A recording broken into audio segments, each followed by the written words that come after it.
A hospital saves lives until the day it becomes a place to die. Gail Parker tucked her daughter into the hospital bed, her hands trembling as she smoothed the blanket over the little girl's fragile frame. Tomorrow's operation was their last chance. The surgery that could save her daughter's failing heart. Gail whispered a quiet prayer for a miracle.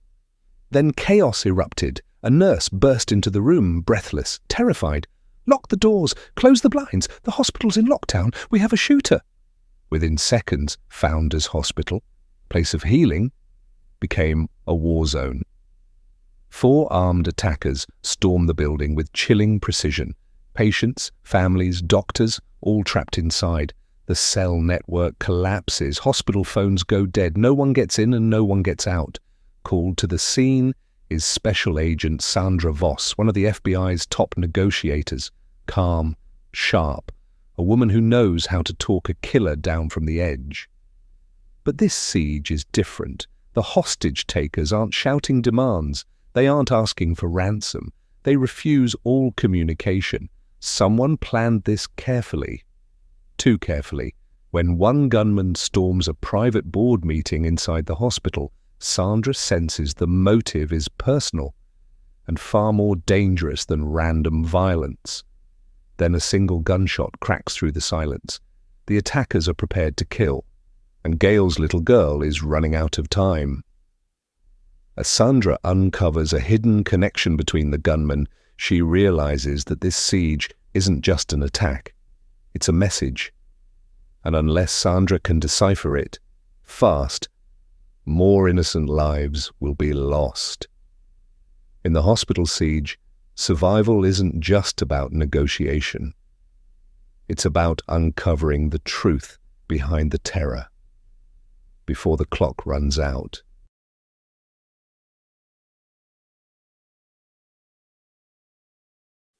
Chapter 1, 9:50 M. Founders Hospital, Washington, D.C. Gail squeezed her daughter's hand tightly while looking at her. The girl's eyes were shut, and wires and tubes overwhelmed her small, fragile body. Sensors on her chest fed to a monitor and captured her heart rate.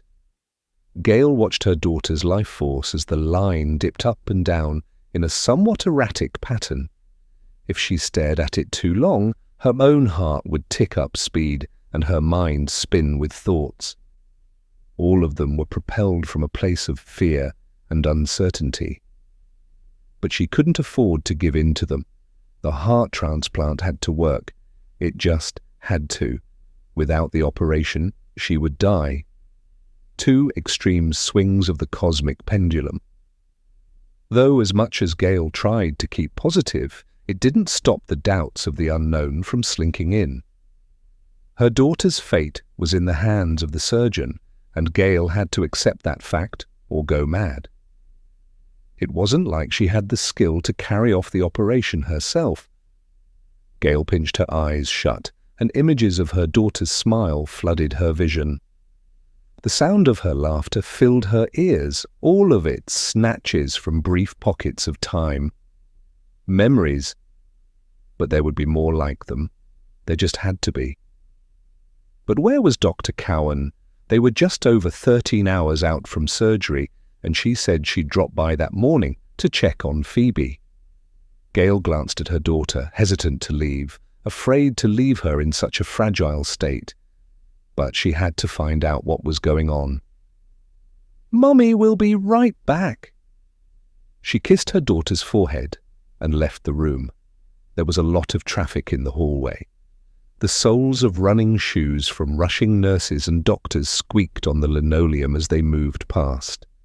Phoebe's room wasn't far from the nurses' station, but this level of chaos was unusual. Gail spotted Nurse Torres talking to a colleague. Torres had been by their side in the past few weeks since Phoebe was admitted, awaiting her donor. "Are you for real right now?" Nurse Torres asked. "I'm being serious. There's a situation." The other nurse looked at Gail over Torres's shoulder. "Excuse me, Nurse Torres?" Gail said. The nurse turned to her with a face stricken with fear. "Ms. Chapman, you need to return to your daughter's room, lower the blinds and lock the door." "I was just looking for Dr. Cowan. She said she'd come by to see Phoebe." Nurse Torres laid a hand on her forearm, looked her squarely in the eye when she spoke. "Please, for your safety, and that of your daughter, do as I say." Her words sent shivers down her spine, chilling her right through. "What's going on?" "There's no time to explain. Please go." Nurse Torres took her upper arm and guided her back to the room. "I don't understand what's—" Two nurses scurried past, talking to each other, not mindful of their volume. "I heard there are gunmen in the hospital." "Complete lockdown," the other said. Next thing, a coded announcement came over the speakers. Then the main lights went dark and emergency lights came on. A surge of panic rolled up Gail's chest into her throat. "Phoebe!" She jogged toward the room, and the nurse kept pace next to her. Nurse Torres shut the door and locked it behind them. "Mommy!" Phoebe's tiny voice had Gail running to her daughter's side. "It's okay, baby. It's going to be okay." This couldn't be happening. Everything had to turn out all right. Phoebe was getting her new heart today, and the surgery was going to go smoothly. There had to be some mistake. But the nurse was hustling, grabbing at the strings for the window blinds. Each set clattered down as she made her way along the wall and to the door. She completely blocked out the view to the corridor, and with only the dim emergency lighting, the room was dusky, like twilight. It felt suffocating, and Gail went to open the vertical blinds on the outside window. "No." Nurse Torres thrust out a hand to accompany her directive. "It will lighten up the room and draw attention to us. Emergency protocol states locked doors, lights off, and we're to stay quiet and out of sight." Emergency ricocheted in Gail's head. Panic swelled her throat. This couldn't be happening, not when Phoebe was so close to being saved. Chapter 2950. Jordan Maddox woke up that morning with plans of making things right. His focus would be off until he did.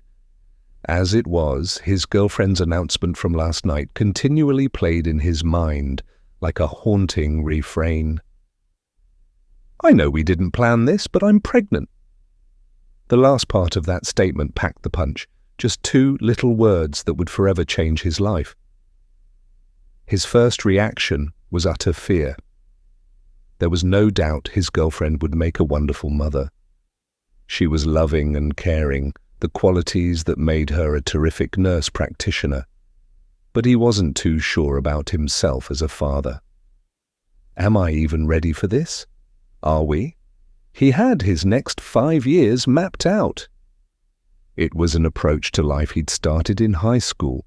It saw him through college, earning his MD, becoming an intern, and attaining a residency. He'd decided on a specialty and had his sights on heading up the neurology department by the time he was 35. That was only 2 years out. It would take all his focus, ambition, and drive to pull it off.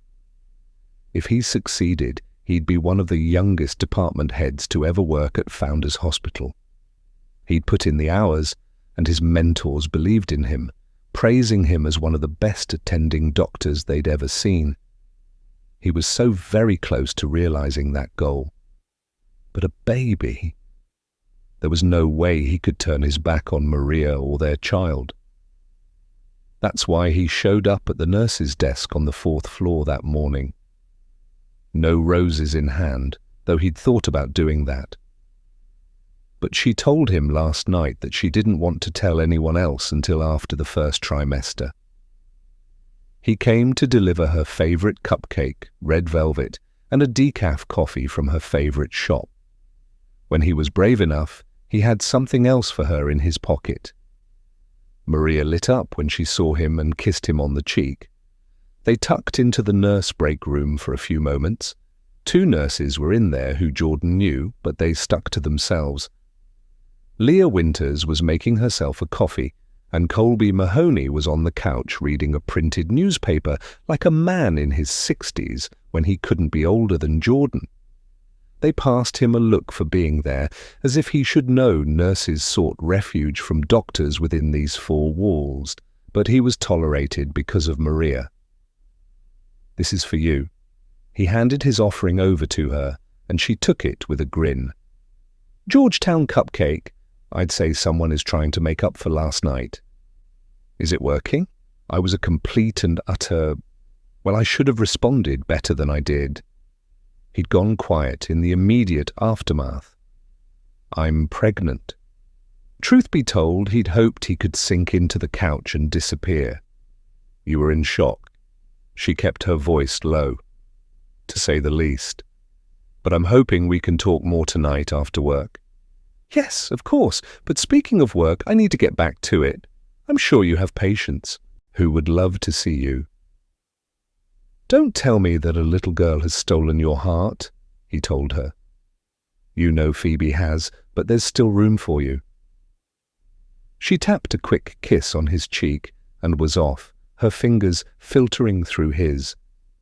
"As for this treat," she held up the cupcake box, "I'll eat it later." She put it into the fridge before leaving the room. He stood there, watching her leave and feeling like a coward. Pushing his hands into his pants pockets, his left one wrapped around a small box, his great-great-grandmother's diamond ring, a family heirloom.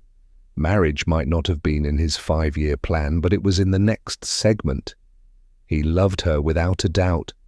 She was his future, the mother of his children. Did it really matter if the timing was moved up? Not that he had any plans to propose here. He'd already imagined the perfect setup. A baseball game at Nationals Park, with them being invited to the pitching mound by her favorite Washington Nationals player. They'd go down there, and he'd propose to her right there in front of the world. She'd love that more than any other grand romantic gesture. His phone rang, breaking his thoughts. He should get moving on his rounds anyhow, but he answered after seeing the name on caller ID. It was best to take her calls or she wouldn't leave him alone. "Hello, Mother," he said.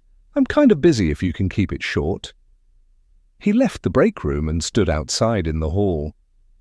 There seemed to be far more people roaming about than normal. Nurses, patients, and visitors were cluttering the hallways. All of them were hustling too. "What the—" "Make time for me," his mother commanded. "I just wanted to make sure that you're set to come here this Saturday. It's your father's birthday dinner. A lot of important people will be here." Of which he had no doubt. He could protest that it was 5 days away, but his mother wasn't wired like most people. She was a perfectionist, and everything she had her hands in was planned to exhaustion. "You know I'm coming." "What's going on there? It sounds busy." "It is." He was having a hard time making sense of the foot traffic. "He's got a gun," a man said to him quickly while he kept walking. "Did that man just say—" his mother asked. His heart jackhammered as he stepped out farther and looked down the corridor. There was no sign of Maria. Maybe she'd gone to check on her youngest patient. Wherever she was, she needed to be safe. Please be locked inside a room, out of sight. "Jordan," his mother raised her voice, "talk to me." "I don't—" Then he caught sight of a man waving a gun around in the air. He only stopped walking when a voice came over a walkie-talkie that he carried. "Secured," it said. The man pulled a device out of the backpack. Jordan tucked against the wall and slid along it, hoping to find the door for the break. "Room. There's a gunman on the 4th floor," he whispered to his mother. But she was gone. The call was dropped. He couldn't be sure how much she heard. The lockdown code was announced over the speakers, and the emergency lights came on. "Shit! Shit! Shit! Get in here!" Mahoney said, urging him into the break room, but Jordan was frozen, locked in eye contact with the gunman. Time stood still. A part of him refused to back down, but he didn't want to die. And if this man found out who he was, he could be in serious trouble. He spun, storming back into the break room and turning around to throw the lock. But he was too late. The door thrust inward, knocking him to the ground. He scrambled to get to his feet, but the gun was leveled at his face. "Get up nice and slow, or I will put a bullet in your head." Chapter 3, 9:50 a.m. Sometimes a person does things in life they never thought themselves capable of before. Scaling a mountain, swimming with sharks, jumping out of an airplane, or closing a big business deal. Most people will never kill, but that's what I'm prepared to do. I have nothing to lose, and I'm about to find out just how far I'm willing to go, but it's certainly far too late to turn around. Things have been put into motion, and it's not just me caught up in this. I approach a woman in her mid-30s, a pleasant smile on her face. I mimic the expression, even letting it touch my eyes. A nameplate on her desk identifies her as Pamela. "Hello, can I help you?" Pamela asks, with a tone balancing kindness and authority. She's the gatekeeper. Behind her is the office of the most powerful woman in the building. Megan Beale, the Chief Executive Officer of Founders Hospital. "Yes, I'm here to speak with Ms. Beale." I offer a smile, this one more tentative. "I'm sorry, but she's currently unavailable. I can schedule an appointment for you at a future time. I just need your name and what you wish to discuss." A cold sweat washes over me, and my stomach churns. I wrap my fingers around the handle of the gun in my pocket. Coming here, I knew that would be her answer, even why Beale is unavailable, but Pamela is my ticket inside. I need to speak with her. It's urgent. A smile again. This one patronizing. As I said, she's not available. Voices have me turning to look over my shoulder. 2 doctors are walking down the hall, their stethoscopes dangling around their necks, the instruments swaying with their gait. They round the corner out of sight. I didn't want it to come to this, but am prepared to do what I must. My heart pounds as I pull my weapon, just enough to direct her gaze there. "I'm not asking." Pamela's face goes white, while her mouth gapes open and shut, open and shut, open and shut. It's like she's locked in fear and shock. I can't take the risk she'll do something stupid. "Don't even think about screaming," I say clearly, slowly, and at a low volume. "Now, I'm only going to ask nicely one more time. I need to speak with Ms. Beale. Is she in this hospital?" Pamela is non-responsive. Her facial expression, her body language, I'm not even sure if she's still breathing. It might be a few seconds, but the passage of time stretches out painfully so. "Pamela," I prompt, using her name, hoping that will jolt her out of her daze. Pamela nods. "Take me to her." I don't need to make a display of the gun again. Pamela's gaze is fixed on the pocket where I had lifted it from a moment ago. "Come on, no need for you to get hurt." Pamela stumbles to her feet, her long legs unsteady like a newborn foal. "Just act normal. We'll walk side by side." I force a smile again. My heart is beating so fast, I hear it behind my ears. She walks to my right, where I have the gun in my pocket.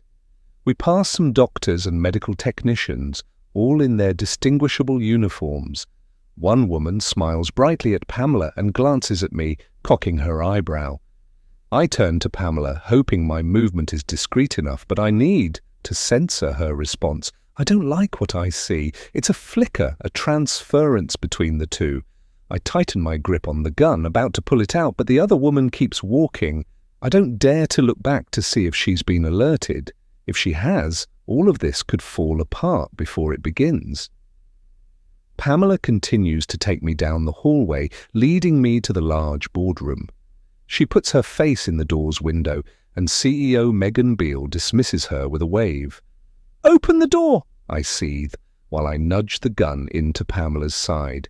"Get us inside or they'll be mopping you off the floor." Pamela is trembling as she reaches for the handle and cracks the door. Beale shoots her a glare and tosses a hand of surrender in the air, motioning for a board member to keep us out. But I push Pamela into the room and roll in quickly behind her, leaving my back to the door and blocking the exit. "What is the meaning of—" Beale's mouth snaps shut as her gaze goes to the gun in my hand.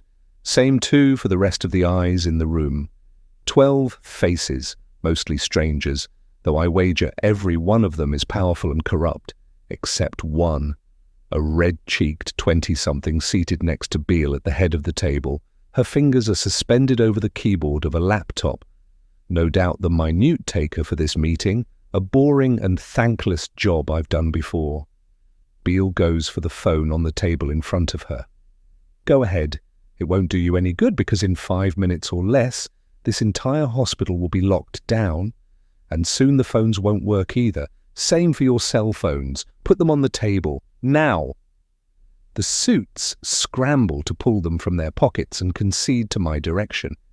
It makes me feel powerful, but I let that emotion roll over me. I don't want to lose focus. I take slow, cautious, yet confident strides toward Beale, but talk to the room. If one person goes for the door or leaves, I will shoot everyone who is left. Got it? Mumbles of acknowledgement echo around the room. All but one person is ready to do as I say. Beale is looking at me like she pities me, and anger heats my chest. I shake her. "You understand?" Her pretty face contorts into an ugly mask. "What do you want?" asked, with an impatient tone, like I'm a bug she can easily swat away. It's like the gun in her face doesn't even exist. I press the muzzle against her forehead. Yet, still, her expression barely falters. An arrogant show of strength, no doubt. "It's up to you. You have the power to decide how this is going to go, but I will be heard." My voice is overridden by one coming over the speakers, and suddenly the lights shut off and emergency lights rise in their place. The sunlight coming through the window takes on more power, but I need to close the blinds. I head over to the window and slide them shut, and turn around to face everyone. A smile touches my lips when I go to speak. "You all might as well get comfortable. You're going to listen to me and listen good, or people will die." I take out my walkie-talkie to update the rest of my team. Chapter 14:20 AM FBI, Washington Field Office. That morning's run along the Potomac River through Georgetown Waterfront Park felt like it belonged to yesterday at the pace time was going. It was a quiet Monday, but Sandra was under no illusion that set the tone for the rest of the week. With her job, things could go from a crawl to light speed in the blink of an eye. There still wasn't anything else she'd have chosen for a career. Working at the FBI's Washington field office was where she'd been for the last 15 years, and 14 of those as part of the Crisis Negotiation Unit. When her skills as a negotiator weren't called upon, she played a role in taking violent criminals off the world stage. A major drug kingpin was taking up her time these days. He was in the wind and had left hundreds of bodies in his wake, not just from his product, but a shootout between his gang and a rival one. The guy was good at being invisible, she could give him that, but eventually he'd resurface, and she'd be there ready to draw a target on his head. But until that happened, she was at her desk, proactively trying to narrow down where he might be hiding out. The office space comprised of several desks with no partition in sight. Some days she would kill for a cubicle, but privacy wasn't a thing in a business where everyone had information at their fingertips. Her fellow agents near her were on their phones or tapping on their keyboards, including the colleague she was closest to, Bryce Sutton. He was one of the latter, fingers flying, though she could swear he backspaced more than he made forward progress. Only a few here were also part of the CNU, and Bryce was one of them like her. "You've got to move, right now. both of you." Elwood Rowe, the assistant director of the FBI's Critical Incident Response Group, also their boss, came storming up between her and Bryce. As if both of you wasn't specific enough, he was pointing at them as he'd said it. She straightened, and so did Bryce. "What is it?" she asked. "Founders Hospital is on lockdown. At least one gunman on scene. The Metropolitan Police Department has responded, but we've been called in to assist with the negotiations." "The MPD's emergency response team has their own negotiators," Bryce said. "Thank you, Agent Sutton, for that wealth of information. I had no idea." Sarcasm dripped from Elwood's words. "But since you called me out, there is more to this. The director received a call requesting that we put our people in there. MPD will supply the command vehicle and officers to round out the team, but Voss, you'll take lead. Sutton, your second and support." His directive left her with more questions. For one, it would take some special pull to get the CNU called in for a fresh crisis incident, where local law enforcement should be able to handle it. A call from whom? She was certain there was more than was being said, and to be a successful negotiator, she needed to be armed with as much intel as possible. Elwood took a deep, staggering breath. "I should have known you'd ask. Eileen Maddox?" "As in Maddox Industries, one of the largest pharmaceutical companies in the United States," Bryce cut in. "The very same." "And how does she know the director exactly?" Sandra asked. "Her husband and the director are golfing buddies and belong to some fancy dinner club. They also donate tens of thousands to the FBI. Does it matter? Go!" Elwood thrust a pointed finger toward the exit. Bryce took a few steps, but Sandra stayed put. "And how did she come to know about the situation?" "What is this? 100 questions? The more I'm armed with going in, the better." There was a pull to get to the scene, but she needed to balance this with her hunger for answers. She was on the phone with her son, who is an attending doctor. Name's Jordan Maddox. They were mid-conversation when their call was cut off. Just before the line went dead, she heard someone say, "He's got a gun." "And what floor does he work on?" she asked. "He's assigned to the 4th. That doesn't mean that's where he was when the hospital went into lockdown," Elwood said, impatience coating his tone. "But it's likely." "All right, let's get going." She turned to Bryce. "I'll drive." "Why wouldn't you?" he said. "You can if it means so much to you." "Just get your asses there," Elwood barked, shaking his head. It was impossible to park close to the hospital, but it was standard to shut down the surrounding vicinity in a case like this. Word was out, judging by the crowds gathered behind a cordon line and the MPD officers battling to keep people back. Sandra approached one officer facing off with a woman in her mid-30s. "My sister's in there. You need to let me by," she told him. "Mum, you're not going anywhere," the officer said. The woman stepped forward and he held his hands out to stop her. She tried to circumvent his efforts and wound up being grabbed by her upper arm. "Mum, behind the line, or I will have no choice but to arrest you." The woman let out a scream. "You can't just keep us here like a herd of cattle. Mum, one more outburst and I will—" The woman turned around to face the crowd behind her. "The police are keeping us from our loved ones. We need to fight back." At first the crowd seemed to ignore her, but then the energy shifted. What was merely curiosity driven now crackled with the hint of revolt. The situation needed to be cooled down quickly before it escalated any further. "FBI!" she called out, stepping to the tape and putting her back to it. Bryce stood beside her. "You are all here because you're concerned about the people in Founders Hospital."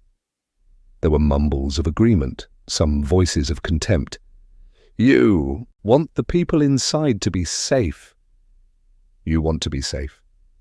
So let the police and us," she gestured to Bryce, "do our jobs."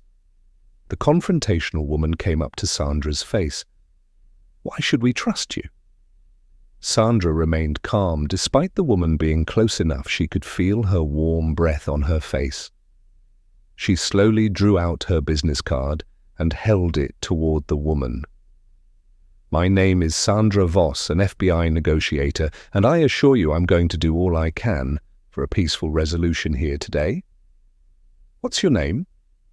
The woman took her card, holding eye contact with Sandra until she looked down at the text. "Remy Bishop, my sister Janie De Silva, works in there. I was supposed to meet her for coffee, but I was running behind like I always am. And now, this." She flailed a hand toward the police officer.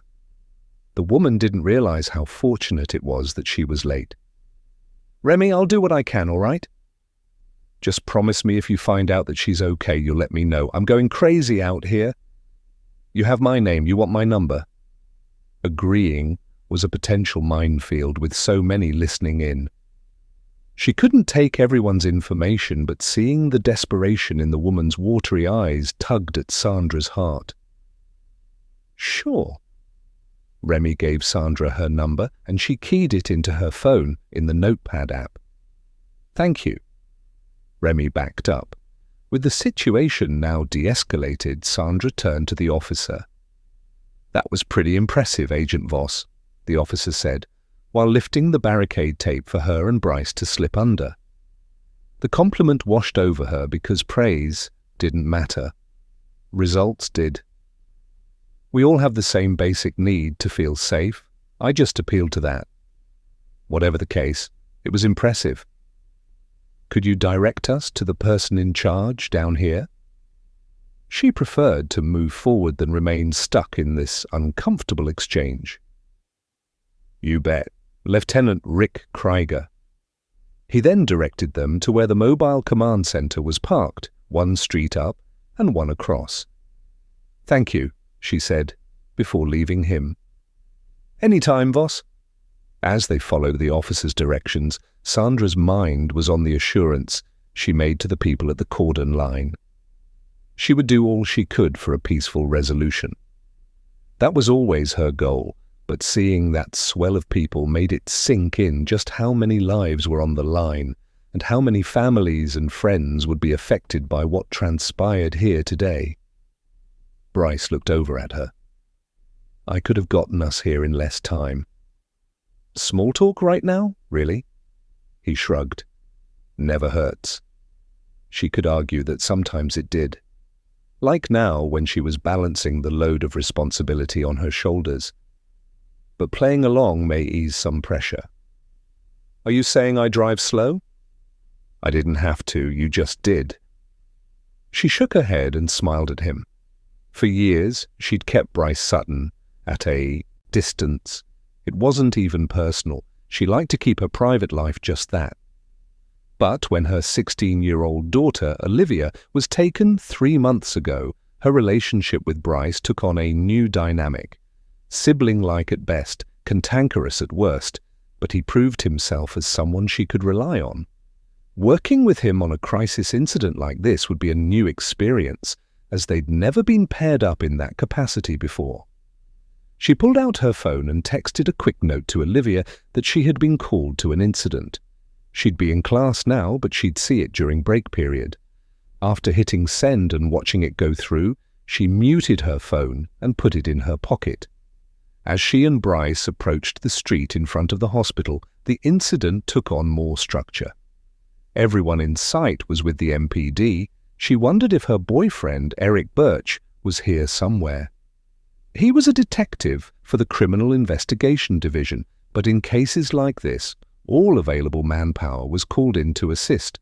There were a few ERT Bearcats around and officers in tactical gear loaded for war with their thick, bulletproof vests and combat boots. Such a contrast to her and Bryce.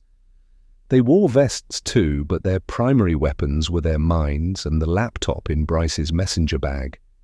She spotted the mobile command vehicle just as 2 officers stepped in front of her and Bryce. They both eyed the FBI logo embroidered on their vests. "We're looking for Lieutenant Krieger," she told them. "You found him." One of the officers pointed ahead of them at a man with a silver moustache standing next to the vehicle. "Thanks." She walked past them and right up to the lieutenant. One of his hands was on a hip, while the other had a death grip on a to-go cup. "Lieutenant Krieger?" "That's me." His posture tensed, becoming defensive, like a caged lion bracing to attack. "And I take it you're our FBI negotiators?" "What gave it away?" Bryce teased while pointing at his vest, but the lieutenant didn't look amused. He took a slow draw from his coffee cup. She hadn't expected the red carpet to be rolled out, but some professional courtesy would have been appreciated. "Special Agent Sandra Voss," she said, extending her hand to offset the lieutenant's lack of a cordial greeting. He left her hand hanging there. "And you?" Krieger swiveled his head toward Bryce. "Special Agent Bryce Sutton." "Well, welcome to the circle of hell. The hospital is in complete lockdown. No way in, no way out. I've had officers block off a 3-block radius, and we estimate approximately 1,100 people inside between patients, staff, and visitors.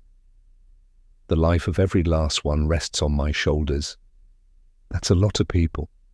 It's a big hospital, 8 floors. Does the hospital have an emergency protocol in place with the MPD?" Sandra asked, knowing that many large facilities set this up to prepare for worst-case scenarios. It was in progress, but not yet finalized. "I assume the hospital has security, though?" Sandra was curious how things had escalated to complete lockdown. "Standard hospital security has one guy posted at every door and one guy watching camera feeds all day. We haven't heard from any of them." They must not have looked suspicious until it was too late. That was all Sandra could think of to explain the silence. Krieger continued as if she hadn't spoken. "A woman called 911 from inside and reported a woman with a gun. She got as far as that before she was cut off. We have no idea what floor she was calling from." "There's at least 2 then," Sandra said. "We were told there was a man with a gun on the 4th. She based that on Elwood's summary of Maddox's call with his mother. Krieger gave her a tight smile. "Then you know about Jordan Maddox, not that I'm surprised. It is why you're here?" Sandra wasn't walking into the trap. "Humph. Well." Krieger narrowed his eyes, drank the rest of his coffee, and tossed the cup on the ground. "Did he just... Olivia would have had a conniption fit if she were here. If he didn't pick up his trash when they left the area, Sandra would. I assume that the 911 operator tracked the call. Do we have a name? We could find out the floor that way." "No dice. Been down that road. The woman works for the Snack Co. and would have been filling the vending machines inside. There's no way to know which floor she was on when she made the call. The dead ends keep coming." "What caused the dropped calls? Do we know?" "Oh yeah, we know. A scanner detected a Wi-Fi jammer which is affecting cell phones inside the hospital. Thankfully, it has a relatively limited range. It only reaches out about 50 feet around the structure. As you probably know, there's no way of knocking out a jammer remotely. Hands must be put on the device. It either needs to be destroyed or turned off, but that's not all. The hospital's phone and internet system has been knocked out too. I don't know all the technical ins and outs on that, just that neither would be affected by this jammer, apparently. All of it is hardwired, from what I understand. Hopefully, we can get more information once the hospital's emergency director arrives. Well, often large institutions use a VoIP, or Voice over Internet Protocol, which routes and carries calls over the internet, Sandra said. Usually when one goes down, they both do. Whether the plug was pulled or a virus was uploaded, both would require the person to have access to the hospital's mainframe. Then we could be looking at an inside job. Well, this Lewis Rigby should be here soon. That's the emergency director, Krieger added when she must have looked confused. Thankfully, he was off today. From what I understand, he's going to see if the The service provider for the phone system can reactivate it remotely. In the meantime, no means of communication presented a challenge: how to talk down the situation without a means of doing so. But she'd been in this position before and got creative. With at least 2 armed persons inside, it's likely they are communicating somehow, possibly using walkie-talkies. And Gibson, that's our intelligence officer, has a scanner running for radio frequencies. It's programmed to overlook activity on police radios, but if any others activate, he automatically gets ears on the conversation. From there, he'll use a triangulation scanner to pinpoint the source of communication. As for the scanner Gibson was using, she was familiar with the technology. It wasn't without an Achilles heel, though. Radio frequencies needed to be in use to detect them. That meant they were dependent on when the perps inside wanted to chat with each other, but the first time they did, they'd have a way in. And what about the security video? If they could get their hands on that, they might be able to identify their gunman. Separate system, and the footage is sent directly to an off-site surveillance company that stores the video. Getting our hands on it is a priority too, and Monica's on that. So far, she's been bashing her head trying to get anywhere with them. So much for getting a look inside and having the chance of running facial recognition. It was hard to know if they were looking at professionals here, but it had the markings of a planned and coordinated attack. "And who is Monica?" Bryce asked. "Harding. She'll be acting as scribe today." The scribe made typed records of all conversations between negotiator and subject. "Well, let's get a move on. I'll introduce you to the team." Krieger nudged his head toward the command vehicle and started walking toward it. Sandra went to pick up his tossed coffee cup at the same time Bryce did. She gestured for him to go ahead. If the brief interaction with Krieger was any indication, he was a big personality she'd have to navigate. But he was the least of her concerns. Chapter 5.1041. M. Most mobile command vehicles were the same. This vehicle had a round meeting table with a half-moon bench and 4 workstations with computers and other electronic gadgetry. Whiteboards were secured to the wall, while an alcove was stocked with essentials to fuel long negotiations. There was a coffee maker and a kettle for tea, cups, coffee condiments, and a small fridge. Sandra looked at the marker board, and the information was sparse and reminiscent of what she and Bryce had already been told. 2 armed assailants, 1 man, 1 woman. Man believed to be positioned on the 4th floor, lines of communication down, jammer and hospital lines. That last barrier was a huge problem, and one that needed to be overcome as soon as possible. "Neil," Krieger said, causing a man with red hair to turn around. He was standing at one of the workstations, watching over the shoulder of a man wearing headphones. The scanner was on his work surface next to a laptop. The seated man must be Gibson, the intelligence officer. Krieger went on, "I trust you can handle the intros, etc. These are the FBI negotiators. I'm going to follow up on those blueprints." Krieger left the vehicle. So much for him introducing us. That was the first she'd heard about blueprints, but getting them was a standard request during a crisis incident. Neil came over to them and eyeballed the coffee cup in Bryce's hand. Bryce raised the cup. "I assume you have somewhere this can go." Neil took it from Bryce, shaking it to make sure it was empty before tossing it into the recycling bin in the alcove. "Let me guess. Rick's?" "It was," Bryce said. "The logo gave it away, his favorite coffee shop. I shouldn't say this, considering I don't know either of you, from Adam, but the guy's a freaking litterbug. It irritates the living hell out of me." Sandra smiled. "Special Agent Sandra Voss." "Lieutenant Coleman, feel free to use my first name and call me Neil, like everyone else. And you?" "Special Agent Bryce Sutton." Neil nodded. "Well, this is the dream team you'll be working with."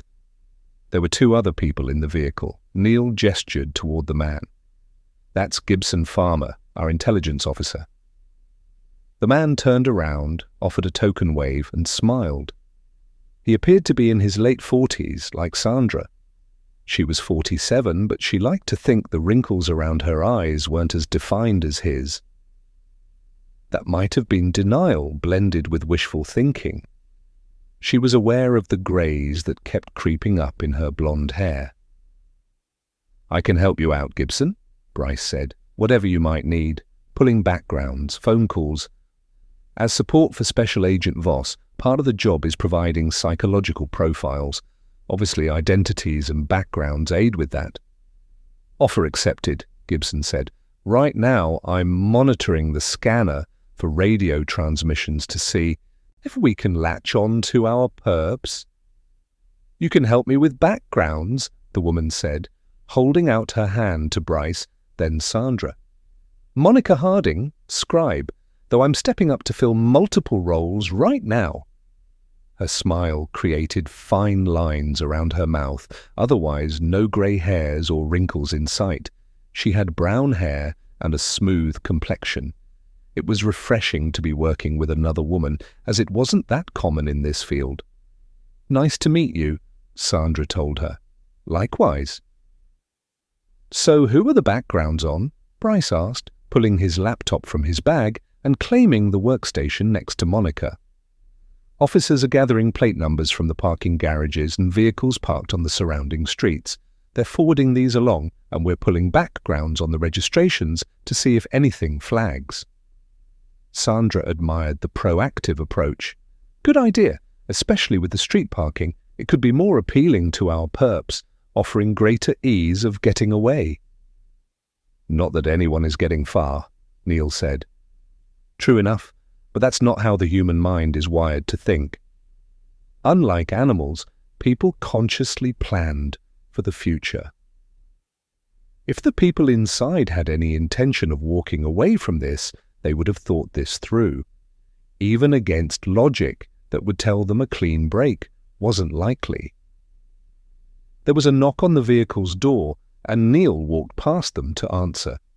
Sandra looked over his shoulder and spotted a uniformed officer and a male civilian next to him. "Louis Rigby, the hospital's Director of Emergency Management," the man announced. "Welcome to the party," Neil said, backing up. Louis stepped into the vehicle.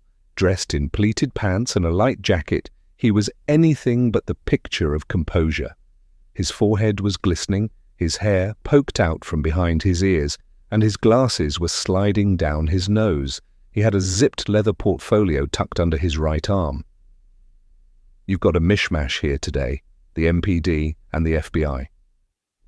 The man's eyes jabbed toward her and Bryce. Sandra chalked it up to nervousness. Their presence often made people uncomfortable. Neil quickly ran through the introductions. "Here, take a load off." Neil gestured to the bench seating. "Coffee or anything? Would that make you more comfortable?" "I'm fine." Luis offered a tepid smile and pulled his portfolio from under his arm as he sat down. "Yes, we won't bite, I promise."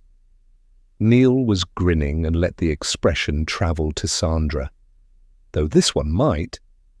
She jacked a thumb toward Bryce, trying to lighten the tension.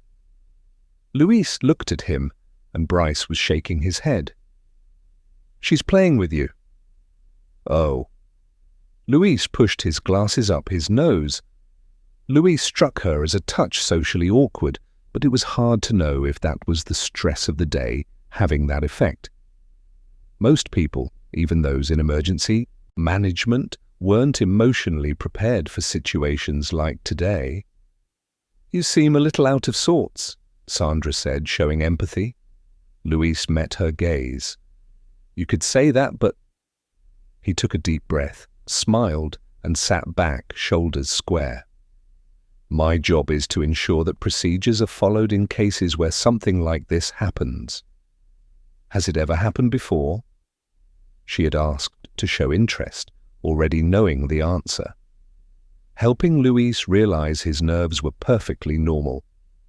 "No, and now that it has, it's nothing short of overwhelming." He pushed up his glasses that had slid down the slope of his nose again. "Well, you're safe here, and we intend to resolve this peacefully before anyone inside is hurt."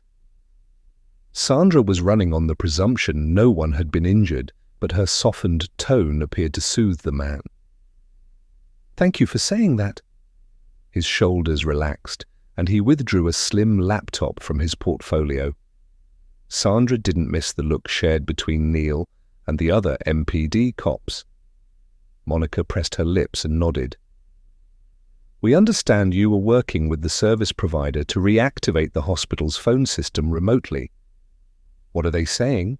Neil asked. "That it should be possible, but it all depends on how it was knocked out. The good news is they can see the network, so someone didn't just pull the plug." "A virus, then?" Sandra asked. Luis nodded. "Most likely. But how would someone infect the server? Emailing a bad file or link?" Neil asked. Luis shook his head. "This is a highly sophisticated system. It scans all incoming mail and locks out potential threats." "Technology isn't foolproof. It could have missed one," Neil said. "I'd say the chances of that happening and aligning for today are slim," Bryce put in and added, "I think we're best to assume someone shut it down from the inside." "Suppose you might have a point," Neil conceded. Sandra turned to Luis. "How hard would it be to plant a virus on the mainframe to crash the system?" "Difficult to impossible, but if this happened, it was definitely an inside job. To start, the server is locked inside a dedicated room with retina scanners on the door. Once inside, the person would need to bypass the passwords and understand code to directly upload malware. But if a virus was used, that's potentially good news for us. The service provider may be able to restore and reactivate the system. In the meantime, they are supposed to get me a link to access the last uploaded information. The system backs up automatically 10 minutes to every hour." "We need to know who last accessed that room," Sandra said, "and when." 5 staff have that clearance. I can get you what you need once I have that link from the provider." "What floor is the server on?" Sandra's mind shot right to the 4th floor. "The 6th. That could be where the gunwoman was posted, the one that prompted the woman's call to 911. On another topic, we've been trying to gain access to the security cameras, but Monica hasn't had any luck with the company yet," Neil said. "I'll see if they respond faster to me." "That would be great," Neil said. "The sooner we can get eyes inside, the better." "Just before you get on that, Luis, could you run us through the protocols for lockdown?"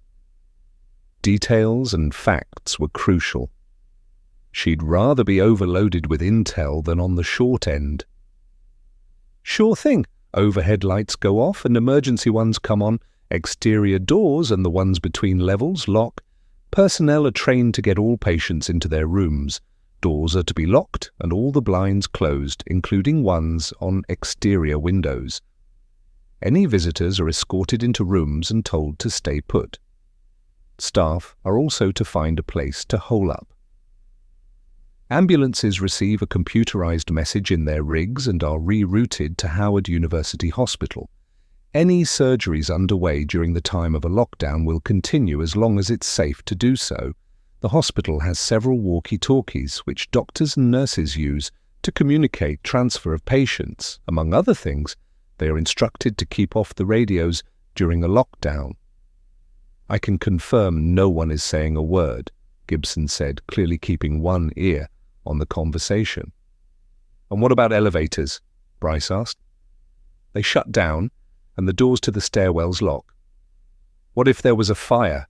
Gibson asked from his workstation. "A fire wouldn't prompt a lockdown." "But a fire could be started after the place was locked down. Hey, I'm just saying." Gibson shrugged.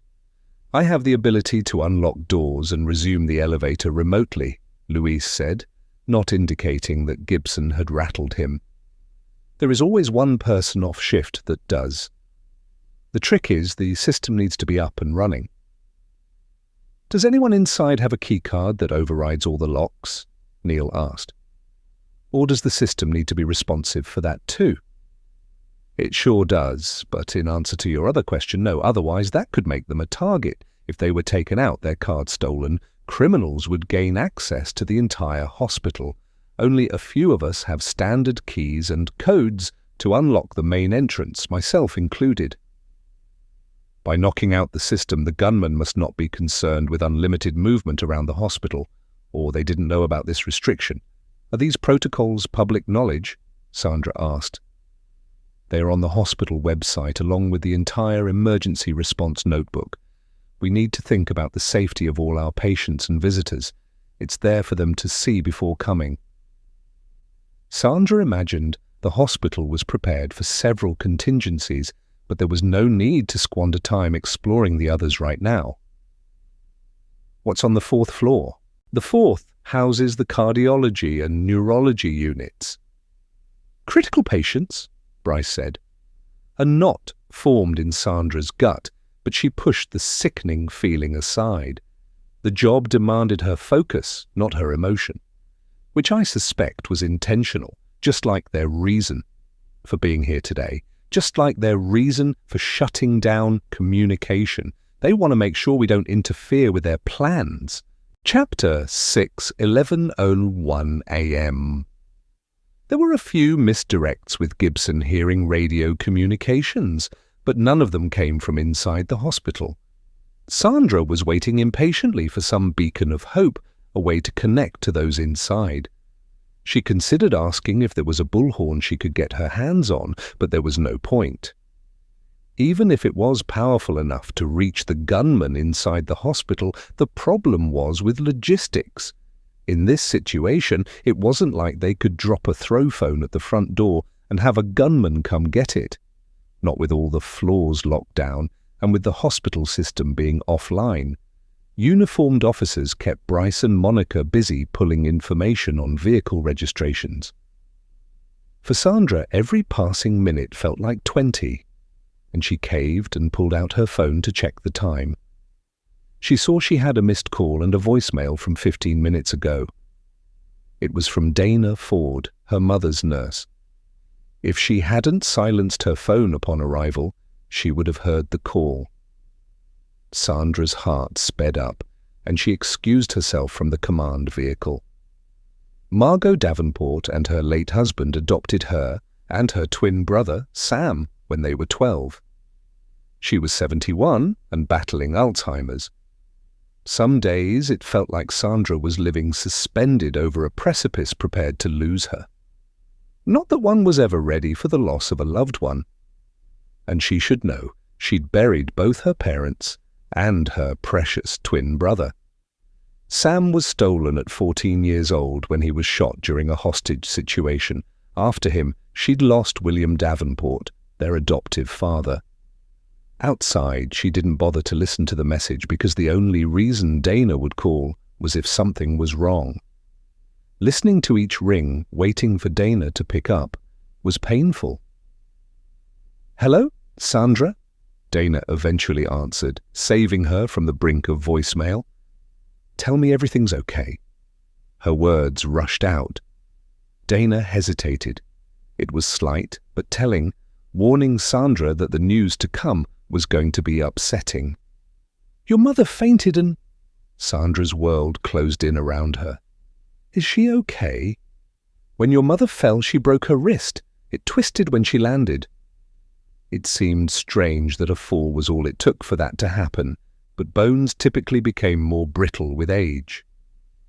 "When did this happen? Where is she now? I'll get there as soon as I can."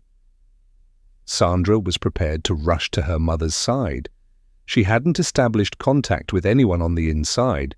Bryce could assume the lead, and another secondary negotiator could be brought in. "It was just within the hour, but please don't worry yourself too much. We're at Howard University Hospital. Guess there's a situation at Founders." Howard was only a 16-minute drive away. "I'm there, actually." Dana was quiet for a few beats, then said, "Stay. There's no need for you to upset your workday. Mrs. Davenport is receiving good care." Her wrist has already been bandaged and they've given her some medication to help with the pain. She's content enough, but she's in quite a dazed state. I'm sorry to say that it's more than likely she won't remember you right now. She keeps asking me why I'm hanging around." Sandra detected sorrow in Dana's voice at that admission. She was technically an employee, but she lived in Davenport Manor with Margot. In such proximity, a bond had developed. The way Dana referred to Margot formerly wasn't the true reflection of her fondness for the woman. And Sandra knew Margot hadn't been well lately. Sadly, refusing to acknowledge that ugly truth didn't change things. She was torn between staying and leaving. No one would judge her if she left. She pinched her St. Michael pendant as if it could tell her the right thing to do. It was passed on from her father, a career cop, after he died in the line of duty. Then it was passed on to her twin brother. When he was murdered, Sandra took it as her own. It never left her neck. Wearing it made her feel like the two of them were always with her. And her late mother too, who overdosed after her husband's death to ease her grief. "Ms. Voss, I sense your struggle, but she is being taken care of. There's nothing you could do for her if you were here anyhow. You can help people where you are." It was uncanny how Dana had read Sandra's mind, but this wasn't the first time. A part of her realized Dana was being logical. Really, there wasn't anything Sandra could do for Margot. It would be about herself and appeasing her conscience. Margot was in good hands between the doctors and Dana at her side. Here at Founders, Sandra could make a difference. What's next then? Do they know why she fainted? That will be the next step. From what I understand, they'll be doing blood work and some other tests to see if they can determine the cause. They don't know? Sandra's breaths were shallow, as if the permission for the next inhale depended on what came out of Dana's mouth. She really had to pull on her training to remain calm when a personal crisis came up. "No, but please don't let it stress you out too much. We should know soon and be able to address the matter. My mother always told me that worry is a waste of time. For all our greatest fears, rarely do any of them come true." Dana was right, but Sandra was still fighting against her fear. Another loved one leaving her behind. She cleared her throat. Did they say how many tests or how long they would take? Sinking into mission mode would keep her moving forward. "No, but you must know what hospitals are like. They operate on their own schedule." "All right, but please, call me the minute you know anything more." "Of course, Ms. Voss." "Thank you." Dana hung up, and Sandra remained standing there. She needed a few minutes to process everything before she returned inside the command vehicle. Reason argued that in Margot's muddled state, Sandra's arrival would only compound her confusion and frustration. It was hard to admit, but the most loving thing was to let the doctors do their job while she did hers. As she held her phone, she considered texting Olivia about her grandmother. She decided against it for now, pocketed her phone, and went back inside the vehicle. The energy was far different from when she left. Dare she say there was the hint of victory? "Luis got the system link," Neil told her when she walked back in. Finally, some good news. But her thoughts drifted to her mother, lying in a hospital bed 16 minutes away. On the upside, her emergency had come after the lockdown, or Margot could be inside Founders right now. This gave Sandra more empathy for those whose loved ones weren't so lucky. Like that woman at the cordon line whose sister was in danger. In large-scale incidents like this, she knew it was more conducive to focus on the few, not to be overwhelmed by the many. "Just give me a minute and I'll find out who last accessed the server room," Luis said as his fingers tapped on his laptop. "It shouldn't take too long." He drummed his fingers on the table. A few moments later, He was declaring success. "Ah, here we go." He leaned forward. "It was Stevie Cross." "I've got this," Bryce said, and started clicking on his laptop, likely pulling Cross's background.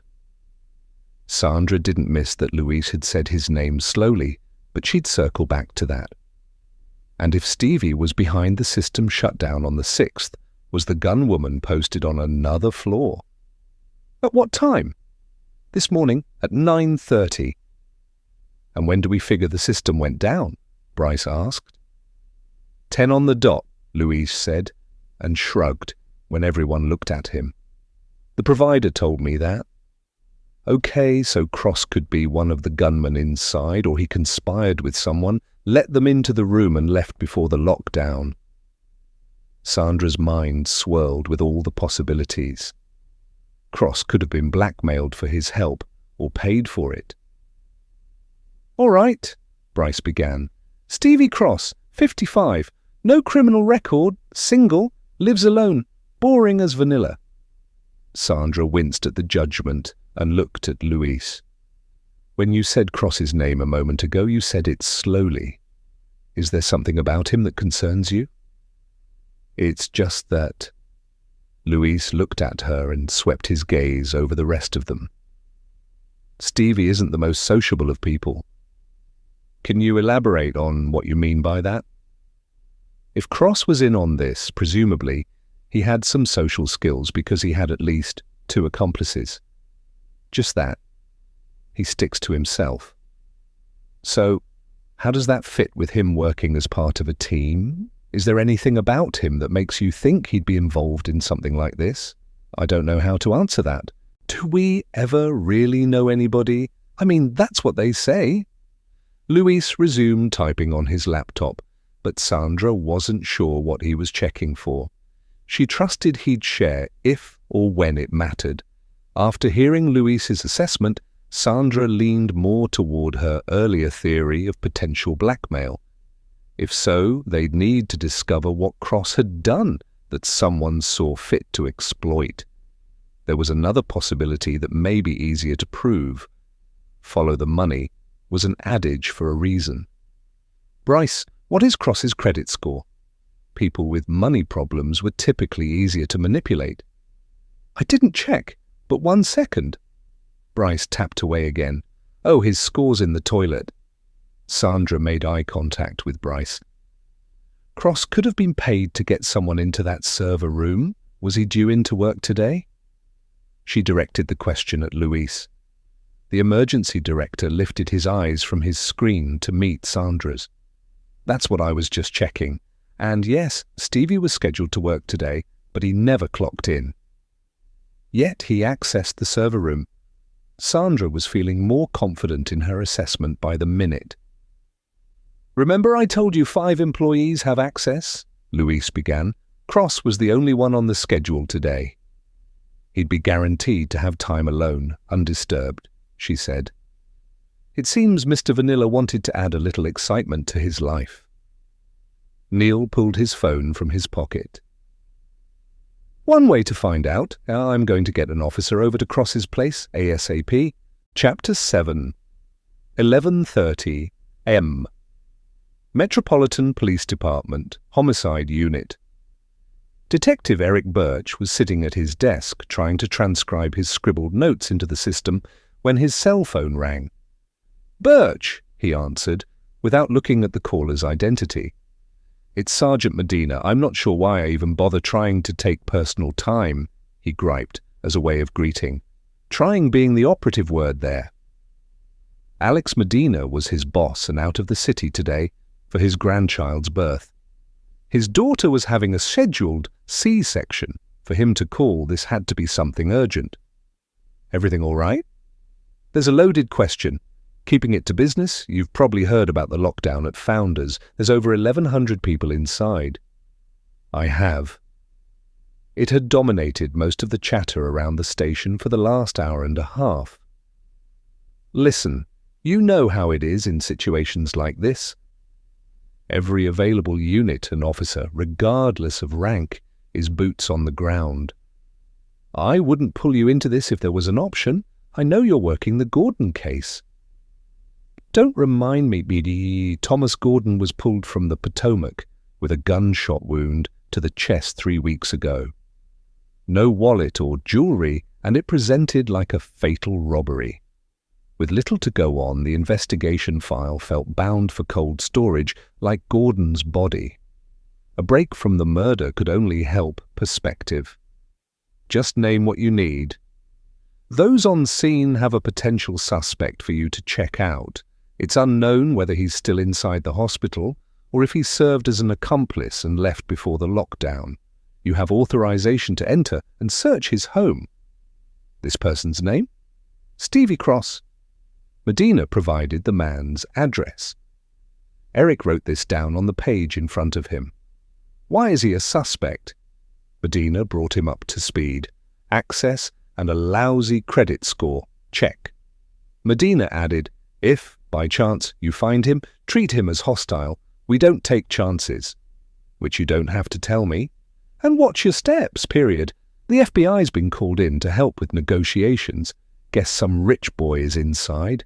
Something Maddox? Name ring a bell for you. It does, actually. Eric was certain he'd seen it in the news that morning. Some humanitarian story. Well, you know how the world works. Eric could fill in the gaps. His boss got especially moody when people pulled on their privilege, even more so when the FBI became involved. Eric wondered if Sandra was one of the FBI negotiators called to the scene. I'll request an officer or two to accompany me. And hopefully you can get them. Most of MPD's resources are out scouring the area around Founders Hospital, collecting plate numbers. Officers, resources, interchangeable. Understood. And who do I call with my findings? Lieutenant Coleman. He's acting as team leader today. You have his number? I do. Neil Coleman was an outstanding cop, worthy of respect. Great. Don't call me.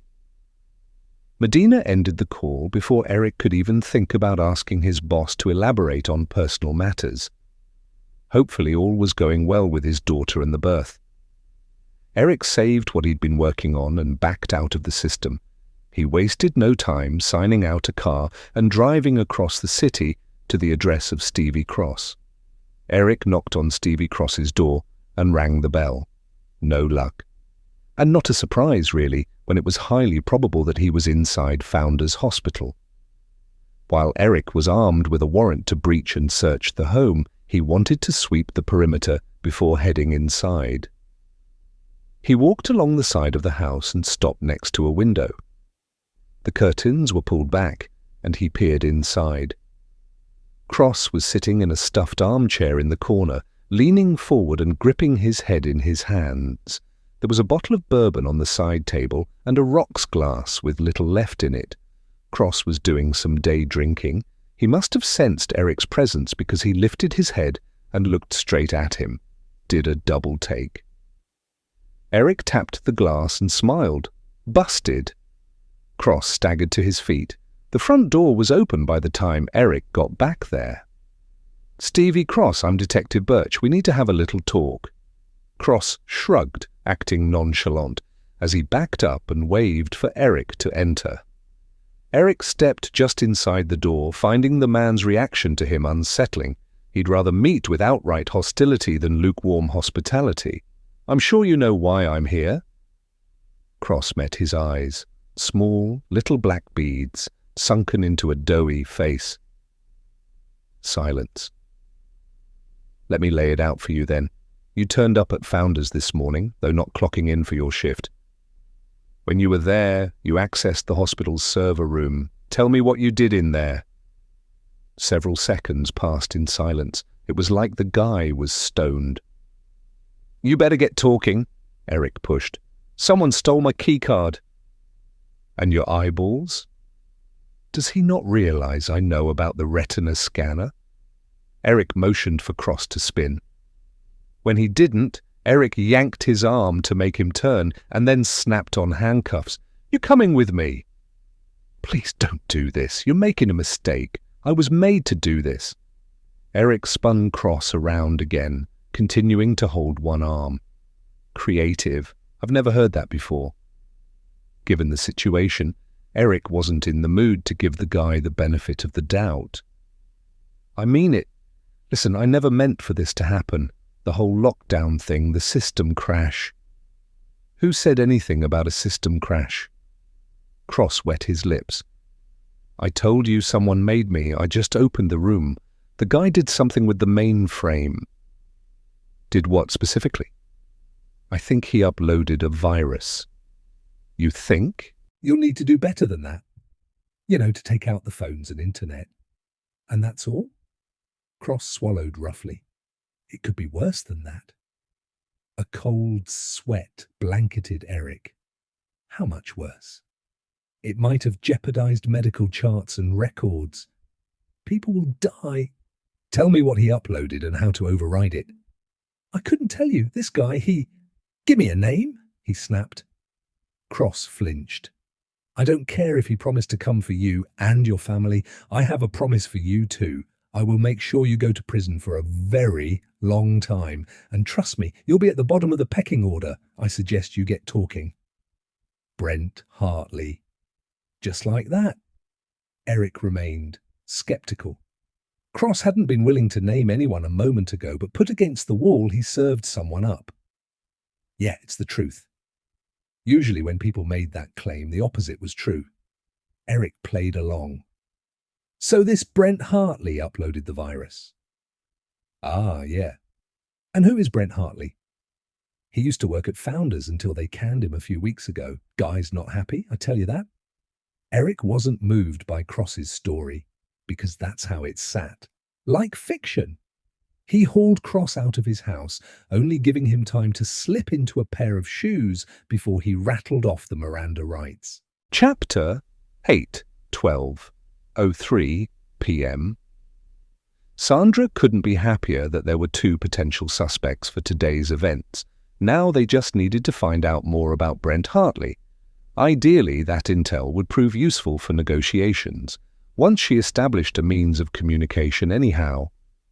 When Neil's phone had rung a few minutes ago, he put it on speaker for everyone to hear. At the sound of Eric's voice, her spirits lifted. She couldn't help but speak up and say she and Bryce were there, but he didn't seem surprised.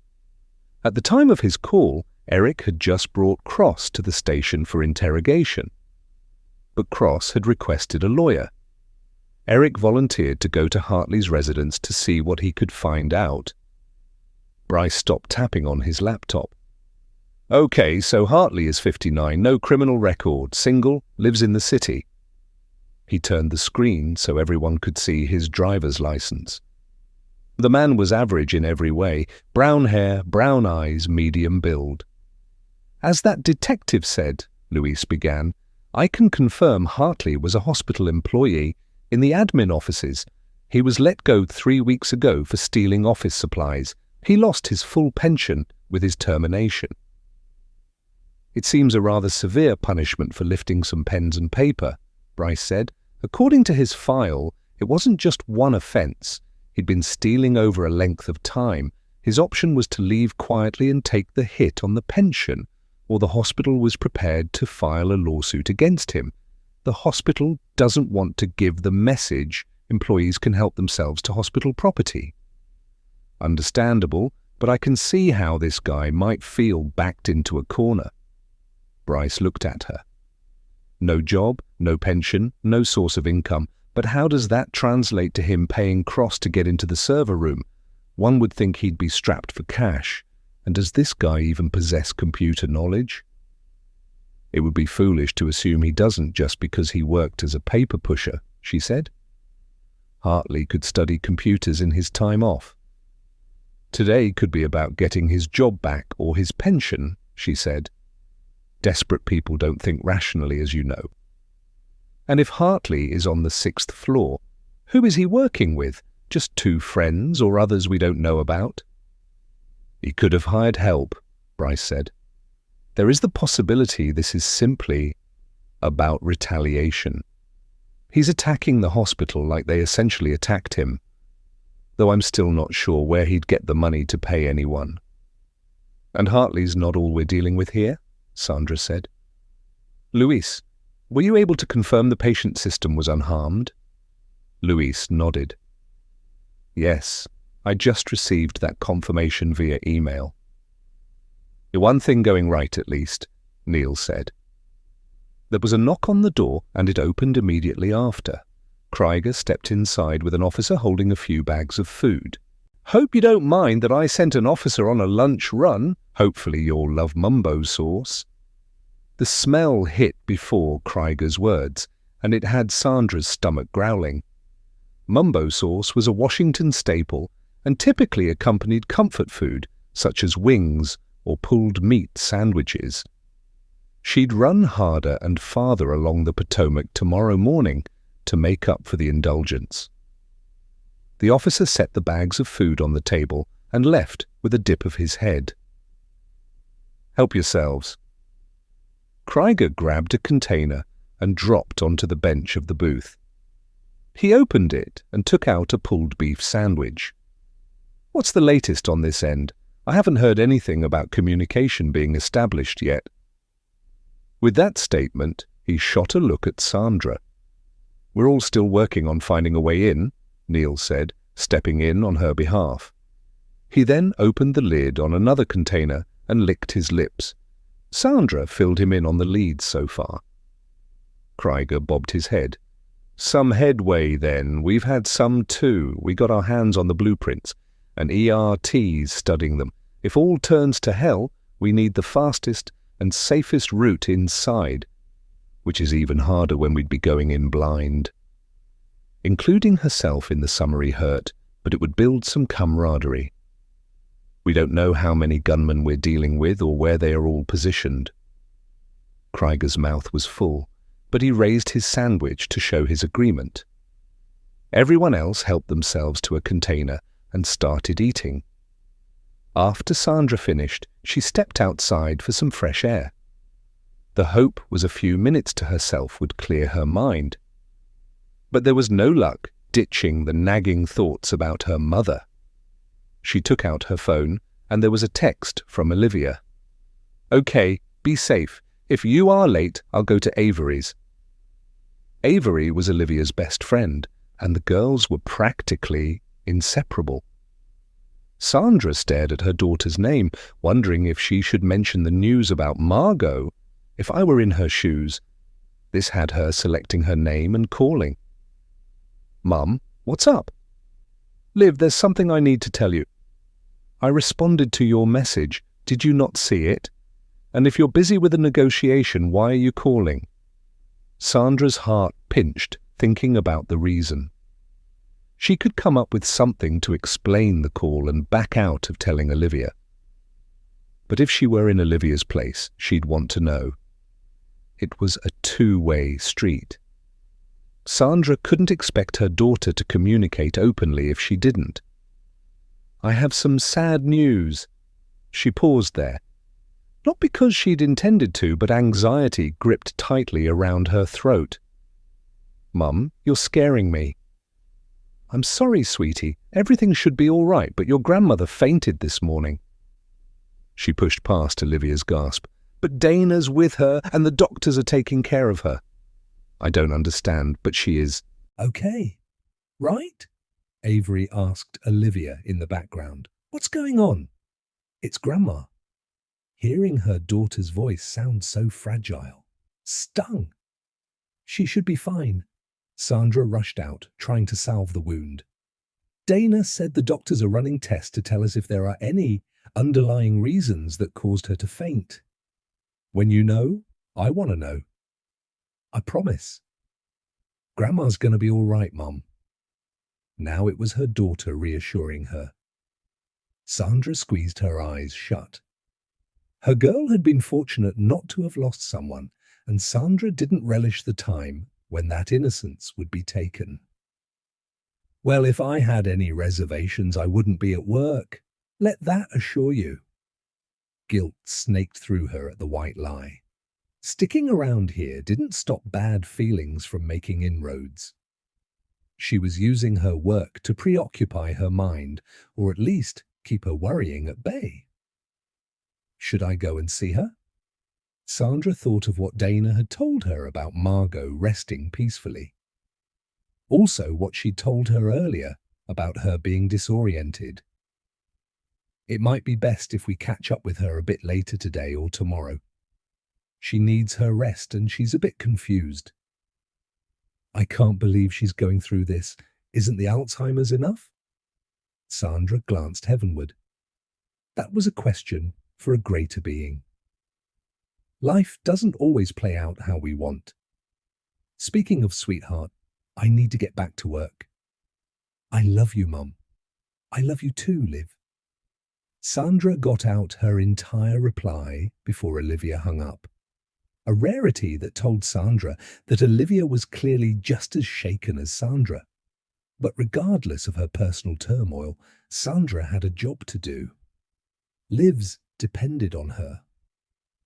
Sandra tried Dana's number and listened to it ring until she landed in voicemail. She ended the call without leaving a message. There could be many reasons Dana couldn't answer. It didn't mean her mother was dying. Nothing to worry about. She pushed off the command vehicle and went inside. Bryce raised his left eyebrow, a creepy expression of his that he pulled out when he was shocked or curious. This time she'd side with the latter, but she wasn't getting into her personal life with him right now. Tell me what I missed. Chapter 9 to 12:05 p.m. Jordan watched the hands on the clock roll around. Though 2 hours in this room felt like 20. He'd never felt so caged in all his life. His parents' wealth ensured the world was laid at his feet. A blessing and a curse because he wanted to make life on his own terms, putting in the hard work and netting his accomplishments. His father understood, but his mother not so much.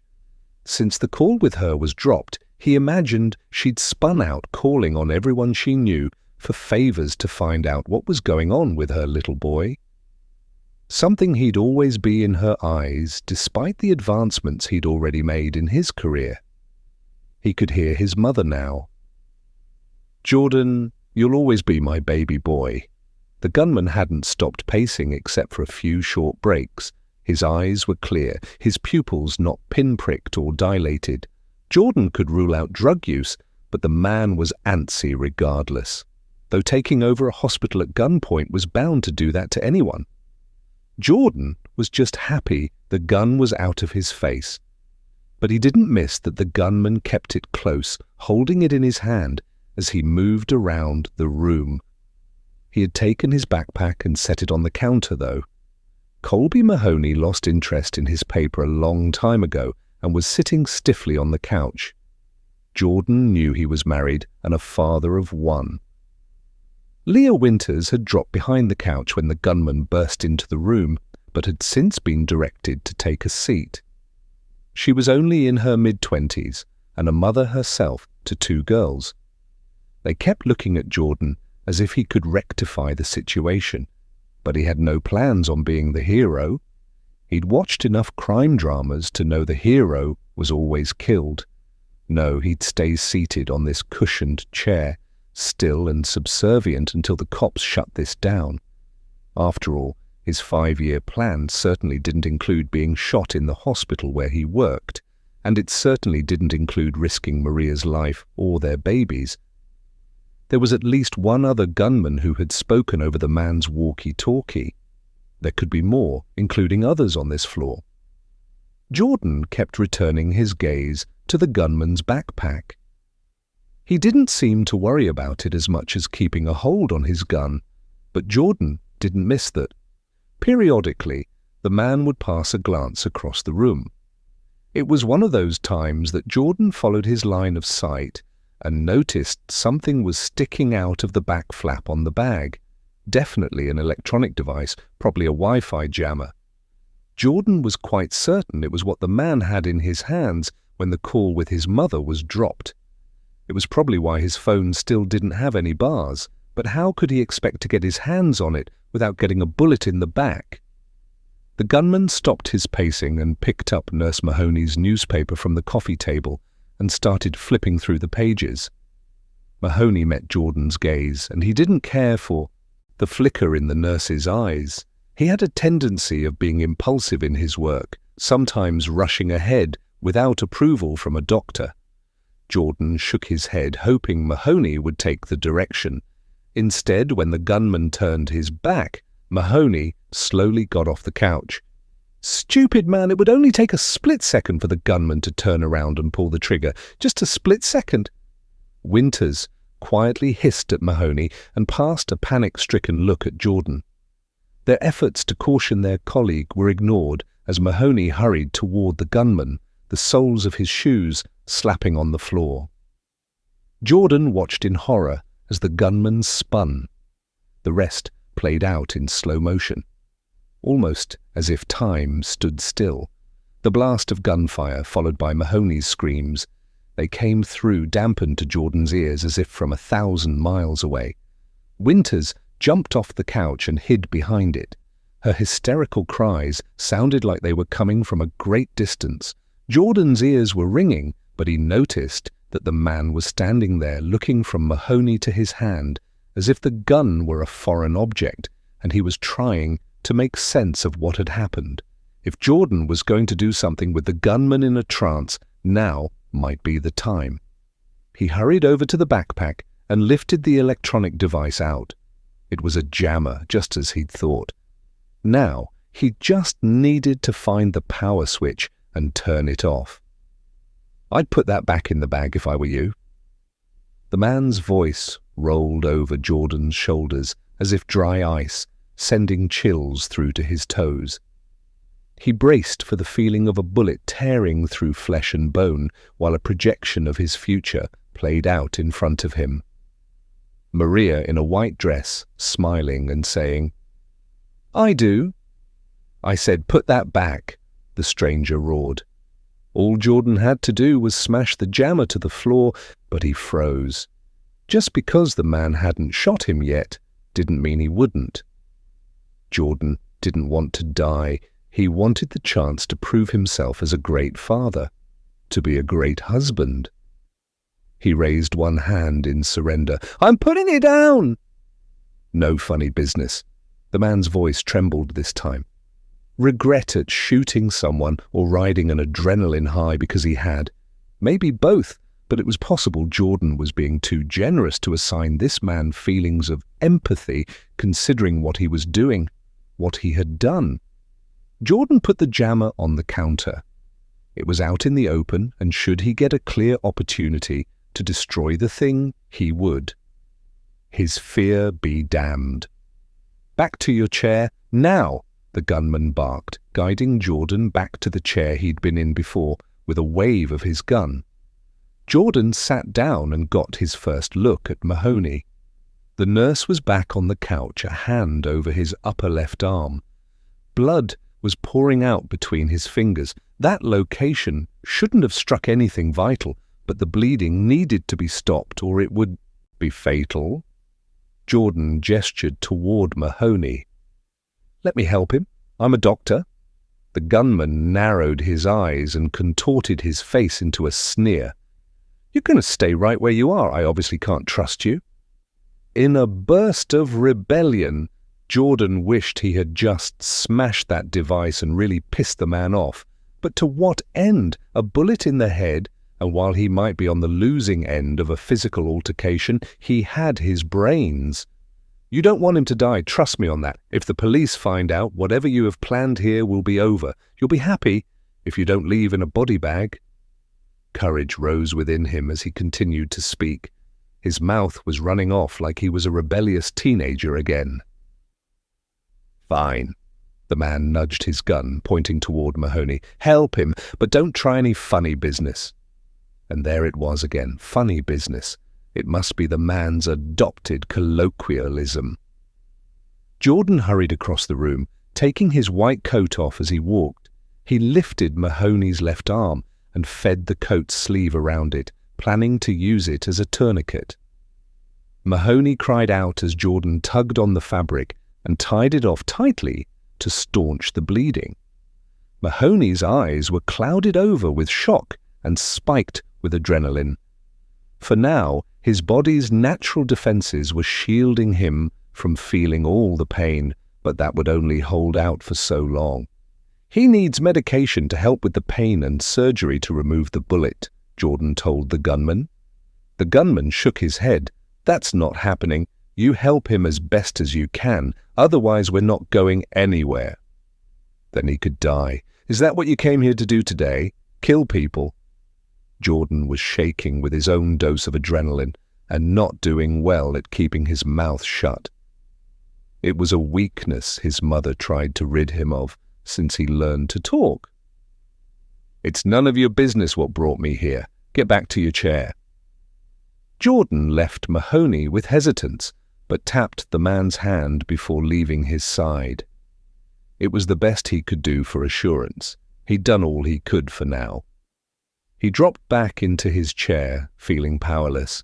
If only there was a way to get the man separated from his gun. But he'd witnessed how well Mahoney's efforts had gone in that regard, and wasn't in a hurry to try it for himself. Not considering how close he'd already come to getting shot himself. And the gunman's aim was bound to improve. The next few moments passed in silence. Mahoney was wincing and hissing, but breathing evenly. Less blood was seeping through the fabric of Jordan's coat. The situation seemed to be stabilized, for now anyway. But would it hold out long enough for help to arrive? It had already been 2 hours since the lockdown went into effect. If his mother had heard him before the call was dropped, she'd make the police turn up. But what if she hadn't? Did the cops even know the situation here if people weren't able to call out? Jordan's eyes drifted to the jammer. Even if they were aware without a means of communication, the cops would remain in the dark. They would stand down. In the meantime, things would play out however these people with the guns wanted. Jordan had to get to that jammer and turn it off. The gunman had returned to the newspaper almost as if nothing had happened, as if he hadn't shot a man. The observation was chilling. Was Jordan brave enough to take a chance? After all, he knew well that life could change in a flash. Not just with his patients, but look at poor Mahoney on the couch. He wouldn't have expected to be shot today. Life was unpredictable. And in case he didn't survive this, he wanted Maria to know exactly what she meant to him and that he wanted his future to be with her. Jordan discreetly slipped his cell phone from his pocket. No bars, as expected.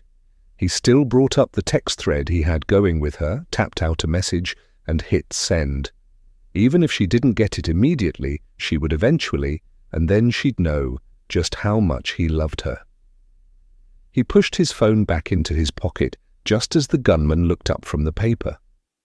He was looking straight at Jordan, and his cold, calculating eyes lit as his lips curved into a smile. Well, I'll be. A sickening dread settled in Jordan's core. Call it a gut feeling, but his mother and her insatiable philanthropic causes were going to get him killed. Usually he wasn't roped into being a face among them, but last week he was involved. His mother awarded full medical scholarships to 5 students who otherwise wouldn't be able to afford the schooling. The announcement garnered media attention and netted an interview at his family home. His mother touted him and his accomplishments for inspiration. This is you. The gunman held up the photo of Jordan smiling next to his mother. He walked over to Jordan, closing the distance between them to a few inches. The man laughed. What do you know? My life has just changed for the better. Jordan should have known the man would discover his identity sooner than later, but he could use this as leverage. Let everyone else go. Hold on to me. Nurse Winters gave Jordan a hopeful look, as if he was her savior, but she ought to hold on to her optimism. Jordan noticed the gunman's face was unchanged. There was a calm, somewhat eerie peacefulness to it, unsettling. Please let them go, he petitioned again. The man shook his head, all the while smiling. This is so much bigger than you and me, kid, but you are a godsend. Jordan bristled at being referred to as a gunman's gift from God. He was just religious enough to take offense. The man went over to his backpack and dug out a walkie-talkie. He was smiling as he spoke into it. I just got us some more insurance. Chapter 10, 12 and 15 p.m. Sandra tossed the stir stick into the garbage, took her coffee to her workstation next to Bryce, and sat down. Maybe if she adopted an optimistic mindset, she'd be rewarded. She certainly wasn't when she'd returned to the vehicle. No one had any updates to give her. Krieger had left them after eating to rejoin ERT. Bryce and Monica continued pulling registrations and backgrounds on vehicles in the area. Luis's efforts with the security company hadn't paid off yet, so they were still without eyes on the situation inside. Gibson raised his left arm in the air and snapped his fingers. Everyone looked at him. Neil came over, standing at their backs and literally breathing down Gibson's neck. Gibson didn't say or do anything but lower his arm for the next few seconds. Sandra watched as a window flashed up on his computer screen. Bingo. Okay, so there was just a transmission. 2 parties, a man and a woman. Trajectory puts the communication inside the hospital. A thrill ran through Sandra. What was said? It was short and sweet, but the system automatically records activity. Gibson took his headphones off and hit a button. The recording came over the speakers in his laptop. I just got some sweet insurance, a man said. Stick to the plan, a woman hissed, and get off the radio. Short and sweet was right, but it confirmed that early 911 caller's statement. So there is an armed woman inside. But we still have no way of knowing what floor she's on, Bryce said. I'm curious about that man's voice. Sandra looked at Luis. Did that sound like Hartley's? Gibson played it again. No, I wouldn't say so. Guy sounds about the same age, though. Sandra could hear that too. Or, as she'd describe it, the voice belonged to a mature male. So, this could be the man from the 4th floor. Or someone else we don't know about yet. Well, if it's the guy from the 4th, we know that Jordan Maddox was on that floor, Bryce said, turning toward her. Her colleague's implication chilled her. Maddox's wealth and prestige would make him a target and provide the gunman with leverage. Or insurance, as he'd put it. The man would feel protected and invincible. I need a walkie-talkie ASAP. Gibson reached overhead to a cabinet and pulled one out. He powered it up and twisted the dial to the right frequency. You're all set. As she took the walkie-talkie, she was blasted into the past. Peanut, do you copy? Over. Sam's young voice comes across the radio with my call sign. It was Mom's nickname for me because I was smaller than Sam when I was born. When he uses it, I feel closer to her. It helps even more as I was lying awake in the dark, staring at the ceiling, feeling uncomfortable in this new place. The house, the smells, and the foster parents are strange. All these things keep me up. I copy. Over, I say back, wishing we shared a bedroom, but we're not allowed with me being a girl and him a boy. What is your situation? Over. I wish you were here. Over. A hot tear splashes my cheek. I am here, always. Now sail off into dreamland, and I will meet you there. Copy? Over. Copy. Good night, Sam. Over. Good night.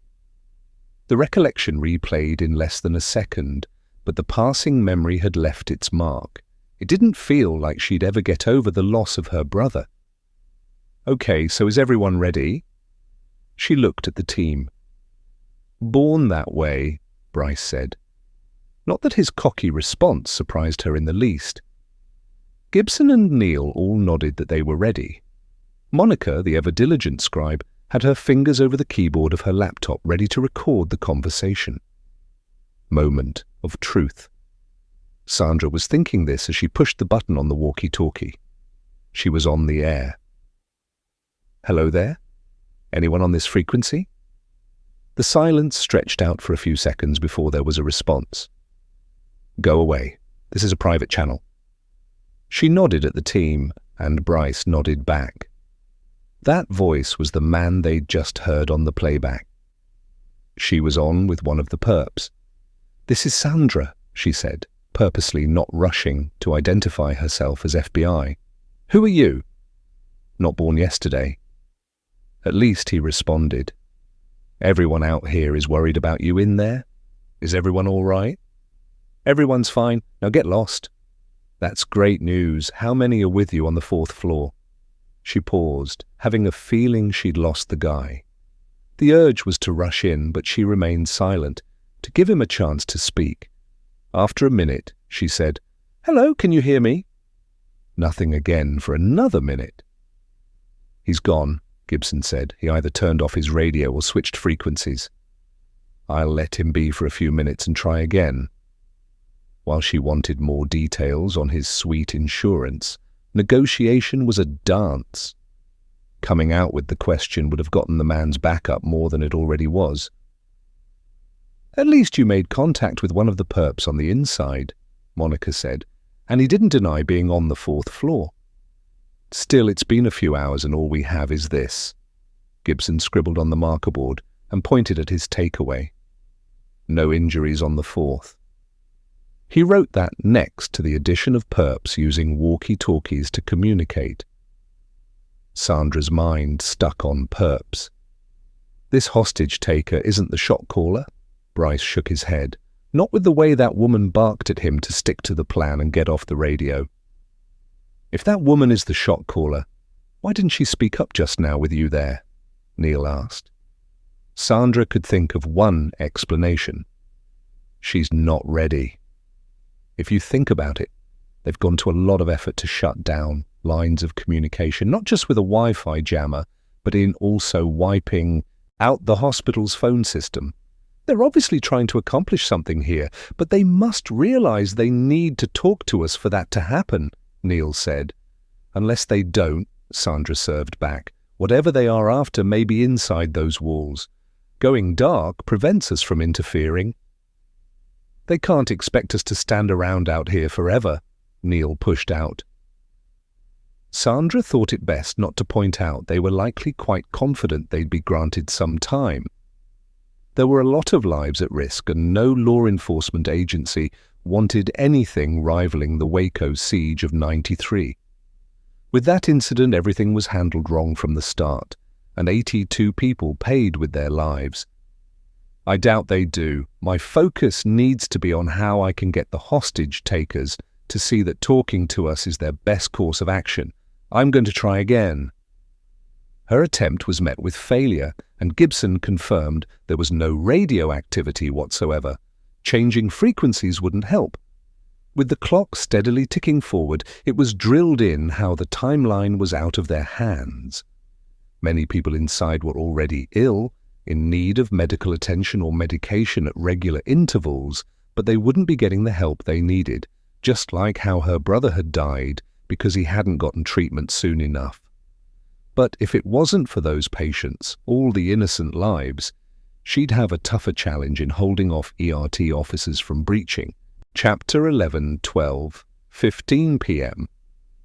Gail kept lifting the phone receiver, but every time she did, she was met with silence. The line was dead, and her cell phone didn't have any bars. If that wasn't unsettling enough, being stuck inside this room was making her claustrophobic. The brightest thing in here was the readout on her daughter's heart machine. Otherwise, emergency backup lights spread shadows into the corners. "What is going on? Why can't we call out?" "I don't know," Nurse Torres said, her eyes blank. Gail couldn't just stay here while her daughter's life hung in the balance. She left Phoebe to peek through slots in the blinds out to the hallway. Maybe she could spot a reason for hope that this would be over soon. "Please, Mum, get away from there!" Nurse Torres came up behind her and beckoned her away from the window. We can't just be expected to stay holed up in here. I don't see anything.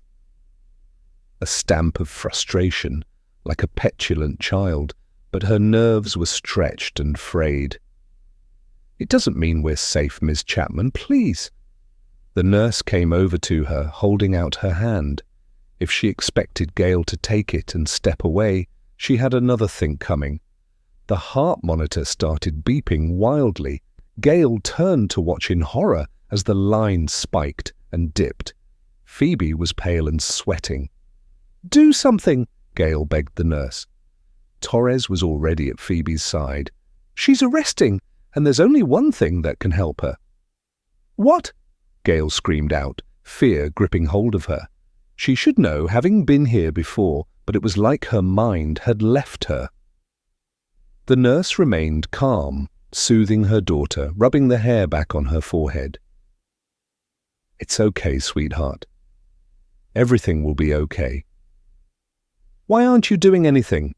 The machine continued to beep. The spikes had lower peaks, but the rhythm remained erratic. "Do something." Gail never felt more helpless in her life. "She needs a defibrillator and—" The nurse's eyes widened and jabbed toward the door. "They're out there." Gail blanched. She never understood why one wasn't always in the room near her daughter, just in case, probably due to budget restraints. Money determined life and death. Torres nodded. "But we can't go out there." "To hell with that. Tell me where and I'll go get it." "I can't let you do that." Gail got in the nurse's face. "Tell me where to get one, now." "They're on wheeled carts next to the nurse's station, but I told you we can't go out there." "I'm not just going to stay here and watch my daughter die. You go out there and run into the gunman, you could both die." "I don't matter, only Phoebe." To hell with being swallowed by hopelessness. Her baby's life was on the line. She stormed out the door, ignoring the nurse's protests at her back. Voices came to her ears from down the hall, transmitting scared, nervous chatter. Gail looked back over her shoulder at the room, and Nurse Torres was peeking out through a crack she made in the blinds. Spotted, she let the slots fall back into place. Gail crept down the hall toward the nurse's station, keeping a lookout for the gunman. The voices she'd heard were coming from inside a room with a plaque on the door that read "Nurse Break Room." It sounded like there was an altercation inside. Was a gunman in there, just mere feet away, with only a door standing between them? Not my problem, she told herself. She just had to grab a cart with a defibrillator and get it back to her daughter. She saw them next to the desk. Her hand was on one when there was a loud bang. She ducked to the floor behind the desk, her ears ringing and her heart thumping furiously. Gunfire! It came from inside the break room. The earlier chatter and scuffle transformed into screams and crying. Not my problem. She screamed again, in her head while she stood. She planned to just grab the cart and run, but there was a charging tray with 3 walkie-talkies on the desk, and she snatched one. She couldn't call out on the phones, so maybe this would work. She grabbed the closest cart and pushed it back to the room in a run. When she was within a foot of the door, Nurse Torres threw it open and swept her inside. Chapter 12:12, 20 p.m. Eric was used to multitasking, and leaving one suspect to speak to another wasn't unheard of. Cross was waiting on his lawyer anyhow. Brent Hartley's place was a modest row house, painted purple. The street was lined with some cherry trees, their pink petals at their peak. By next week the ground would be littered with them, and they'd be blowing everywhere. Eric banged on Hartley's door. Stacks of boxes and totes blocked the front window. Hartley was a hoarder. Eric arrived with full clearance to enter the home, just as he had with Cross, and he was prepared to do that. He'd just have to find another way in. Just as he went to step away in search of another entry point, the door was cracked open. Eric froze.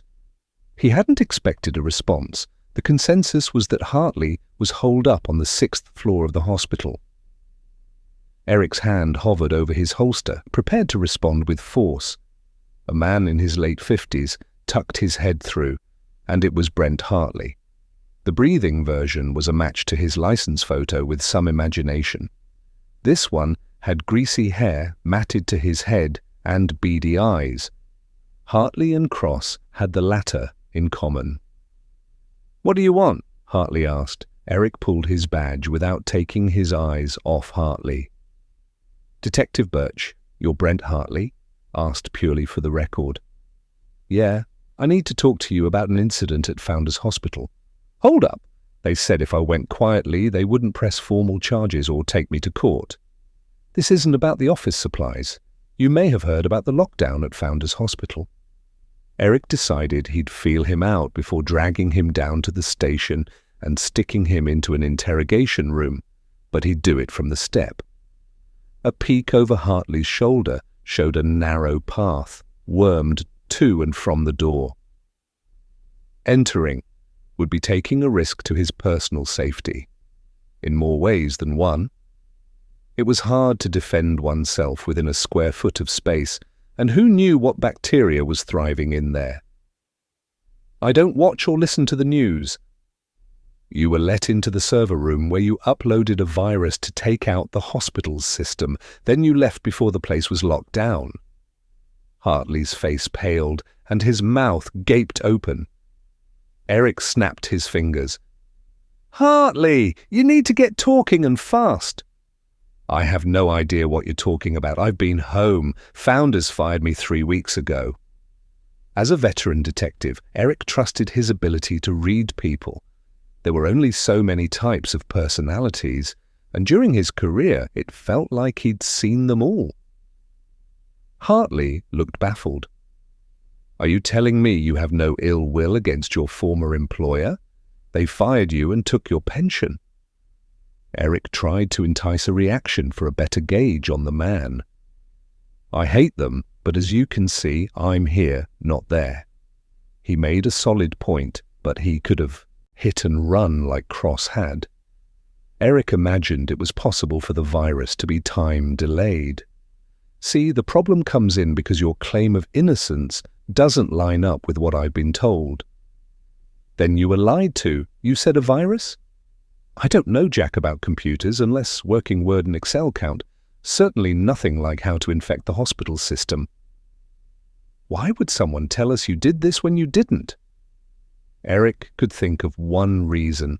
That Cross wanted to waste Eric's time. While he was busy chasing false leads, the real culprit remained unidentified. But he had to see this through. "Come on, we're going down to the station." "Seriously? I'm not saying a word until I get a lawyer." "As per your right." Eric cuffed him and had him taken back to the station. He followed the police cruiser, hoping Cross's lawyer had arrived so Eric could talk to him and ideally make some progress. It turned out Cross was ready to go, and Eric made up a coffee and headed to the observation room for a look at Cross and his attorney through the one-way mirror. Cross paced, appearing more frayed than before. He kept running his hands down his face and raking his greasy hair with his hands, contributing to the problem. Eric entered the room without knocking, and Cross flinched and paused mid-pace. "If you could sit." Eric gestured to the empty seat beside the lawyer and set the coffee there. Cross sat down and eyed the offering with skepticism. "Go ahead. I brought it for you." Eric turned to the lawyer. "Sorry that I didn't think to bring you one." The lawyer smiled tightly and slid his business card across the table. Eric didn't pick it up, barely glanced at it, but caught the name. Gaylord Pearson. His parents must have hated him. The lawyer leaned forward, but his rigid movement told Eric he was poised for a fight. "My client is ready to talk if you can guarantee his safety." "His safety? What about the 1,100 people inside of Founders Hospital right now?" "My client has nothing to do with that." Eric was the one to smile tightly this time. He could lay it all out, how they might not be in this mess, if not for him, but attacking Cross would shut him up. Eric was forced to dance. We'll disagree on that, but let's say your client has reason to be concerned with his welfare. Before I can give you any guarantee, I need to hear what he has to say. Eric leaned back in his chair, crossed his arms as if disinterested. In truth, Eric saw all this talk of fear for his life to be hyperbole, especially if he were meant to believe Brent Hartley was violent. Pearson gestured at Cross for him to speak. I was told that if I didn't cooperate, I would be hurt. I'm just as much a victim here. Eric bristled at that claim. How is that? I was vulnerable. This person knew about my gambling debts. Cross met Eric's eyes. So this is About blackmail now? Ah, yeah. And this person being Brent Hartley? Cross rubbed his chin on his shoulder and looked at the lawyer. Because that's what you told me. You let Brent Hartley into the server room, and he uploaded a virus. I have to say, I've talked with the guy, and he's not scary to me. Not too smart either. Cross was refusing eye contact, the telltale sign of an unskilled liar. It wasn't Brent Hartley, was it? No? Why tell me that then, to waste the taxpayers' money? Drag things out for everyone? I don't like the guy. Eric licked his lips and leaned forward, shook his head. That's not why. You're lying, Mr. Cross. Not about how I feel about him. The second the words left Cross's lips, he snapped his mouth shut and remained still. Eric resisted the urge to smile. Cross as good as admitted he'd lied about everything but his feelings toward Hartley. Eric turned to Pearson.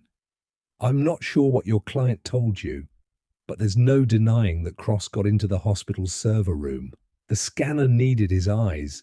The rest is up for debate. My client is not disputing that part, but he was there under duress. Honestly, I'm losing patience. Who threatened you? Made you do this? I don't have a name. Fine. What did he look like? Cross turned to his lawyer. It's best that you tell him all you know, Pearson advised his client. He was in his 50s, scruffy, a white guy. Seems rather vague. How did he find you? He, just came up to me at work last week.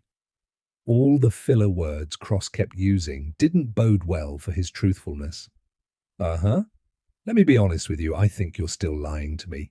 And Mr. Cross, there's nothing much I hate more than a liar. Either we start having honest communication or I'm out of here, and you'll be facing decades, if not life in prison. Eric paused for effect, then added, If anyone dies today, you will go away for murder. What? No, that's not... I didn't do it. When you opened that server room, you became an accomplice to a felony. Have your lawyer explain that to you if you're confused. Eric got up and left the room. Cross might not be talking, but the search of his home might speak on his behalf. All Eric knew was Hartley had to be cut loose, and Cross warranted closer scrutiny. Chapter 13, 20 p.m. It felt like everyone in the room was watching him. Jordan should be used to the spotlight being born a Maddox, a sole heir at that, but it never got any easier. He wanted to make his mark as an exceptional neurosurgeon to help people, not for fame or money. If the latter was his driver, he didn't need to get up and do anything in the morning because his trust fund was sizable enough to finance generations. Mahoney was looking pale and clammy, and his breathing was becoming a little choppy. Let me look at him again, see what I can do. Jordan made the petition while not holding out much hope. The gunman waved his weapon, directing Jordan to Mahoney on the couch. Jordan first inspected the wound and saw that the bleeding had slowed to nothing. The fabric of Jordan's coat hadn't gotten any more soaked with blood. That was a good thing. Jordan pulled his stethoscope from around his neck and listened to Mahoney's heart. The beats were even but a bit on the slow side and indicative of low blood pressure. He needs surgery and medication or he could die. If the gunman obliged to the latter, Jordan might be allowed to leave the room. Neither is happening. Do you want him to die? The man put the gun in Jordan's face, and he withdrew, holding up his hands in surrender. Hello there. Anyone on this frequency? A woman's voice cut into the room. It was coming over the walkie-talkie. It wasn't the one who a moment ago had told the gunman to get off the radio. This one was different. Jordan felt a bud of hope in his chest. This is Sandra. Who are you? The gunman's gaze became a blank stare before he started to pace again. He put his back to them, and Jordan eyed the jammer that was still on the counter. With the man distracted, he might be able to spring to his feet and smash the thing before the gunman had a clue. Jordan quietly made his way over there, having just enough time to retrieve the jammer and race back to Mahoney. Jordan pushed the jammer under the couch in a fluid motion as he got down on his knees. The woman said over the walkie-talkie, "Everyone out here is worried about you in there. Is everyone all right?" Sandra had to be a cop or negotiator. There might be hope for a rescue yet.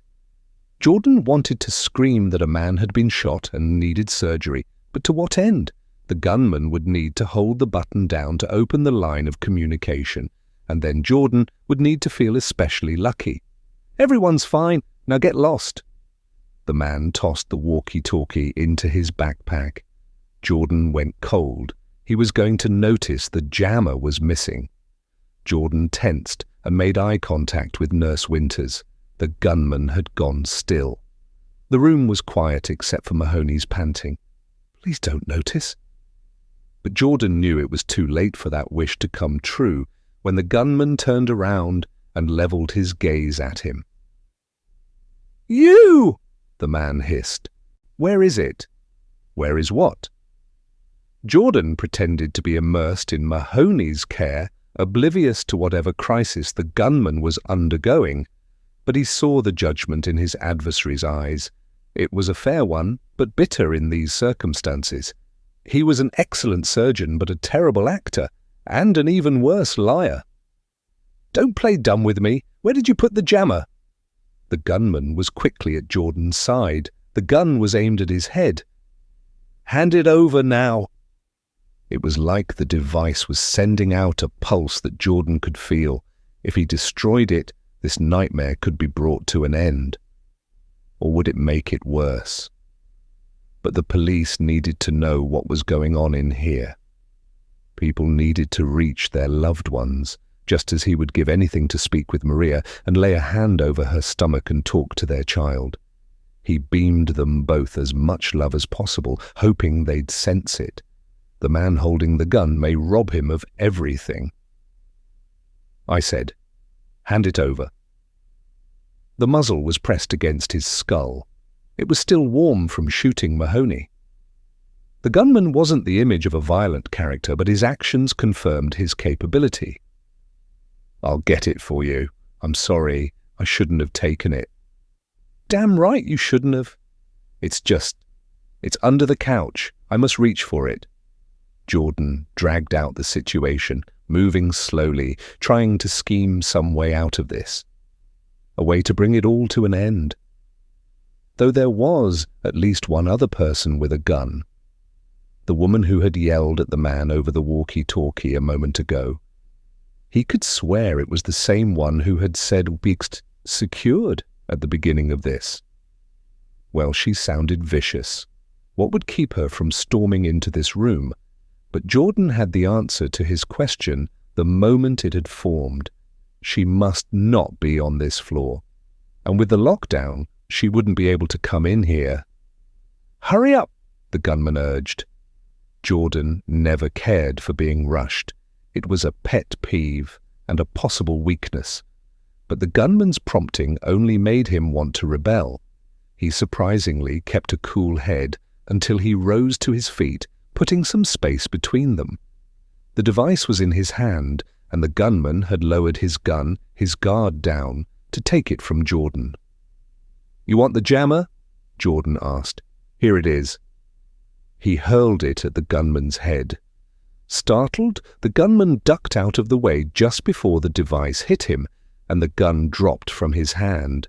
The jammer sailed across the room, smashed into the wall, and fell to the floor in a jumble of pieces. "You little shit!" the gunman roared after witnessing the aftermath. Jordan took advantage of this distraction and went for the man's gun, but he couldn't see it anywhere. Where the... Nurse Winters was in the corner of the room, her back to the wall, holding on to the weapon.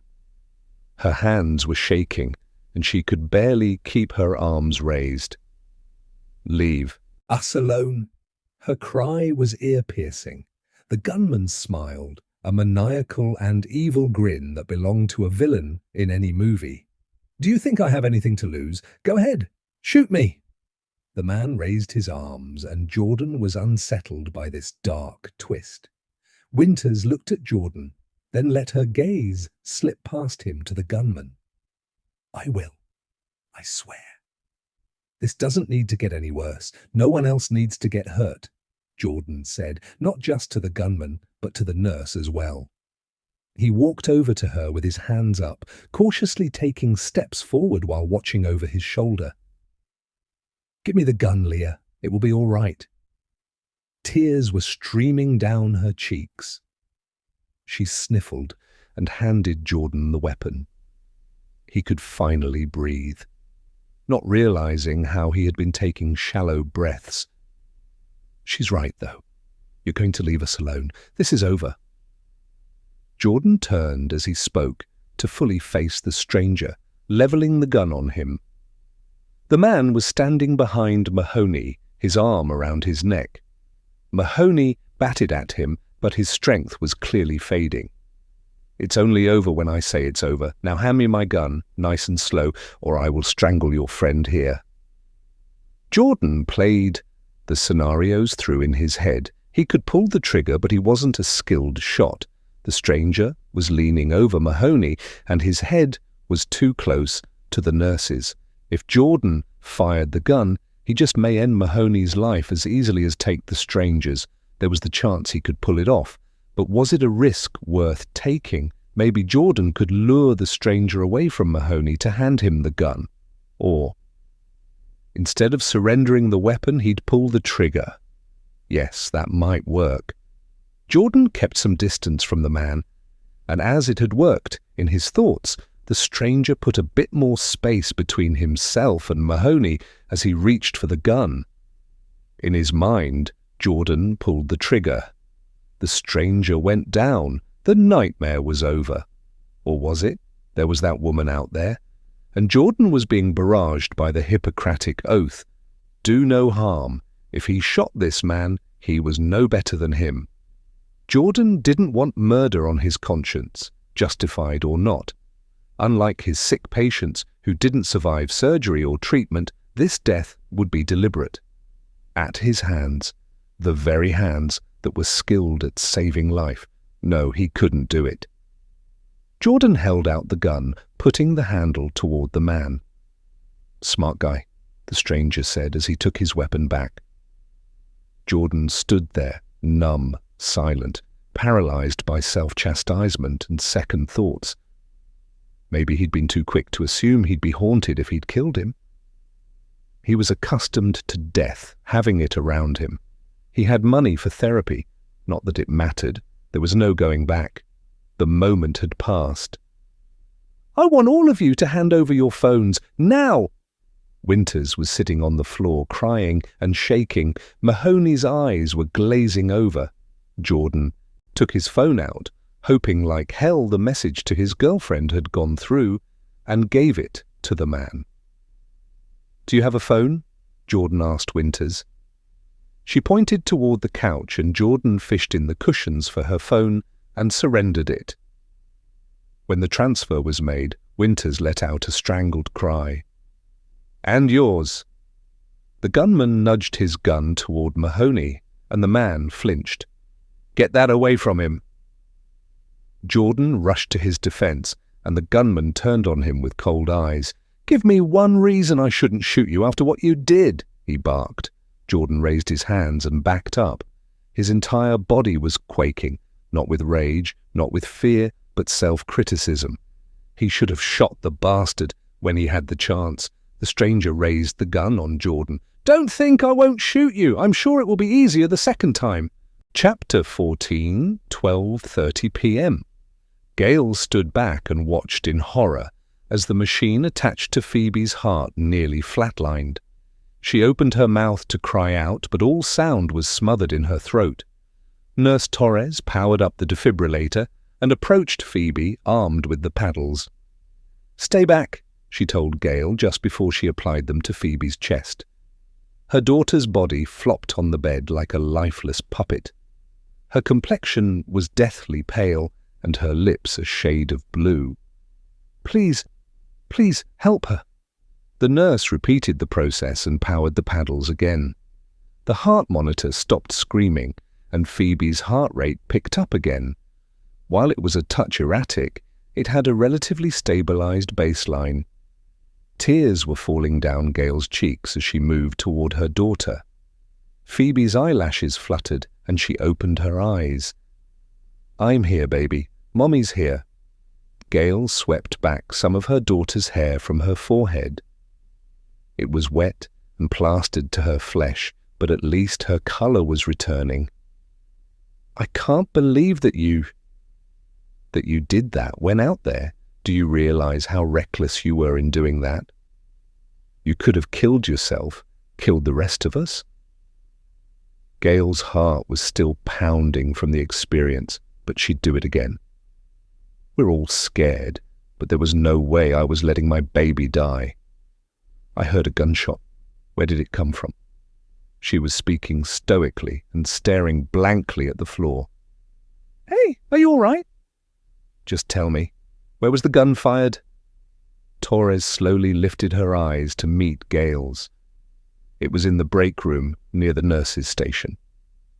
Nurse Torres touched her neck, her fingertips toying with the collar of her uniform, and tears beaded in her eyes. "For what it's worth, I don't know if someone was hit." Gail would keep the fact she'd heard screams to herself. That's if Torres hadn't heard them herself. Torres nodded while chewing her bottom lip. Gail glanced at Phoebe. Her sweet girl was now resting peacefully, her little chest going up and down while the monitor tracked her heart. Stronger, more even dips and peaks, but she knew it wouldn't stay that way. Gail took the walkie-talkie from the pocket of her sweater. "I grabbed this from the nurse's station. We can call for help now." "No, you can't." Torres's face blanched. "Like hell I can't. And why wouldn't I? If you do, there's a good chance the gunman will hear you and come right here. You don't want him in here with Phoebe?" Gail felt a jab under her ribs. "Then what are we supposed to do? Wait and do nothing?" "Pretty much, yeah. Police are already out there. I peeked outside and saw them. After she told me to stay away from the windows. Then they must have heard the gunshot. Why aren't they coming in?" A ding sounded from the nurse's pocket. Gail lit up. "Was that your phone?" Actually, I think it was. Torres reached in and pulled the device from her pocket. It's a text message. Then the phones are back up, or at least cell phones. I can call the police and tell them someone was shot. You just said you didn't know if someone was hit. Torres looked up from the screen of her phone. Her expression shadowed. I don't, but the police will come much faster if they think someone is hurt, Gail said, rushing to backpedal. No, you can't lie to them. Torres's gaze fell back to her phone. The hairs raised on Gail's arms. Bad message. Torres shook her head, sniffled, and put her phone away. Gail saw the bars on hers and called 911. Chapter 15:12 on 55 p.m. Sandra had talked over the walkie-talkie several times in the last 40 minutes, trying to lure a response, but nothing worked, if they were even still listening. 35 minutes had passed since Sandra got through to the man over the radio. His words, "Everyone is okay," continued to haunt her because she had no foundation of trust with him. The door to the vehicle swung open and Krieger stepped inside. "Good news, everyone. The jammer's been knocked out. Bad news. There are so many calls flooding 911 they're overloading the system, but there's one woman currently on the line about to be patched through to here. She says she's on the 4th floor and there was a gunshot," where they knew one gunman was positioned, but no one had heard gunfire. The concrete and steel of the structure must have prevented the sound from reaching them out here. The vehicle's phone rang and Gibson answered. "Yes, I understand." Gibson spun his chair around. "I have the woman from inside, a Gail Chapman, on a shared line with the 911 dispatcher. You can pick it up there." Gibson pointed at the headset, dangling on a hook in Sandra's workstation. Sandra wasted no time putting it on her head. "Gail Chapman, this is FBI Special Agent Sandra Voss. Are you somewhere safe and hidden?" "Yes, in my daughter's room, but please do something. He has a gun." Her breaths were fast and jagged, and if Sandra didn't help calm her down, she'd go into a full-blown panic attack. "You've got the door locked and the blinds closed?" As much as Sandra wanted details, the women's safety was the priority. "Yes." "And it's just you and your daughter in the room?" "And Nurse Torres is here?" Gail's inhales were hungry gasps for air. If she kept going like this, she might pass out. "Gail, you need to do something for me, okay?" "Okay." Tentative. "Just take a few deep breaths." "I am..." She panted, breathing. "Just deep, calm breaths," Sandra reiterated in her soothing late-night DJ voice. When Gail's breathing slowed, Sandra spoke again. "There! Are you feeling better?" "A bit. But he has a gun." At least this time, when she doled out the situation recap, she was much calmer than before. "How many men are there with guns?" "Just the one that I know of." "So you never saw or heard this man talking to anyone else? An accomplice?" "He was talking to people. I think they're with the hospital, though, and he... You're safe, Gail. Talk to me." "He what?" Sandra remembered Krieger said this woman heard gunfire, but she wasn't going to rush her. "I went out there, in the hall." The sounds came from the nurse break room. Sandra looked over at Bryce, who had picked up his headset and was listening in too. "What did you hear?" she asked Gail. There was a bunch of talking, men's voices too. Or 3. I think one was the gunman. Then there was what sounded like a scuffle. The gun went off, and there was screaming. Her breathing deepened. "I think that he might have shot one of the men. One screamed, and that's also when I heard a woman cry." Sandra sensed the energy shift inside the vehicle. Injuries changed things and would have ERT wanting to move in, but there was nothing standard about today's incident. "Do you know if anyone was seriously hurt?" "A man was shot." "There was a gunshot," another woman said in the background, presumably Nurse Torres. "That's all you know for sure." "You weren't there," Gail said. "You didn't hear the screams or crying." "Ms. Chapman, did you hear anything else after the gun was fired?" Sandra asked calmly, taking back the reins of the conversation. "No, but someone could be dead." "You sound scared, and that's understandable, but please, focus on what you heard. Did anyone cry out that someone was killed?" Sandra slid her gaze to Krieger, who was watching her closely with squinted eyes. The expression defined a wrinkle in his brow line. "No." There was some hope in that. Logic would suggest someone would have blurted this out in shock.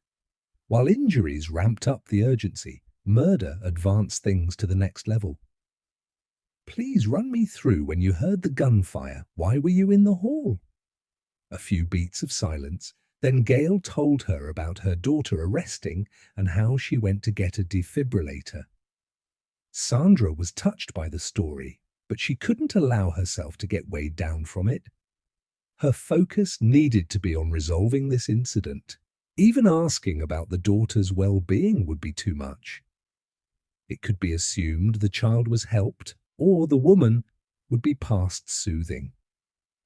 "I'm so sorry that you and your daughter are going through all this. So you heard all this take place from the hall outside the nurse break room, but you didn't see the shooting happen."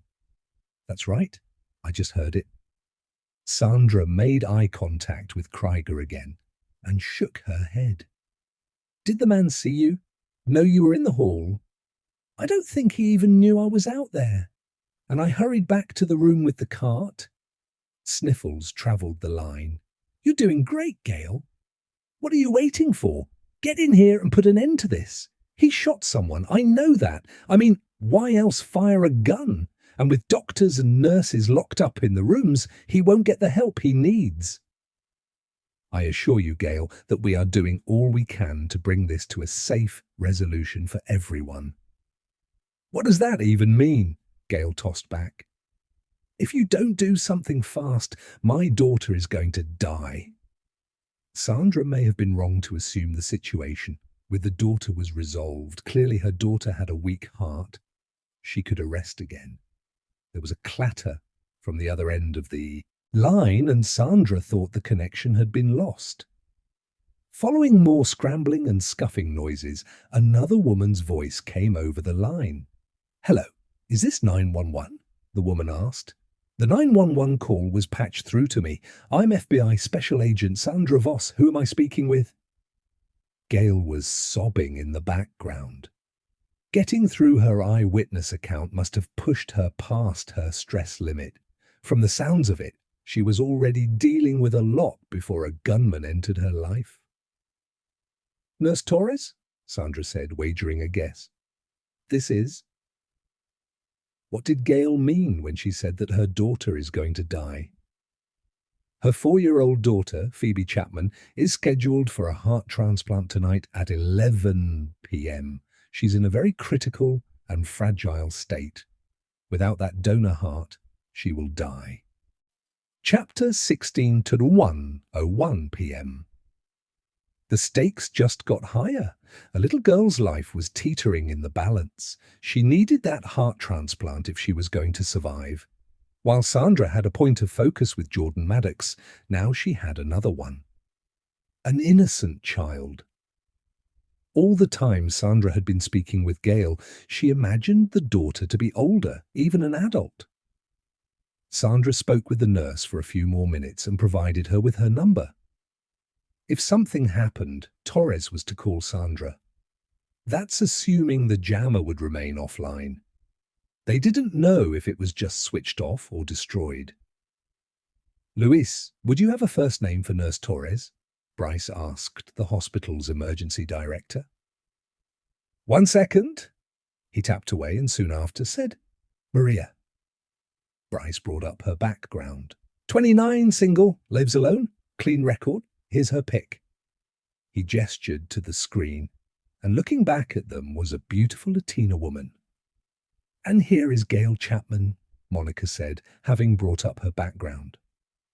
Gail was pretty but plain, Caucasian, with light brown hair. "Gail's 35, lives alone as well. She's a single mother." Monica caught Sandra's eye. That would make losing her daughter more devastating. Sandra's bond with Olivia was strong, and she credited much of that to the two of them spending so much time together. Olivia's father was a good man, but not a good fit for Sandra in the long run. They had never gotten married, but he was a part of Olivia's life when he was in Washington. Nolan Copeland was with the FBI's hostage rescue team, and his work took him for stints around the world. Sandra looked at the hospital emergency director. "Luis, there is the chance this won't be resolved in time for Phoebe Chapman's operation. If it's not, what will happen to Phoebe's donor heart?" She was nauseous even thinking about the answer to that. Luis took a deep breath and let his gaze pass over everyone in the vehicle. "It would depend on the situation, but considering that the operation is planned, It's likely that they are taking the donor off life support to harvest the organs at a preset time. That's usually within a couple hours of a transplant. There might be some hope then. So if we could get a hold of the transplant coordinator at the donor hospital, tell them what's going on here, we might be able to postpone this. It's possible. Though it's also possible the heart would fall to the next eligible recipient. It depends on timing, and there's the family to consider on that end. Sandra put herself in their minds. They were preparing to say goodbye to their loved one. Prolonging that would only extend their agony. She didn't want to play God, but she would do all she could to get that heart to Phoebe as it was arranged. She suspected other organ recipients were lined up too, and wouldn't be eager to postpone life-saving surgeries. Could we call them?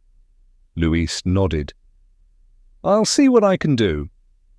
His phone rang, and he took the call at the table. It's infuriating sitting out here while people are dying inside, Neil said. Rather a pointless comment when it's a hospital, and people die here every day, Krieger pointed out. But this guy on the 4th discharged his weapon, and we have a witness swearing that he hit a person. That changes things. Sandra agreed, but Shaw hoped he wasn't going to suggest they blow past protocol and swoop in early. This woman is dealing with a lot. She thinks someone was hit, Bryce inserted. She didn't see it. No, but she heard it.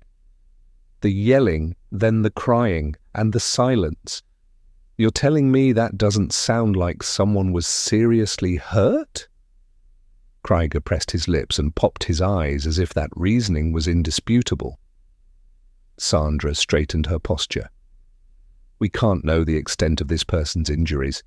As Special Agent Sutton just said, this witness never saw anything. Sounds can be misinterpreted. Sure, let's play. Name one hypothetical.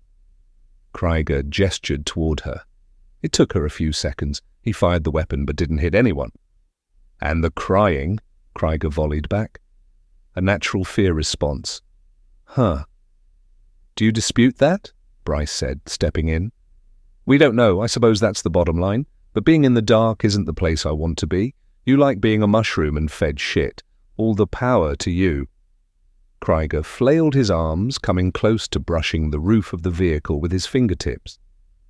It's frustrating not knowing everything, sure, Sandra said, feeling like she needed to de-escalate things inside the vehicle. It wouldn't be the first time. Everything? I'd settle for something. Krieger rubbed his chin. We don't have any eyes or ears inside and have no way of fixing that with the barricaded doors. The perps aren't talking to us through the radios or even to each other. And now we have a 4-year-old girl who will die if we fail. By the time Krieger finished his recap, he was breathing heavily. And it was no wonder after that emotion-infused summary. Sandra could argue that nothing had changed. Phoebe was in that condition all along. They just hadn't known, and there were likely many other similar cases inside at this moment. We're best not to get ahead of ourselves. She's right, Rick, Neil said. It's not over until it's over. We think we're going to fail, we will.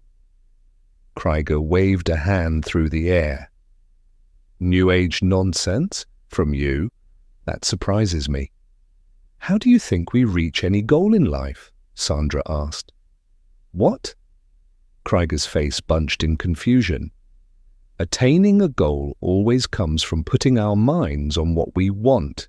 And that's what we're going to do today. What I do every time there's an incident like this, she said.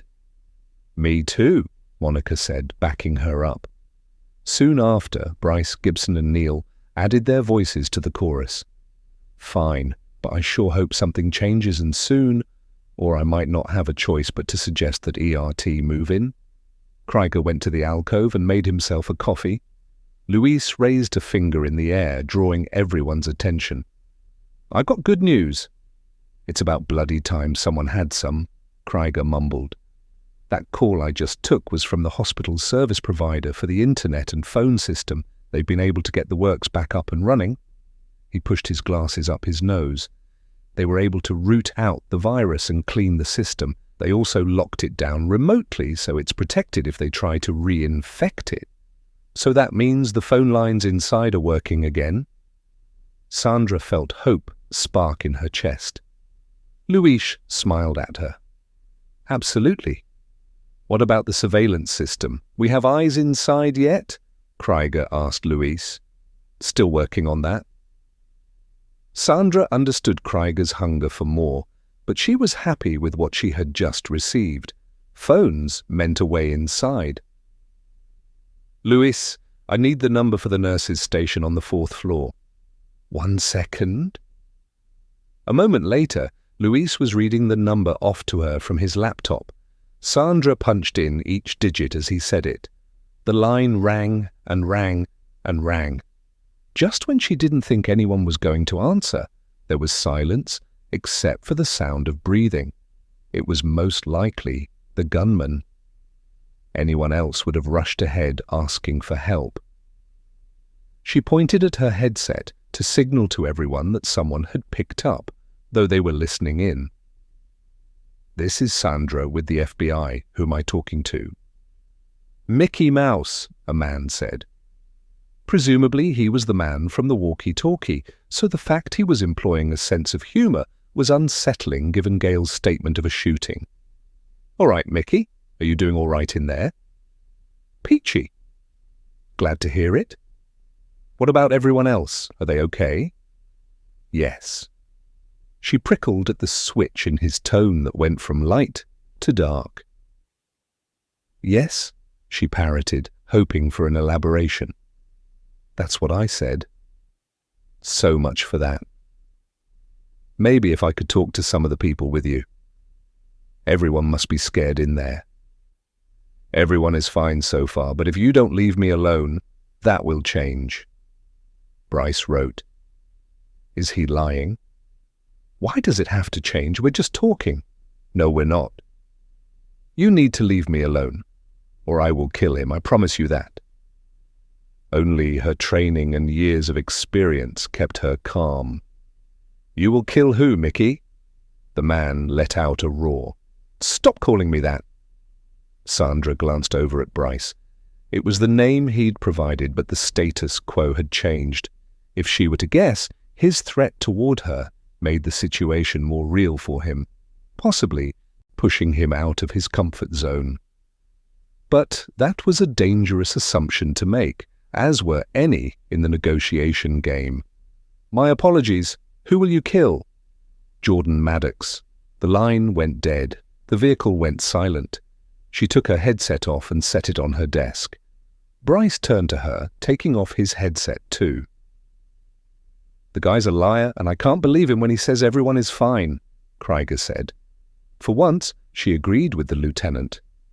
There was something in the way Mickey articulated his threat. Or I will kill him.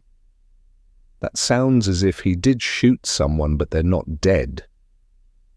She could be reaching, but she trusted her years of experience in reading people, detecting nuances. Whatever the case, it doesn't sound good for Maddox, Neil put in. No, it doesn't, Sandra said, looking at Bryce. We're going to have to tell Roe, Bryce said. She nodded, not looking forward to that conversation with her boss, but she needed to get in front of this in case things turned sideways. If you'll excuse me. She got up and left the vehicle. She found Luis out there with his laptop under an arm, his phone to his ear. She hadn't even noticed he'd stepped out to make a call. Based on what she overheard, he was on with the hospital that had the donor heart. Elwood's line was ringing in her ear by the time she hit the pavement. He picked up on the second one. Tell me the nightmare is over. She hesitated, considered sugarcoating things somehow, but settled on the cold reality. The nightmare just got worse. Don't tell me it has anything to do with Maddox. I wish I could. The gunman on the 4th floor has him. Tell me you're kidding. He threatened to kill Maddox, so we assume he's still alive. Assume? Dear God. I couldn't get proof of life before the line went dead, but there was earlier gunfire and it's possible someone else was injured. Or Maddox is dead already, and this guy is trying to extend his leverage. I don't think so. He referred to Maddox earlier as his insurance. The words were out before she caught her slip. You want to repeat that? She really didn't. We just need to watch our steps. Damn straight. From what you told me, this hostage-taker has shown himself capable of pulling the trigger. What's the next step? This just happened, but I don't see how it changes our approach. Sandra brought him up to speed on the incident, realizing on the recap how little progress they had made.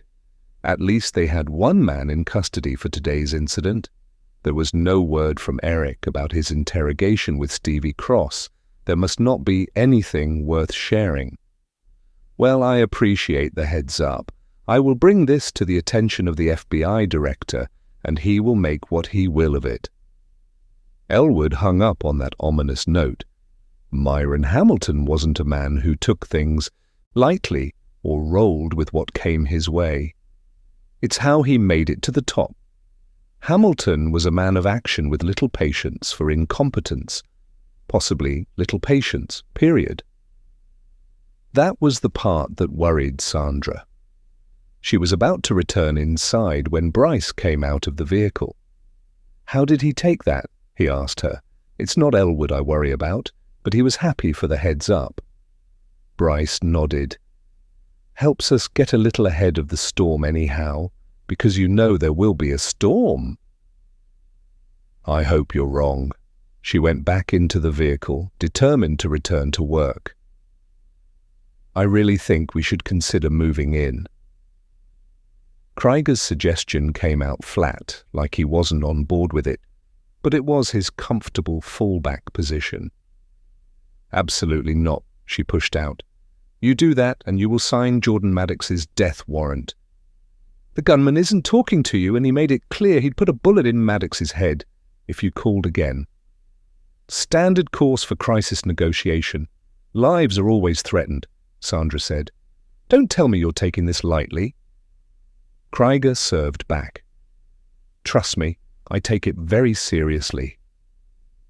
She made herself a coffee, with everyone watching her, and sat back at her workstation. When Mickey, we'll call him that for the lack of something better, got on the walkie-talkie with his accomplice, she fired back with, stick to the plan. Mickey is going off plan by taking Maddox. I suspect he was seen as an opportunity. Or as Mickey put it, insurance, Monica pitched in. Exactly. Leveraging Maddox wasn't today's goal, it was happenstance, a lucky turn of events for the gunman. He's unlikely to hurt him. Krieger took a deep breath, inflating his chest. Unlikely, he muttered. I believe Mickey acted on his own here, she said. So you believe this guy went off plan? Then what's to say he won't go further off the path? Krieger raised his eyebrows. Sandra didn't want to admit it was possible. Not out loud, especially to Krieger, who seemed to be itching for a reason to move in. Well, Krieger prompted her. You want me to say something? I'm not a mind reader, never claimed to be. But I am pretty good at detecting underlying indicators. One of these tells me he won't shoot Maddox. Agreed. He's a bargaining chip, as awful as that sounds, Bryce wedged in. Sandra wanted to get on the phone, but she needed time to consider a strategy before doing so. Luis was also still outside, and he could provide her with direct numbers for the nurses' stations. She'd use this time to further discuss what had just happened with Mickey. There's always more that isn't being said. To start, what are the base emotional drivers at play here? We can dispute it all we want, but humans are emotional creatures. These emotions make us do things, so what made these people? 3. That we know of go into Founders Hospital with guns today? Whatever it was, it required them to be left alone, Bryce suggested. The infected system, the jammer. They were buying time, Gibson said. Exactly, and I think it was Mickey's lack of control over that timeline that had him take Maddox's insurance, Sandra put in. and I sense contention between Mickey and the woman, Monica said. Sandra nodded. She certainly wasn't pleased by the interruption or Mickey being on the walkie-talkie. She had to know we'd overhear the conversation, Bryce began. She feared it would jeopardize their goal. Yes, so she's hyper-focused, but Mickey is making impulsive decisions based on emotion, Sandra reasoned. Just what you want to hear when he's got Maddox within reach, Krieger griped. The guy also has a bad sense of humor, pulling out Mickey Mouse at a time like this. Despicable, Gibson said, while scribbling the name on the marker board. The humor could simply be a deflection, Monica reasoned. He might not want to even be involved today. Yet he threatened a man's life to a Fed, no less, Neil said. It's too late to unring that bell. Not that we're disputing this, but we have more to support that Mickey isn't in charge, Bryce said. In his exchange with you, I noticed he stuck to the singular pronoun of I. Sandra nodded. I picked up on that too. Either of you want to elaborate? Neil asked. Bryce gestured for Sandra to do so. Shot callers generally use plural pronouns such as we, they, and them. Since this guy stuck to I, this tells us he has very little, if any, power over this situation. Hence, taking Maddox hostage would make him feel more powerful and in control, Neil said. Precisely. Sandra didn't say anything else because Luis came back into the vehicle. He had everyone's attention as he sat back at the table and set his laptop down again. So I called the donor coordinator. What is it? Sandra coaxed out of him. Bad news, the surgery is scheduled and people are relying on other organs from that donor. It can't be pushed off. Son of a bitch, Krieger muttered and slammed his fist into the palm of his other hand. Ah! Luis's cheeks flamed bright red. And now they know about our situation, they are prepping the next heart recipient on the list for possible transplant. They're not even giving us a chance here. Neil's voice was strained. They are, but if things aren't worked out here by 9 p.m., Phoebe Chapman's heart will go to someone else, but everything should be, wrapped up by then, shouldn't it? Luis looked at his wristwatch. These things take the time they take, Bryce said solemnly. And sometimes that's far longer than we'd like. Oh. The tiny utterance from the emergency director's lips hit like an anvil tossed into water. The repercussions rippled out, reminding all of them of the stakes involved. Chapter 17:107 p.m. Sandra sat back in her chair, feeling like she'd been hit by a dump truck. Putting a clock on negotiations was never effective. Deadlines made for impulsive decisions. She watched Krieger's face ball into an angry mask, and she feared he might do something rash. But storming into Founders wasn't the smart choice, not with innocent lives on the line. Luis, I need the direct lines for all the nurses' stations. Luis rattled off the numbers while noting the floors they belonged to. Bryce wrote them down while Luis added, I just wanted to point out the number I gave you for the 8th is for the main admin desk. No patients stay on that floor. It's mostly offices and labs. Sandra put her headset on and placed the first call, starting with the 6th floor. Presumably the man who had infected the server was there. And now the thought occurred to her, what if he never left the server room? The line rang repeatedly before rolling over to an automated voicemail. Next, she started on the main level and worked her way up while skipping the 4th floor for now. No luck, until the 8th floor. A woman answered. Her voice was sheepish. Hello? Bryce wrote, an innocent, on a piece of paper and pushed it over for her to see. Sandra shrugged. It might be the shot caller making herself seem guileless. I'm FBI Special Agent Sandra Voss. Thank God, are you here to help us? We're working on that. What's your name? Janie De Silva. I'm an endoscopy technician with the hospital. I didn't know the phones were back up, or I would have called 911 again. I did this morning and got cut off. Sandra glanced over at Bryce. The woman she spoke to at the cordon line said her sister's name was Janie De Silva. Is it safe for you to talk with me? Yes, I'm hiding beneath the desk, but I don't think she'll be back. Who is she, Janie? I don't know who she is, but she had a gun on Pam. That's why I called before. Do you know what she wanted from Pam? She'd get around to asking who she was. She was walking down the hall with her, and they pushed their way into the meeting. Can you describe this woman's looks? Average, but she's very thin Caucasian. Hair color? Brown. Did you hear her speak? Does she have an accent? I briefly overheard her talking to Pam, but I didn't detect an accent or anything that stood out. Sandra was impressed by Janie's calm composure. It was adrenaline helping her keep a cool head, or Sandra was wrong about the woman on the other end of the line. It was possible she was talking to the shot caller, who was pretending to be an innocent. She could have provided the name off a badge. To confirm this woman's identity, Sandra needed to find out something personal that went beyond a name badge. Do you have a loved one we can call to let them know you're okay? My sister, Remy Bishop, the woman said without hesitation. She was going to meet me at break this morning. Sandra nodded at Bryce and mouthed, It's her. But what were the chances she'd be in contact with her sister? Slim to none, but life had a way of presenting these serendipities.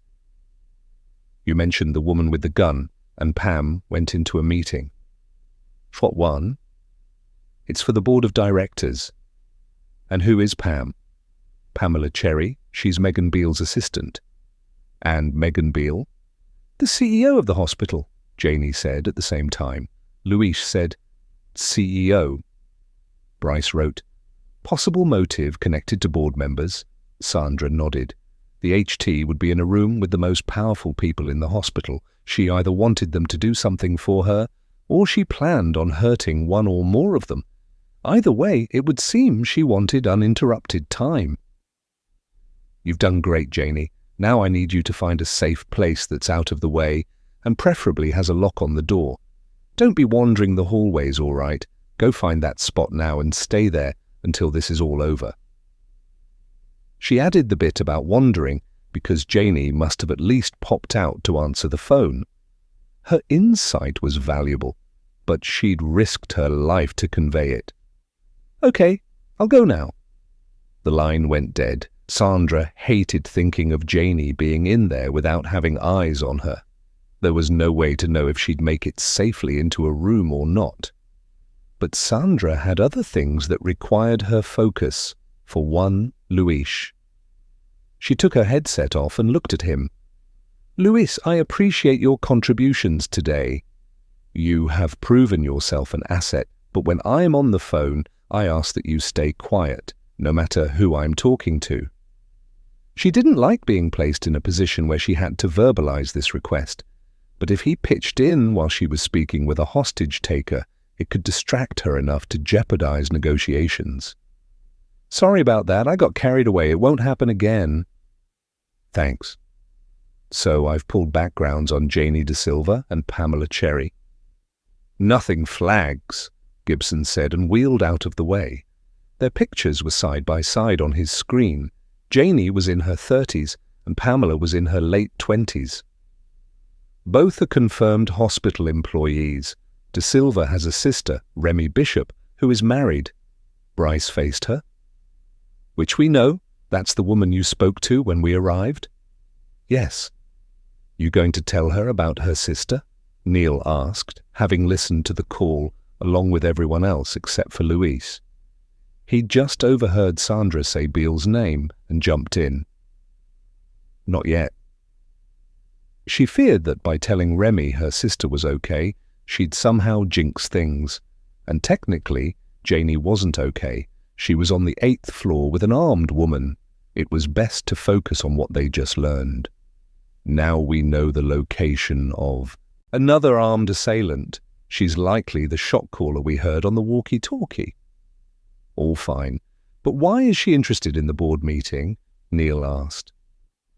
The most powerful people in the hospital would be in one room, Sandra offered. Not just people with the hospital, Louise said, speaking up. He rattled off several names and followed up with, "These are founders and CEOs of large medical and pharmaceutical companies, but there's one more person in there you need to know about. The director is Valerie Cowan, MD, head of cardiology. There's no one better qualified than Dr. Cowan to perform a heart transplant on a 4-year-old. The back of Sandra's neck tightened on that reveal. "Shit," Krieger said under his breath. She didn't say as much out loud, but the coordinator wanted more information, and now he had some. Sandra stood and stretched her neck. "Nothing's changed." She looked at Krieger, petitioning him to hear her out. "We just didn't know this moments ago. The situation was still there." Just like it was with Phoebe Chapman. Awareness didn't make something exist. It simply drew attention there. We need to consider what could be gained by an audience with these people. Is the goal here to get something from them, or target one or more of them for revenge? Well, this woman held a gun on Beale's assistant, Gibson said. She had her take her to the meeting room. Maybe Beale's the main target. Bryce teetered his hand. She could be, but without assuming that maybe the woman just used the assistant as a point of entry to get into the meeting. Bryce turned to Louise.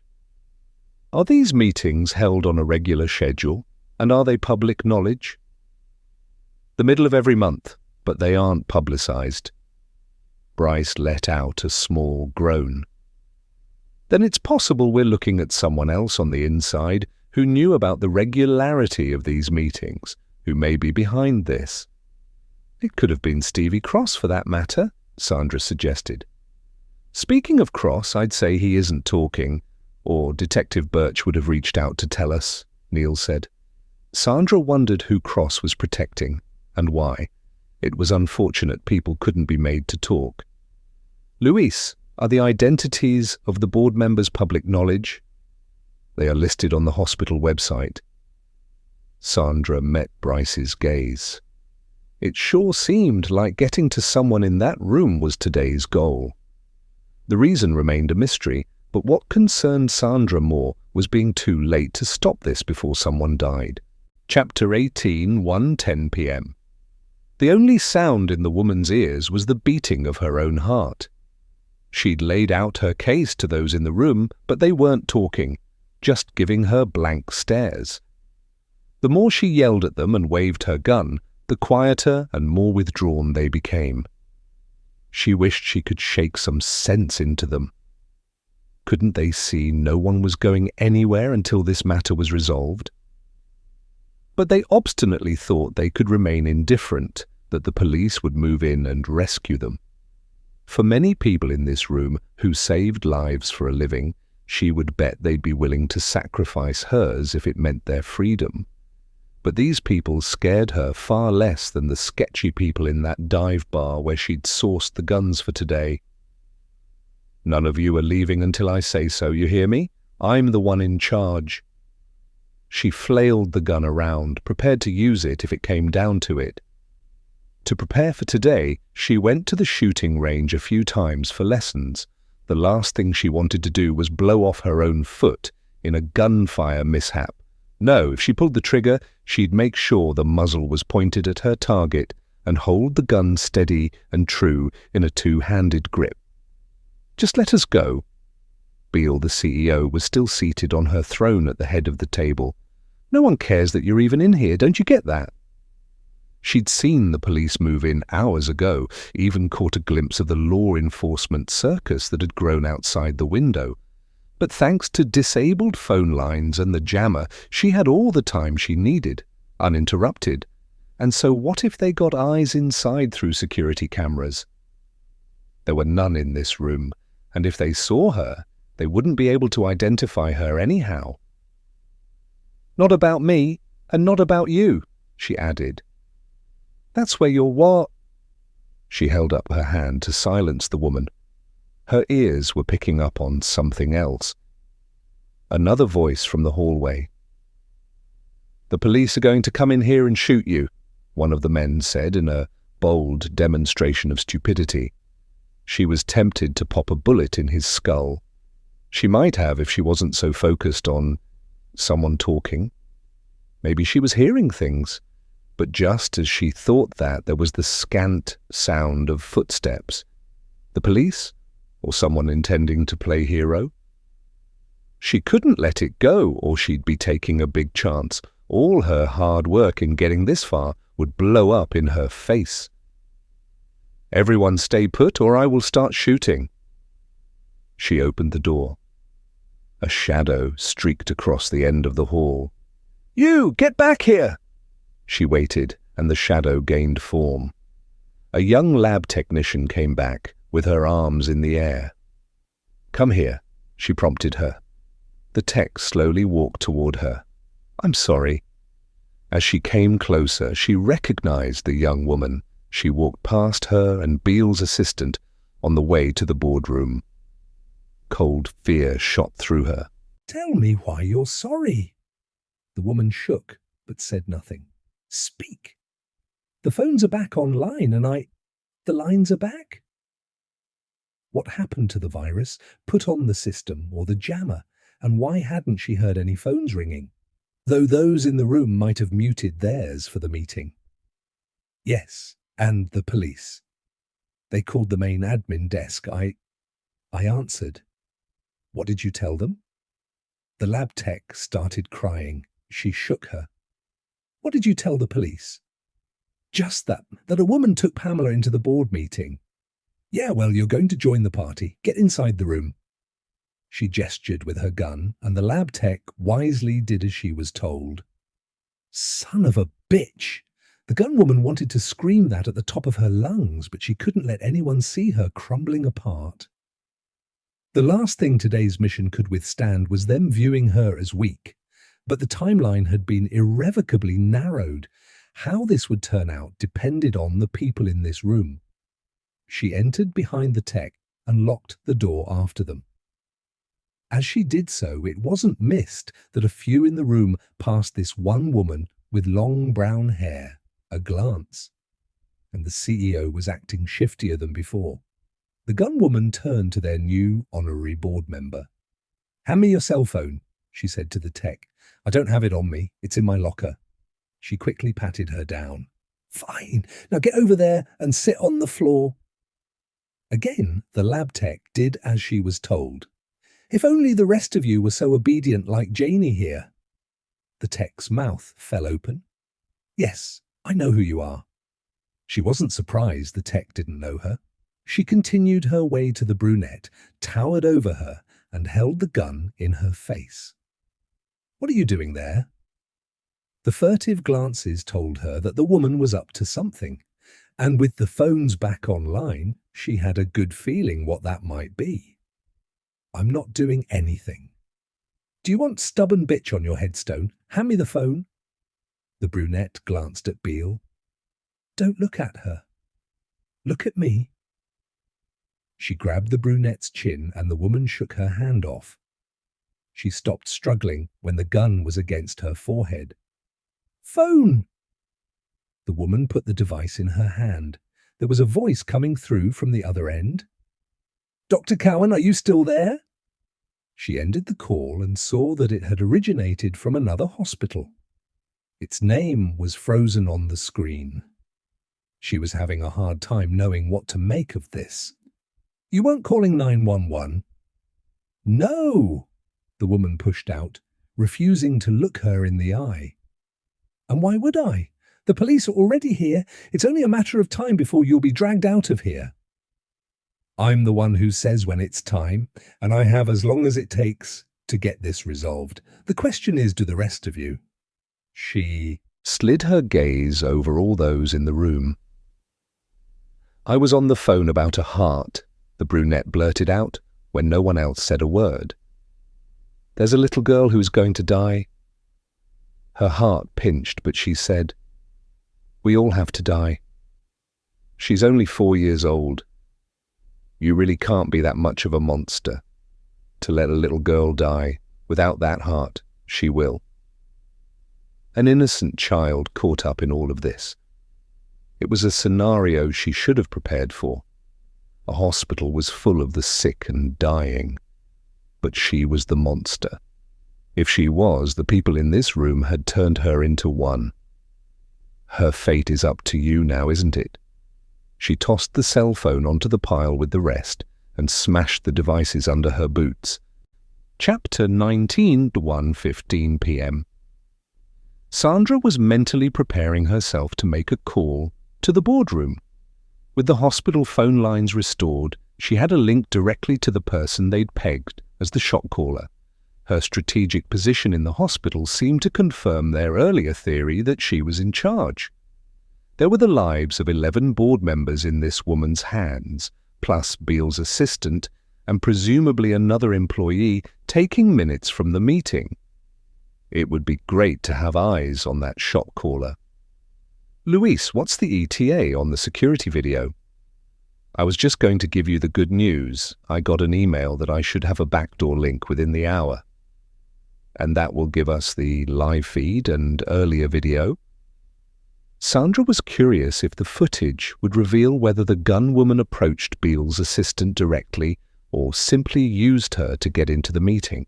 It also wouldn't hurt to get some backstory on all the perps. It should offer both, Luis told her. So we have a room full of these powerful people, Neil began, but we still don't know if this is about a request or revenge, or both, I suppose. Should I get officers out talking to assistants and family to see if there are any threats against them on file? Let me see if I can get anywhere before we go dispensing manpower on that, Sandra said. I'm going to call the boardroom. I assume there's a phone in there? Sandra directed the question at Luis. There is. Luis got her the direct number and handed it to Sandra on a piece of paper. Thanks, she said, as she put her headset on again. Krieger stood and left the vehicle without a word. She imagined he was going to inform ERT about the armed woman being in the boardroom. They'd no doubt study the hospital blueprints and strategize a breach. They could technically use the stairwell to bypass the other levels where the gunmen were placed. If they shut down the shot caller, her partners might surrender. At least Sandra imagined that was Krieger's thinking. It could backfire, though. With the shot caller taken out, one of the others might assume the lead and become more of a threat. Sandra was thinking the man on the fourth wasn't likely to roll over. Not after he'd already shown independent thinking. She wondered what the shot caller would think of that. Sandra couldn't imagine she'd be pleased with a rogue partner who could jeopardize the entire mission. This didn't stop her from putting the call through. The line rang 6 times before it was answered. "Leave us alone," a woman barked. Definitely the woman from earlier, over the walkie-talkie. "Stick to the plan. Please, let me help you."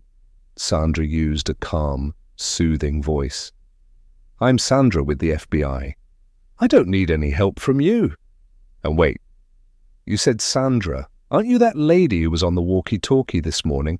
What do you want? Honestly, I'd like this to end now. Well, that's not up to you. You're right. But you've been in there a while now. You must be hungry. Let me get you some food. She passed Bryce a side glance and he shook his head. We're doing just fine in here. Sandra debated whether she should mention what Mickey had done, but decided it was potentially volatile and didn't want to risk escalating things. Instead, she said, "Why don't you tell me what I can do for you then? You called this number, so you know about the board meeting, don't you?" "I do. Are you looking to speak to someone in there?" "What's the point? No one's listening." This confession was hurled out, full of disappointment and tainted with confusion. Sandra still wasn't assured that taking a room full of hostages was simply about talking. She couldn't rule out that the woman might murder someone to get her way. She couldn't take the chance that the gun was purely a prop, to encourage cooperation. Listening to you about what? Sandra mirrored. Why would we discuss this with you? The woman said, and hung up. Monica finished typing the script of the conversation, while Gibson popped up and wrote the time of 1:15 p.m. and that contact with the shot caller was made. If Sandra had any doubts before, they were gone with the woman's use of the plural pronouns. Her last statement should have easily been a first-person response. Why would I discuss this with you? Her refusal to lay out any demands to Sandra suggested this woman expected someone inside that room to make things right or to deliver on something. She saw her goal as something that Sandra and anyone out here could not help with. Sandra removed her headset. She wants someone in that room to do something for her and her accomplices. I'm more concerned with what she's prepared to do if she doesn't get her way, Neil put in. If we take her at her word, everyone is doing fine in there, Bryce said. It tells us a bit about her. She's been in there for hours, and if she had intentions to shoot anyone, that would have happened by now. You're assuming it hasn't. We don't know this woman. There's no trust there, Neil said. I'm with you there, Sandra said, siding with the team leader. We can't assume she didn't shoot anyone or that she won't.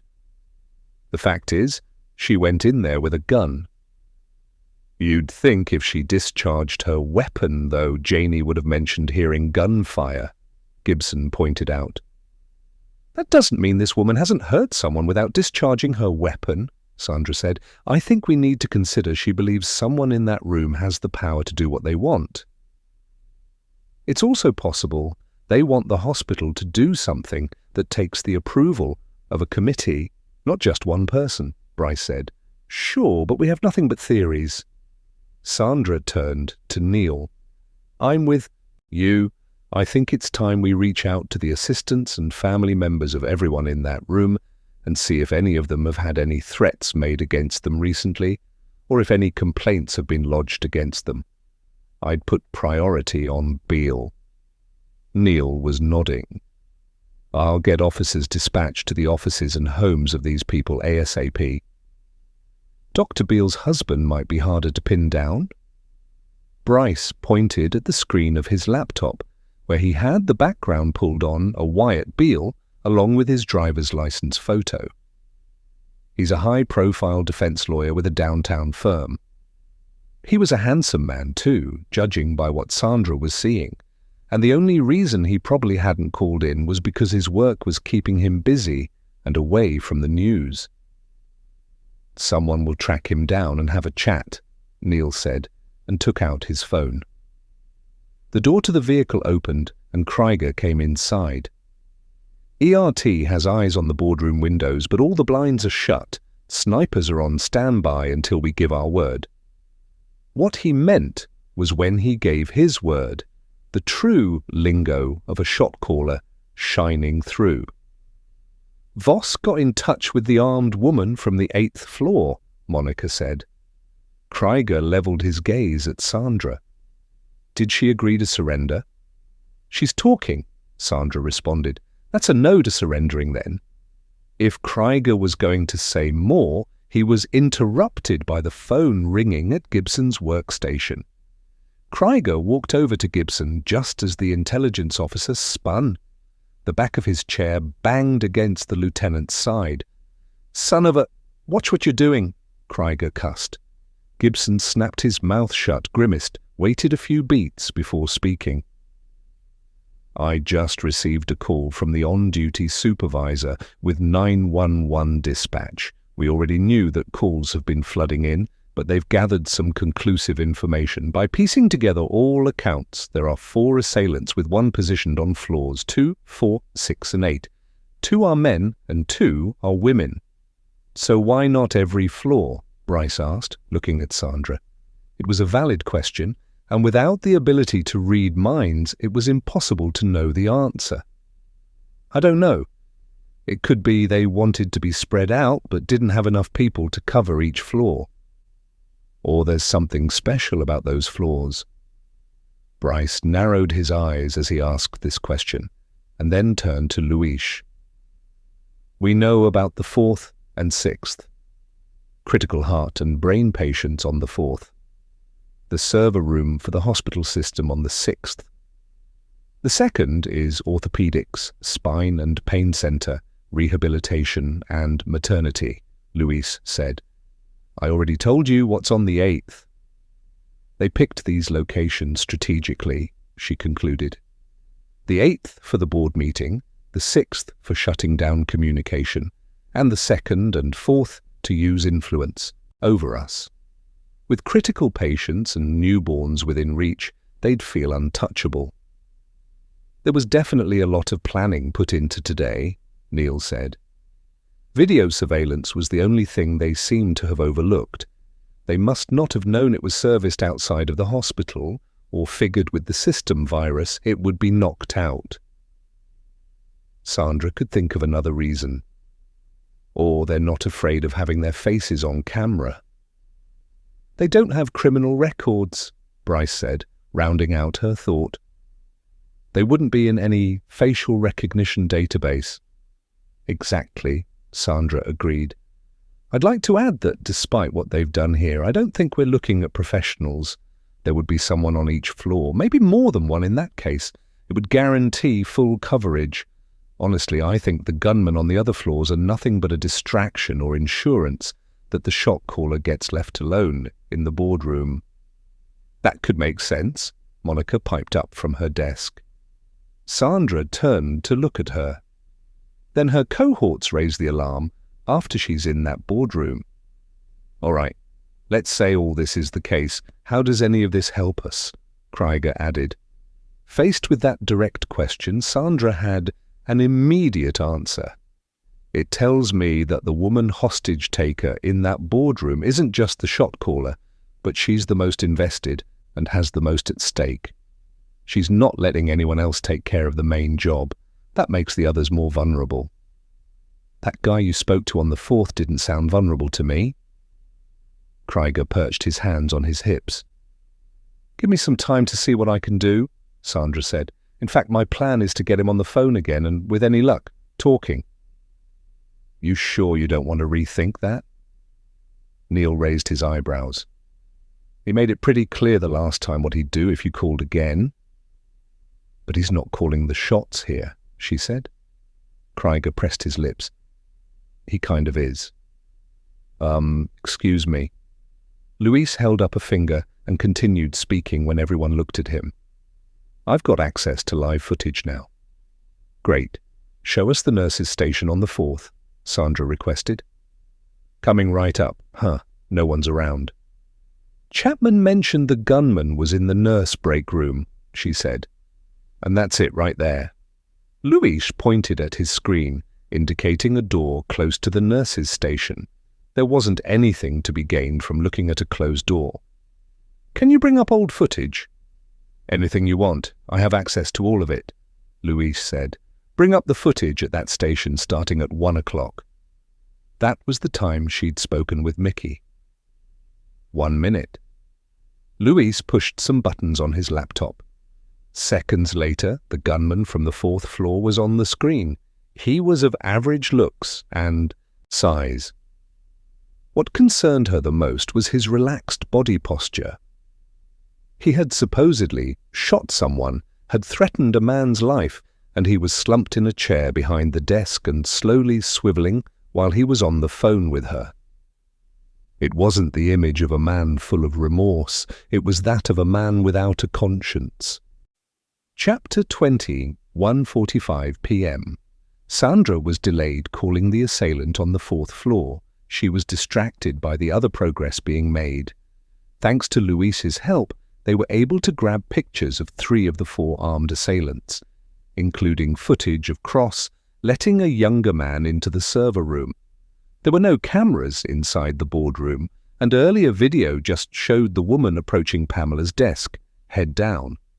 The faces they had were being run through facial recognition databases, but no one was expecting any hits. Gibson printed the images and affixed them to the marker board with small magnets. Neil made sure that the pictures were distributed to all the officers and detectives in the field, with the primary focus being Eric, so he could show them to Stevie Cross for a reaction. He flagged the man with Cross. "The man from the 4th has to be in his mid to late 60s, Sandra said. "He's older than I had imagined." "And then you look at his friends. The woman on the 2nd floor, maybe late 30s. The guy on the 6th, only mid-20s, Bryce added. "His age lends to him being good with computers and tech," Krieger said. "Maybe that's a little stereotypical, boss," Monica said. "Yeah, look at you." "I'm flattered you think I'm in my 20s. I turned 32 last week." Krieger smiled. "Well, whatever. Stereotypes became that for a reason. They track. Okay, I'm going in again. I'll try to get through to the HTs on the 2nd and 6th floors first." "Then I'll try Mickey," Sandra said, putting her headset on. The rest of the team followed her lead. "Maybe we could call him Perp 4, Gibson suggested. For being on the 4th floor. He turned around and faced his computer again when no one responded. The rest could call him what they liked, but she'd think of him as Mickey until, or unless he gave her a different name. She didn't need to inadvertently mess up when she was on the phone with him. "Luis, I'll let you know before I try each floor. If you could bring up the live feed for each nurse's station as I go, that would be great." He tapped some keys and brought his laptop over, holding the screen for her. "Here's the 2nd.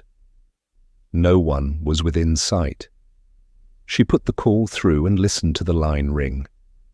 Still no one. She hung up. "The 6th, she said to Luis, and he brought up that nurse's station there. Like with the 2nd, not a person in view, and her call went unanswered. Luis brought up the nurse's station from the 4th without her asking. "Here goes." She punched in the numbers, and after the 2nd ring, the door of the break room opened, and Mickey entered the frame alone. He leaned over the desk and grabbed the receiver. "Didn't I tell you I would kill him if you called me again? I'll put a bullet in him, I swear." More threats, but there was no sign of Maddox and no accounting for the victim of the earlier gunfire.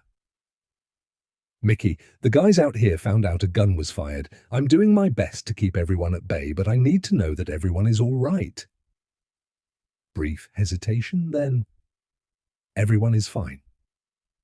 "Could I speak to Jordan Maddox, just to see for myself that he's okay?" "No?" Sandra bristled, but if she pushed to speak with Jordan, she'd put Mickey on the defensive. "But he is okay? For now." He didn't want her to forget he was the one in charge between them. "Is anyone else with you, Mickey?" "2 nurses." "Do you know their names, Mickey? I could tell their families they're okay." She wanted to humanize his hostages. "Nah, I'm not going there."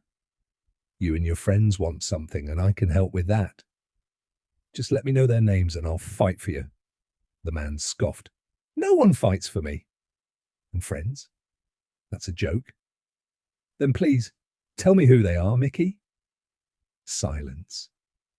"We know there are others. Let me help you out of there. Maybe none of this was even your idea." "What do you know? You don't even know my real name. Also, I'm a grown-ass man and I make my own decisions." "Then tell me what you would like.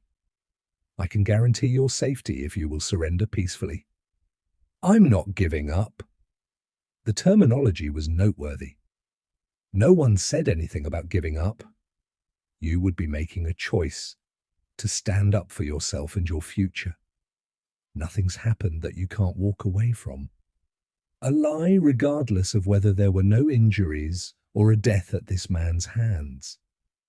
He'd know that in the back of his mind, but her assurance might help him forget that long enough to surrender. That's bullcrap, and we both know it. "I came into this hospital armed with a gun and fired it. I fired it." "It doesn't sound like that's what you wanted to do." "None of this is playing out like I thought it would." That ad-lib was his first sign of weakness. And how did you see it playing out? Mickey didn't respond to her, but he was rubbing his chin in thought. His face was downcast. The weight of what he had done and was doing seemed to set in. The longer this goes on, there's a better chance people will get hurt, Mickey. Some patients in there are dying or will without their medication. A little girl will die without her new heart. But she wasn't putting the pressure of a child's life on his shoulders. That could make him feel more powerless and have him acting out. You can put an end to this, she added after allowing him time to speak. No, she wouldn't want that. Same with the others. Up until now, he spoke as an individual. Now it was like he was remembering some bond or allegiance he had with the others. Who is she, Mickey? She tiptoed around because coming out and saying she heard the woman bark at him that morning would hurt the trust she was trying to establish. She had hijacked their radio frequency so he could have even put it together. But if he did, he didn't let on. Nah, I'm not telling you that. You don't know who any of us are, do you? She couldn't lie, or he'd see through her. This was an opportunity to learn more and build trust. We know of 4 of you. Are there more? No? Bryce nodded. The woman on the 8th floor has people holed up in the boardroom. Wait a minute, how do you know? On the laptop screen, Mickey was looking around. He smirked. You're spying on us. Well, keep watching. Mickey slammed the receiver down and left the nurse's station, slipping out of view into the nurse break room. What's he doing? Monica asked. Sandra didn't answer, and neither did anyone else. Everyone was captured by the screen on Luis's laptop. Just seconds after he left, Mickey returned to the nurse's station. This time he wasn't alone. He had a hold on Jordan Maddox and a gun pointed at his head. Chapter 21, 1:50 p.m. Eric took a deep dive into Stevie Cross's financials, and nothing there suggested a payoff. Whatever had Cross breaking the law, it wasn't about money. A search of his home hadn't yet turned up anything linked to today's events. His phone records were also clean. So what made a 40-something man with a decent job throw his life away? Was it linked to this mysterious man who infected the hospital's mainframe? And if so, what influence did this man have over Cross that he'd protect his identity? Was it fear or loyalty? Eric pushed one of the pictures Neil had sent over across the table. And so much for it being some guy in his 50s. This kid in the picture was in his 20s. Who is he, Mr. Cross? I never got his name. Eric could call bullshit on that response all day, but it wouldn't do any good. You got a chance to clean up your mess here, earn some credit, even get yourself a deal. Cross knotted his arms and looked away. Eric laid out the other 2 photos and met with the same response. He gathered them up again and pushed out from the table. Suit yourself. I'll find that young man, and once I do, there's no room for a deal. Cross remained stoic, and Eric left the room even more frustrated, but at least Eric would get a little break from Cross. When Neil sent the pictures, he also asked if Eric would have time to talk with Wyatt Beale. Eric said he'd make time. It was more productive than spinning out here, that was for sure. And having learned about a 4-year-old girl who would die without her heart transplant was fueling him. Eric didn't have children of his own, but he didn't need to be a father to know that the world lost out when a child was taken. Since Wyatt Beale was the managing partner at a prestigious law firm downtown, Eric headed straight to their offices. Walking through the door, there was no mistaking the dense energy, not alleviated any by the decor. Dark wood, hunter green, and brass. It recalled images he'd seen of gentlemen's clubs from a bygone era. Good afternoon. The receptionist, a young woman in her mid-20s, possibly 30s, was watching him from the front desk. As he made his way through the sitting area, he considered a man like Wyatt could have plenty of enemies himself. It was possible someone with an issue against him was going at his wife. Eric shook the notion aside, blaming it on his overactive detective mind. "How can I help you, sir?" the receptionist asked. Eric held up his badge. "It's urgent that I speak with Wyatt Beale immediately. There is an issue involving his wife." "Be that as it may, Mr. Beale isn't in the office at the moment." "Then let me know where I can find him and I'll go there. As I said, this is an urgent matter." She looked from him to her monitor, to her phone, back to him. "Let me try to reach him." She picked up the phone and avoided eye contact while she waited for Wyatt to answer, which he did not. Eric heard the ringing, followed by Wyatt's voicemail greeting. He's not picking up. She slowly returned the receiver to its cradle. "I need to know where he is right now." Her cheeks flushed. "Ricardo's." Eric hustled from the firm, and 7 minutes later was entering the upscale restaurant with its dark wood tables and chairs and richly painted walls. Beale knows what he likes. "Good afternoon. A table for one?" The young man at the host's stand preemptively grabbed a menu from the holder. "Actually, I'm not here to eat." Eric's stomach rumbled, betraying him. "I'm looking for one of your customers." He flashed his badge and stepped past the host to look around the restaurant. "Sir, you can't just—" The host's words petered out, and when Eric glanced over his shoulder, the man was flailing his arm in the air. Eric spotted Beale at a cozy corner table with a leggy blonde and headed over. He stood at the edge of the table for a good few seconds before Beale and his companion looked up. It was an intimate setting, even if it included a battery-operated tea light in the centerpiece. There was a bottle of red and a wine glass in front of each of them. The two of them were holding hands across the table. Wyatt turned to face him, annoyance carved into his scrunched facial expression. "Yes? Is there something I can do for you?" Eric swept his jacket back to disclose his badge that was clipped to his waistband. "Detective Birch, Metropolitan PD. I need to talk with you about your wife, Megan." At least the woman had the decency to blush at the mention of Megan and pull her hand back. "Wyatt, I'm just going to go freshen up," the blonde said, getting up. "You bet, sweetheart. Take your time." Not even hiding the affair. That is one approach. Eric took a seat where Wyatt's date had vacated.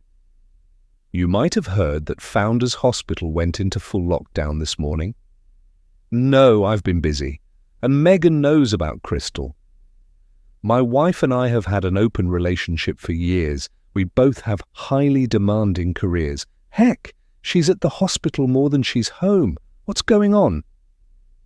It was interesting Wyatt felt the need to justify himself, and strange that he didn't put things together for himself. "Your wife is in danger," Eric said, spelling it out. "There was a meeting with the board of directors this morning, and she was in attendance. At some point, this meeting was interrupted by a woman with a gun." "Dear Lord." Wyatt put a hand over his heart.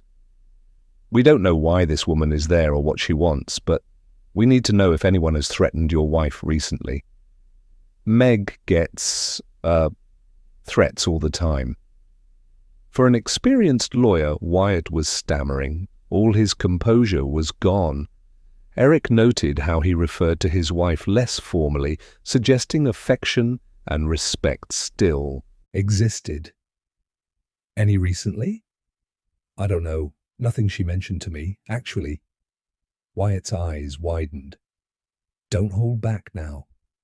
I think I remember her saying something about being in fear of her life." "That's something you think you remember?" "I know that makes me sound horrible, but when we're home together, she's constantly yammering away. I'm doing good to catch half of what she says." Yet he probably heard every word out of his mistress's mouth. "Did she say why?" "If she did—" He waved a hand, leaving the rest to be implied as him not listening. "This being in fear of her life, this was recently?" "Yes, I think so." Did she mention any names? No, but she keeps copies of any written threats she receives in her home office. I'll need to see those immediately. Sure. Wyatt signaled a server to bring the check. Eric had considered before coming here that if the lockdown was about revenge, such as harming or killing Megan Beale, there would certainly be a better place. His mind on that was changed. As Wyatt had said about Megan, she's at the hospital more than she's home. The hospital CEO could very well be the target. Chapter 22, 1:50 p.m. Is he seriously going to shoot him right in front of us? Krieger was hovering behind Sandra's shoulder. Sandra's stomach clenched as the seconds ticked off. Mickey took the gun off Maddox and pointed it toward them. A second later, they lost video. "Get it back!" Krieger roared at the emergency director. "He can't get it back," Neil said. "You realize that man just shot the camera." "It's okay, guys." Luis was surprisingly calm as he balanced his laptop in one hand and clicked away. "There's another camera just down the hall. Here we go." It picked up just after the last one was terminated. Mickey was pushing Maddox back into the break room. "Fuck!" Krieger raked a hand through his hair. "Yeah, this guy isn't fooling around," Neil said. "Maybe we leave him alone." "He didn't shoot Maddox when he could have made a statement right in front of us." But was Sandra willing to bank that his reservation would hold out? Mickey could just be building his courage. "Fair point, and the first time could have been a warning shot," Bryce offered. "Which could also explain the screams," Monica said. The others in the vehicle didn't weigh in. Luis returned to the table with Krieger and Neil. The three of them continued to watch the security video. Gibson got up from his chair and updated the marker board. Fourth floor male, Mickey, confirmed he's involved of his own free will and fired his weapon. After making his notations, Gibson returned to his workstation and from the look of it pulled some more backgrounds. When he said she wouldn't want that, same with the others, he sounds like today is happening outside of his control, Monica suggested. He might even be afraid of her, the rest of them too for that matter. Sandra thought back on the call and nodded. Just what has him cooperating? Love, fear, or money are the strongest motivators. Bryce pitched in. "But which of those gets us here?" she asked, not expecting any answers. She was thinking she was going to call the boardroom again when a familiar, booming male voice hit her ears from outside the vehicle. The door was swung open and a man stepped inside. He latched his gaze with hers.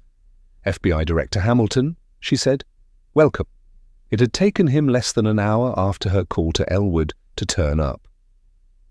As if there wasn't already enough pressure with this incident. Now she had him to deal with, face to face. But just as Sandra thought he was the worst of it, she realized he wasn't alone. A woman stepped up behind him.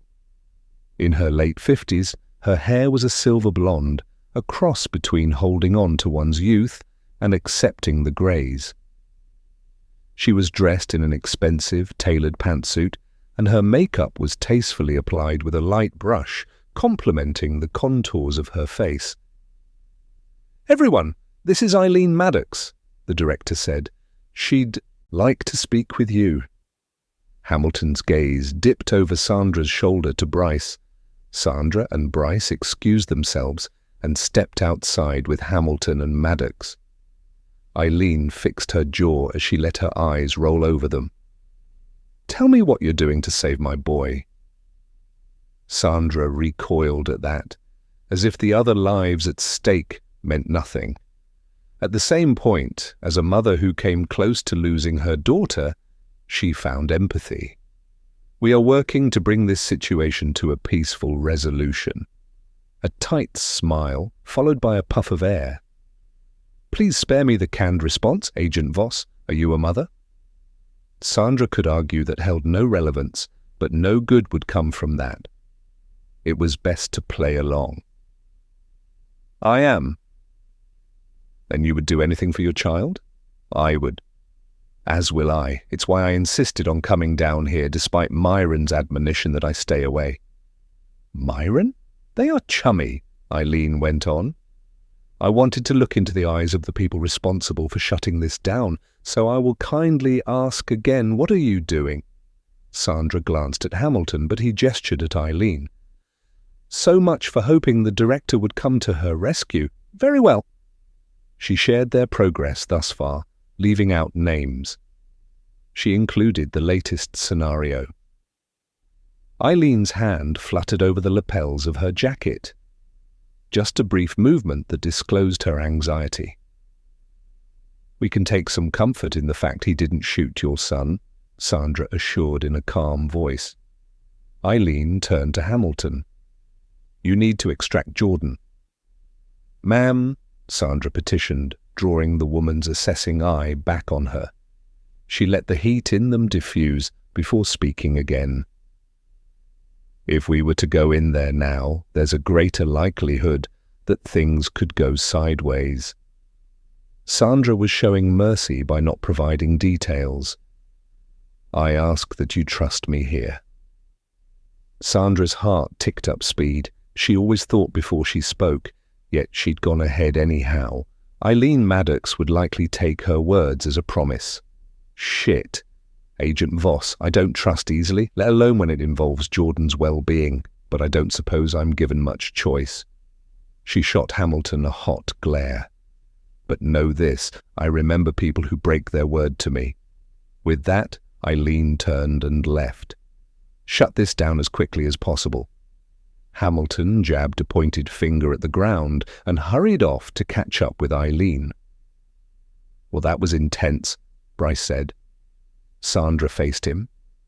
How was that intense for you? You lose your voice? I was reading the room. Eileen Maddox wanted assurances from another woman.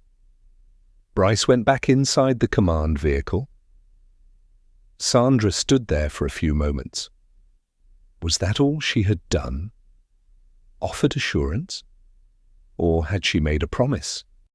Chapter 23, 1:50 p.m.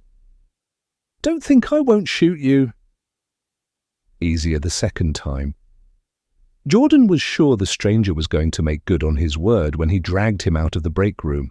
He should just be grateful he was still in one piece, but he was having a tough time forgiving himself for not pulling the trigger when he had the chance. He tried to excuse his inaction as being noble, but the truly noble thing to have done would have been to shoot this man. He could have saved others from suffering and relieved Mahoney from his. So far, Mahoney was hanging in there, but that could change in a heartbeat. When the gunman returned to the break room, he sat at the table going through their phones. Apparently confiscating them wasn't enough. The man wanted to further violate their human rights by having them provide him with their passcodes. But surely sitting around in a nurse break room couldn't have been the point of today. And from the sound of it, there were others, plural. He also didn't talk like someone in charge. So was he just hanging around, biding time? It fit with Jordan's image of the man, a subordinate. Also, he suspected he wasn't a hardened criminal, or he would have shot him a moment ago. Easier the second time. He clearly hadn't shot someone before Mahoney, and Jordan wasn't sure it was something the man particularly enjoyed doing. But he could be wrong. He vividly recalled the cold, calculating look in the man's eyes when he gave his gun back. Still, he hadn't pulled the trigger. Was that a testament to the stranger's character? Jordan had a hard time accepting that. He had shot Mahoney and was putting countless other lives at risk for the duration of the lockdown. Had this gunman thought of all the repercussions? Maybe if Jordan pointed this out. It's been hours. People will need their meds. The gunman slowly raised his eyes from the screen of Jordan's phone, but he dipped them back down again without a word. He's a father, Leah Winters said about Mahoney. I've got 2 little girls.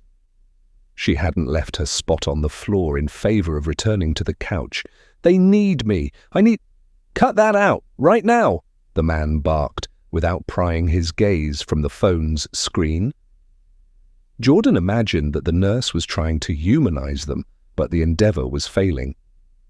He flipped the scenario around in his head, trying to see another angle. All he landed on was what he had tried before. Let them go, hold on to me. He was accustomed to being viewed as a commodity with a target on his back for kidnapping and ransom. Being the only child of billionaires, he grew up with a bodyguard over his shoulder 24 hours a day. And why would I do that? As long as you have me, the police won't touch you. You know who my mother is. Her philanthropic interests and my father's business have earned them friendships with powerful people in DC. If that's not enough, my family has a crap load of money. I'm talking more money than God. Jordan didn't enjoy touting his family wealth, and he hated how he sounded. But if it works, that's quite a claim, but what does it have to do with me? The man's reaction had Jordan faltering. You're kidding, right? You let all of us go, I can make sure you're set for life. Yeah, right. Jordan hadn't expected such a lukewarm reaction to his proposal. He might have to try another tack. You told your partner I'm insurance, but what if— Jordan slowly got up and walked to the utensil drawer. There, he pulled out a knife. The man lunged across the room while holding the gun on him, but he wouldn't shoot. I'm insurance. The only way he could think of to gain control here was to threaten harm against himself. This stranger would have to know the police would blame him, not Jordan. He held the blade over his wrist. Get that blade away from your arm, the gunman hissed. Why should I? Jordan got the steel closer to his flesh. Put the knife down, now! Jordan said nothing as he poked the tip into his skin. Stop right now, otherwise I'll kill your girlfriend. Jordan's world became still and spun. That's right. I saw the pictures of you two. I even know who she is, and I'm quite sure I know where to find her. The stranger held eye contact. Seconds passed, stretching into what felt like minutes. Put the knife down or I will leave this room, track her down and put a bullet in her head. Jordan set the knife down. Please, leave her out of this. I'm not so sure I can anymore. With that, the man rushed from the break room with Jordan on his heels. What have I done? Chapter 24, 2:05 p.m. Sandra had enough to balance without stressing about Eileen Maddox, though her enclosed threat was hard to miss. I remember people who don't keep their word.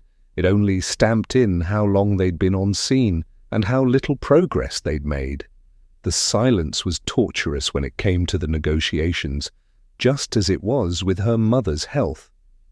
Sandra had her cell phone out, and Dana hadn't called again. No news? Good news? It was hard to say, but she had to believe that to keep her focus. In hostage situations, silence was double-edged. While it could lead hostage-takers to impulsive action, it could also make them uncomfortable enough to surrender. That didn't make waiting any easier, and in her position, every passing second was like barbed wire slicing into her flesh. Each stab was a reminder of how hundreds of people inside needed medical attention. Adding to the pain was the irony they were in the right place for that, just at the wrong time. And the clock was ticking for little Phoebe Chapman. Bryce, Monica, and Gibson were back to pulling more backgrounds on vehicle registrations. But the wisest thing she could do right now was get back on the phone with the woman in the boardroom. But as she went to tuck her phone away, the screen lit up. Dana, she answered, and everyone looked her way. Just a personal call I need to take, she told them, and left the vehicle. Dana, tell me there's some good news. As if the request could affect reality, bend it to her will. If only a wish made a dream come true. I just saw that you called a couple of hours ago. I'm sorry that I didn't see this until now. I've been by your mother's side and talking with her doctors. What are they saying? Your mother's blood work has come back, but doctors are concerned because her iron levels are very low. She's anemic, actually. They believe that's what caused her to faint. A transfusion is being considered, but they haven't done that yet. There are more tests they'd like to run and can't have new blood providing false readings. Can't they just give her an iron pill? If only it was that easy, but supplements take weeks to absorb into the body. Apparently a transfusion is the fastest way to spike her levels. Please know, though, that she is stabilized and resting peacefully. Hot tears flooded Sandra's eyes. Resting peacefully was also what dead people did. Okay, well, that's good at least, she said, her throat tight. Please, be assured, she's receiving the best care. Do the doctors have any idea why her iron is low? If they suspect something specific, they're not saying. Which, to Sandra, wasn't a good thing. They wouldn't want to share a dire prognosis for it to be proven false. I assume the tests they're going to run will give them some answers, Dana added. And, Ms. Voss, I know you're worried about your, mother, but there's no need. Please, trust me. I'll call you should anything change or take a turn. Dana's soothing voice helped her words penetrate. I trust you with her life. Thank you, Ms. Voss. I will call when I have more. Thank you. Sandra hung up and swallowed back the fear that rose in her throat and returned to her workstation. Focusing on work would get her through. She put her headset in place and said, I'm calling the boardroom. The rest of the team got on their headsets and nodded when they were set. She made the call. What do you want? The woman answered, tense and immediately on the defense. It wasn't a good sign of what was transpiring in that room, but Sandra was calm when she replied. This isn't about me. You can talk to me, and I will listen. You're just saying that. I need you to leave me alone, so I can take care of what I need to. People gasped in the background. One man said, She's going to kill us. Shut up, or I will, I swear, the woman threatened. Please, Sandra inserted. There's nothing you can't still walk away from. Not entirely the truth, obviously, but it could get worse. Are you crazy? I'm not going anywhere until I get what I want. Sandra sensed Bryce looking at her profile, but didn't turn to him in fear of losing the thread with the HT. And what do you want? I want them to pay, Bryce scribbled. Revenge, or is this about money? You're angry, Sandra empathized. Damn right I'm angry. They don't care about people. That's a lie they sell to make money. They're fat cats lapping up the cream, all of them. Bryce scratched out revenge, but Sandra wasn't so sure. She shook her head but didn't make eye contact with him. Lapping up the cream, she parroted back, making themselves rich off people who have nothing to start with, not that they care. Help us! Someone screamed in the background. Shut up! The hostage-taker yelled back. Sandra feared the situation in the room was escalating. If the woman's hostages didn't calm down, this wouldn't come to a good end. They're scared, that's all, just like you. I'm not scared. What you're doing today is extremely brave. Sandra fed the woman's ego, approaching things from the way she'd see her actions. A few seconds, then. If they'd just do as I ask, then maybe we could end this. Bryce wrote, after something from them. What do you need? Let me get it for you. You can't. With that, the line went dead. I don't have a good feeling about this, Bryce said. She's sounding like she's being pressed against the wall. Sandra was familiar with the feeling. The clock doesn't stop ticking all this time, and she hasn't made progress toward her goal either. Meanwhile, the cops and feds are set up out here, essentially breathing down her neck. And the people in that room are terrified and feeling hopeless, but their panic is only adding to the shot callers. Right, so what is so important that she's still in that room? Bryce countered. I don't believe she's hurt anyone yet. or someone would have chimed in with that. Agreed. There was hope in that because of the time that had passed. If she was bent toward violence, she would have made an example of someone by now, just as Mickey had. "I'm with you guys," Monica said, swiveling toward them. "But I think she's getting closer. You mentioned the pressure she must be feeling. What's to say she doesn't start shooting hostages soon?" "Nothing, except one thing. She needs something from them," Bryce said. "But is it from the group or one person?" Monica volleyed back. Good question, and I'm leaning toward the former. Let me see the script, Monica." The woman handed it over, and Sandra scanned down. "Yes, here it is. Fat cats lapping up cream. Don't care about other people. We've already mentioned how the people in that room are some of the most powerful and wealthy in medicine and pharmaceuticals, which makes the possibilities for wrongdoings endless," Bryce put in. "This could be about money, or a failed procedure that hurt someone this woman loves, or a faulty medication produced by any of those companies owned by the people on the board," Sandra said. "Though I suspect this has a financial trigger." Bryce nodded. "Me too, with that fat cat comment." "You don't think Beale is the target then?" Neil asked, weighing in on the conversation from the other end of the vehicle. He was seated at the table, nursing a coffee next to Louise and Krieger. "Oh, I never said that. Beale is the CEO, and this woman probably holds her ultimately responsible for whatever this is about, or needs her backing for what she's after." "And how does that account for her accomplices? What's their stake in all this?" Gibson asked, from in front of the marker board, where he made his latest notes. "Woman on 8th floor escalating wants the board members to do something. Fat cats." The vague summary painted a bleak picture. "They may be friends, or she could have hired them. Next time I get through to her, I'm going to try and find out more about her accomplices." "Excuse me," Luis wedged in and continued when everyone turned his way. "You mentioned this might be about money, but none of the people in that room have anything to do with medical bills or collection.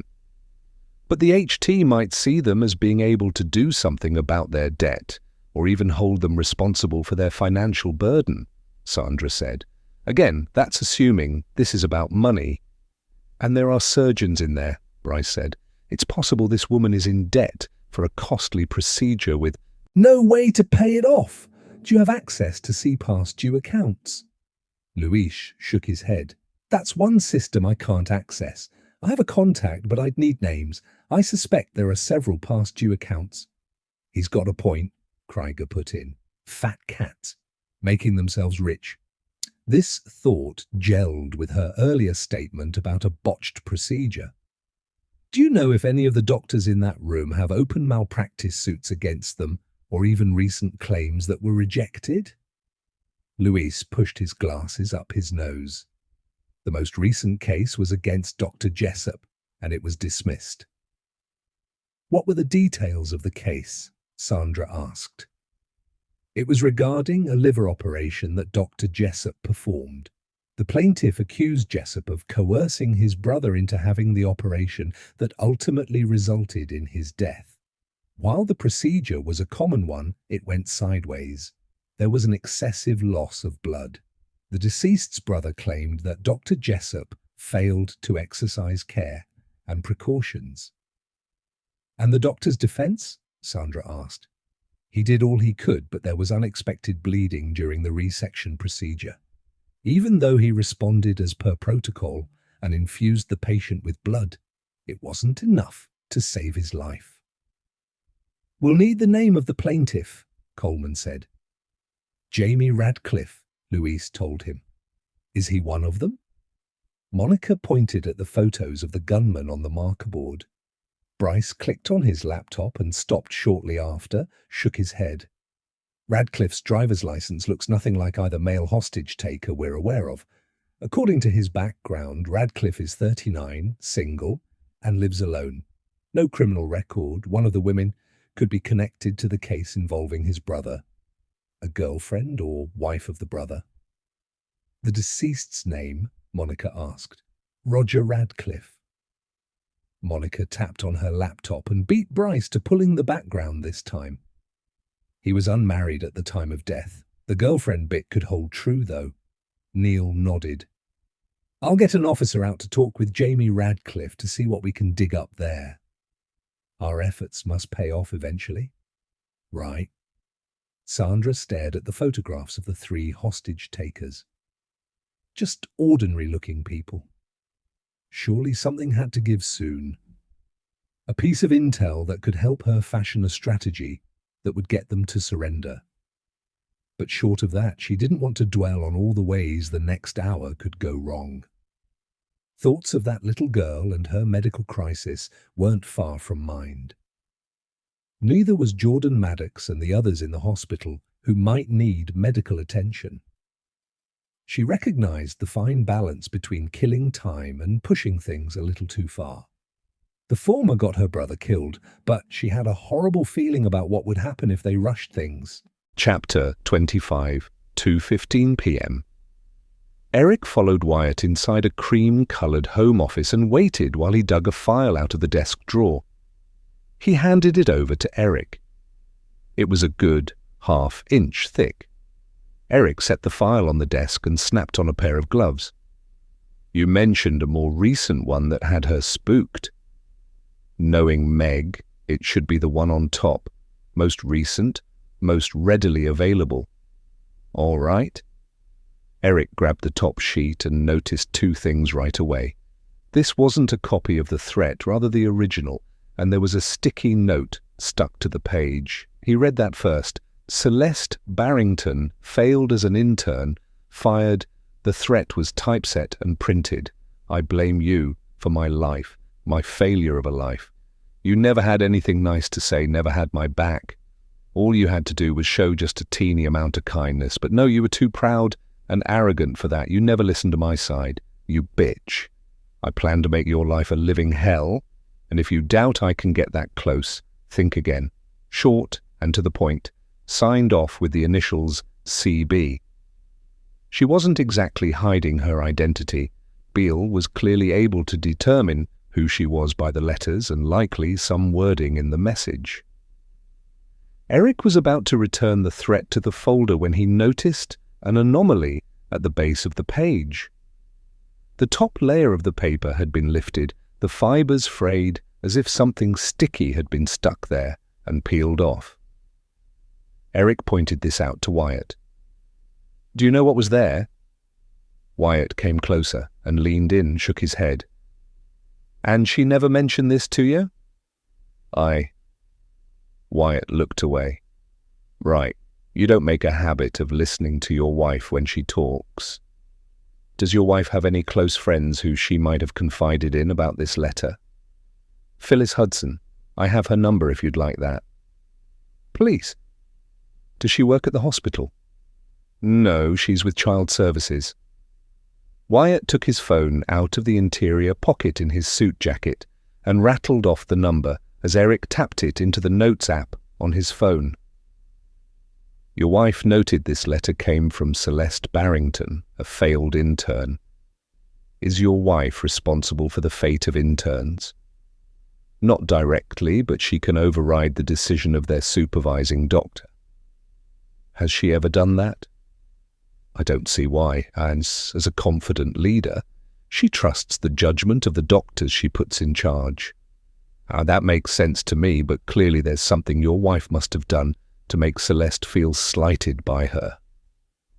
Though maybe not sticking up for her was enough. In that case, Eric could see motive for Celeste to hate Megan Beale. Her career would be over before it began, and she'd be hundreds of thousands in debt from medical school with no way to pay it off.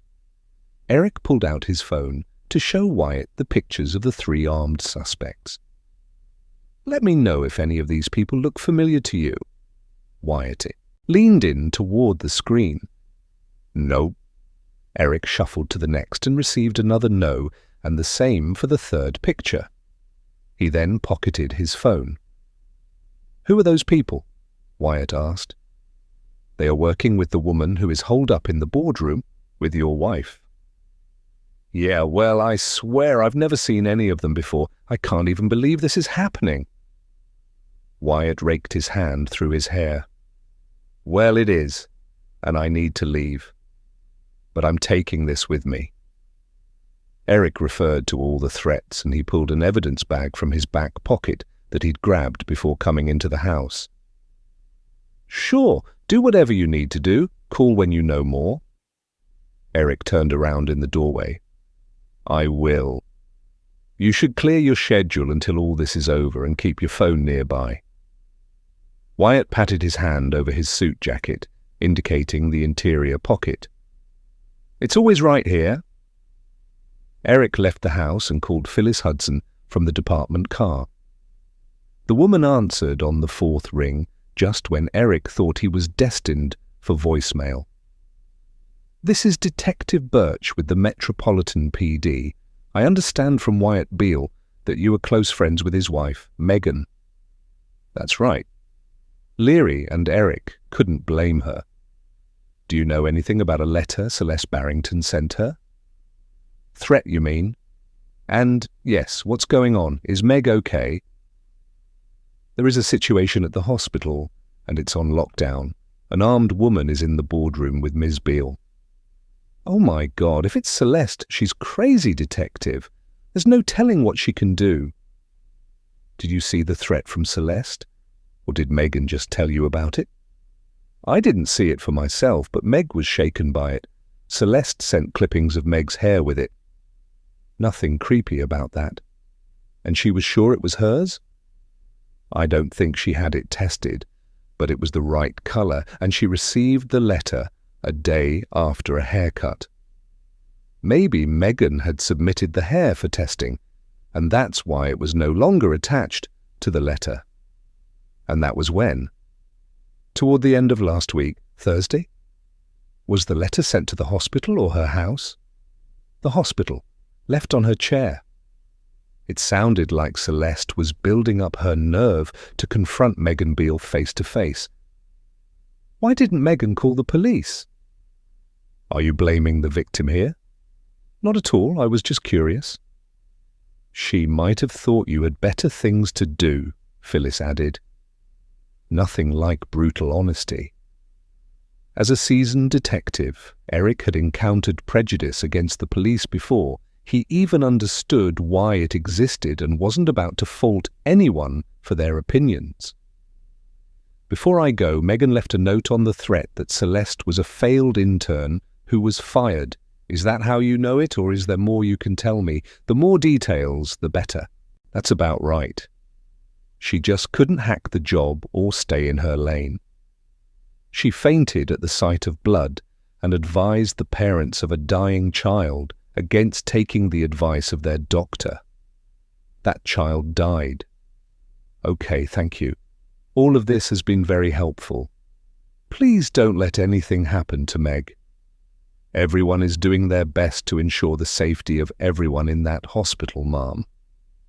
Eric ended the call and selected Lieutenant Coleman's number. Neil picked up on the second ring, and Eric announced himself. It's Detective Birch. There were a few seconds of silence. Then, what did you find out? I have a potential lead. Great news. I'm putting you on speaker. Eric gave it a few beats before he continued. He imagined Sandra sitting on the other end listening in, and just the thought brought him closer to her. Beale received threats against her on what seems a regular basis, but the most recent one had her quite concerned, and it seems like for good reason. When he finished, there was silence while he assumed everyone was absorbing his message. A clipping of her hair? That's a little Silence of the Lambs, Bryce piped up. Eric wasn't going to correct the reference. There were no hair clippings in the movie, and there was no evidence Celeste was a cannibal. She could fit, Sandra said, and Eric picked up on the nuance in her tone. Could fit? Is there something I'm missing? The woman in that boardroom feels unheard, and it also seems that this might be about money. But I hesitate, for one reason. and it might be down to interpretation. It could also be the use of plural pronouns that is throwing me, but she made it sound like no one was listening or cooperating. I wonder if she is appealing to the group. Right, Eric said, though the change in direction made him feel like he may have wasted his time. But following leads to their conclusion was what investigations were about. Some panned out, while others smacked into a dead end. Again, I might also be wrong and reading it too literally, Sandra amended. And regardless, even if this woman's issue is primarily with Beale, she could hold everyone in the room accountable. Then what do you think I should do? See if I can track this Celeste down? If I find her, she's obviously not in that boardroom. And if I can't find her, I can talk to her closest friends and family. Couldn't hurt, Sandra said. And I can try to elicit a reaction by using her name. So what is it, Lieutenant Coleman? Eric asked, eager to know his next steps. Go, see if you can track down Barrington, but I also have another lead for you to follow if that doesn't pan out. Name it. As Coleman filled him in on Jamie Radcliffe, Eric couldn't ignore the negative voice in his head that said both these leads could turn to dust, not putting them any further ahead. The fact he had Cross in custody was the only thing currently soothing his conscience. Even then, he still didn't know who Cross let into that server room. The ongoing search at his house hadn't turned up anything of value. Chapter 26, 2:15 p.m. Sandra had worked crisis incidents like today's before, including a prison riot that had the inmates assuming control. That one lasted for 36 hours, and she and other negotiators were brought in on rotating shifts. Today's situation wouldn't be allowed to go on that long, not with so many innocent lives on the line. ERT would find justification and develop a strategy to breach, but so far their best lead came from Eric. Before his call, Neil had heard from officers who had visited the medical companies belonging to the CEOs on the hospital board. No one flagged. I think we've caught a break. Gibson's declaration had everyone in the vehicle turning in his direction. One of these last vehicle registrations matches the photo we have of the HT from the second floor. Meet Carmen Feeney, 37, single, no record. She noticed Gibson had stepped in to help with the registrations after the officer dropped off the last batch. He still had an ear out and the radio scanner running in the background, but there hadn't been any activity. Can we connect her to Radcliffe, or is there any apparent motive? Neil asked. Gibson returned to his computer, and Bryce started tapping on his laptop. Sandra watched as windows opened and layered over each other. Her credit score is bad, Bryce said a moment later. I can't see a clear connection to Radcliffe, Gibson said. Monica was busy on her computer too. I've found Feeney's Facebook profile. It is rather inactive, with the last post from 9 months ago about some Pilates class she took. The pictures in her media library don't include any of the other HTs we know about. There is nothing noted for her relationship status. Neil huffed in frustration. Right, so assuming she's not some criminal mastermind who has skirted the law all this time, what makes a 37-year-old who has been a law-abiding citizen all these years take these drastic measures? His question was clearly rhetorical, but for one generalized thing. Whatever she hopes to accomplish with this move today, it means more to her than her freedom. Same could well apply to the rest, Neil said. If we can find out how they are connected and how they communicate, we might get our motive along with their identities. Something occurred to Sandra while Neil was speaking. Maybe it's not exactly one inciting incident, but an experience they all share. Something that hit close to home on a personal and emotional level could explain such a severe response. The last time I spoke to Mickey, he made it clear he was a grown-ass man making his own decisions. It's entirely possible, Neil said, but we need more than that. I'll get Detective Birch to Feeney's house with a search warrant the second he's finished up with Radcliffe and Celeste. We need access to Feeney's call history in case Feeney spoke with her cohorts. Are we sure she's the only one who matches vehicle registrations? He levelled this question at Gibson. Hers was the last one I had to run, Gibson said. And we've finished with ours, Bryce said after glancing at Monica's workstation. I'll get on her phone records requesting a fast turnaround, Gibson said. Neil nodded. That would be great. I'll need Feeney's number, Gibson. When Sandra tried the nurse's station on the second floor, Feeney never answered. Receiving a call on her personal cell phone might make her more likely to pick up. Yes, ma'am? He tapped on the keyboard for a few seconds, then rattled it off while she grabbed a pen and notepad and scribbled it down. I'm going to give it a try, she announced, and everyone got ready to listen in. The call was sent to voicemail after the second ring. Feeney had rejected it. Undeterred, Sandra tried again. This time the call was answered, but Feeney didn't say a word. Carmen, this is Sandra with the FBI. There were a few moments of silence, followed by a tentative, FBI? Yes, and I want to help you. How do you know my name?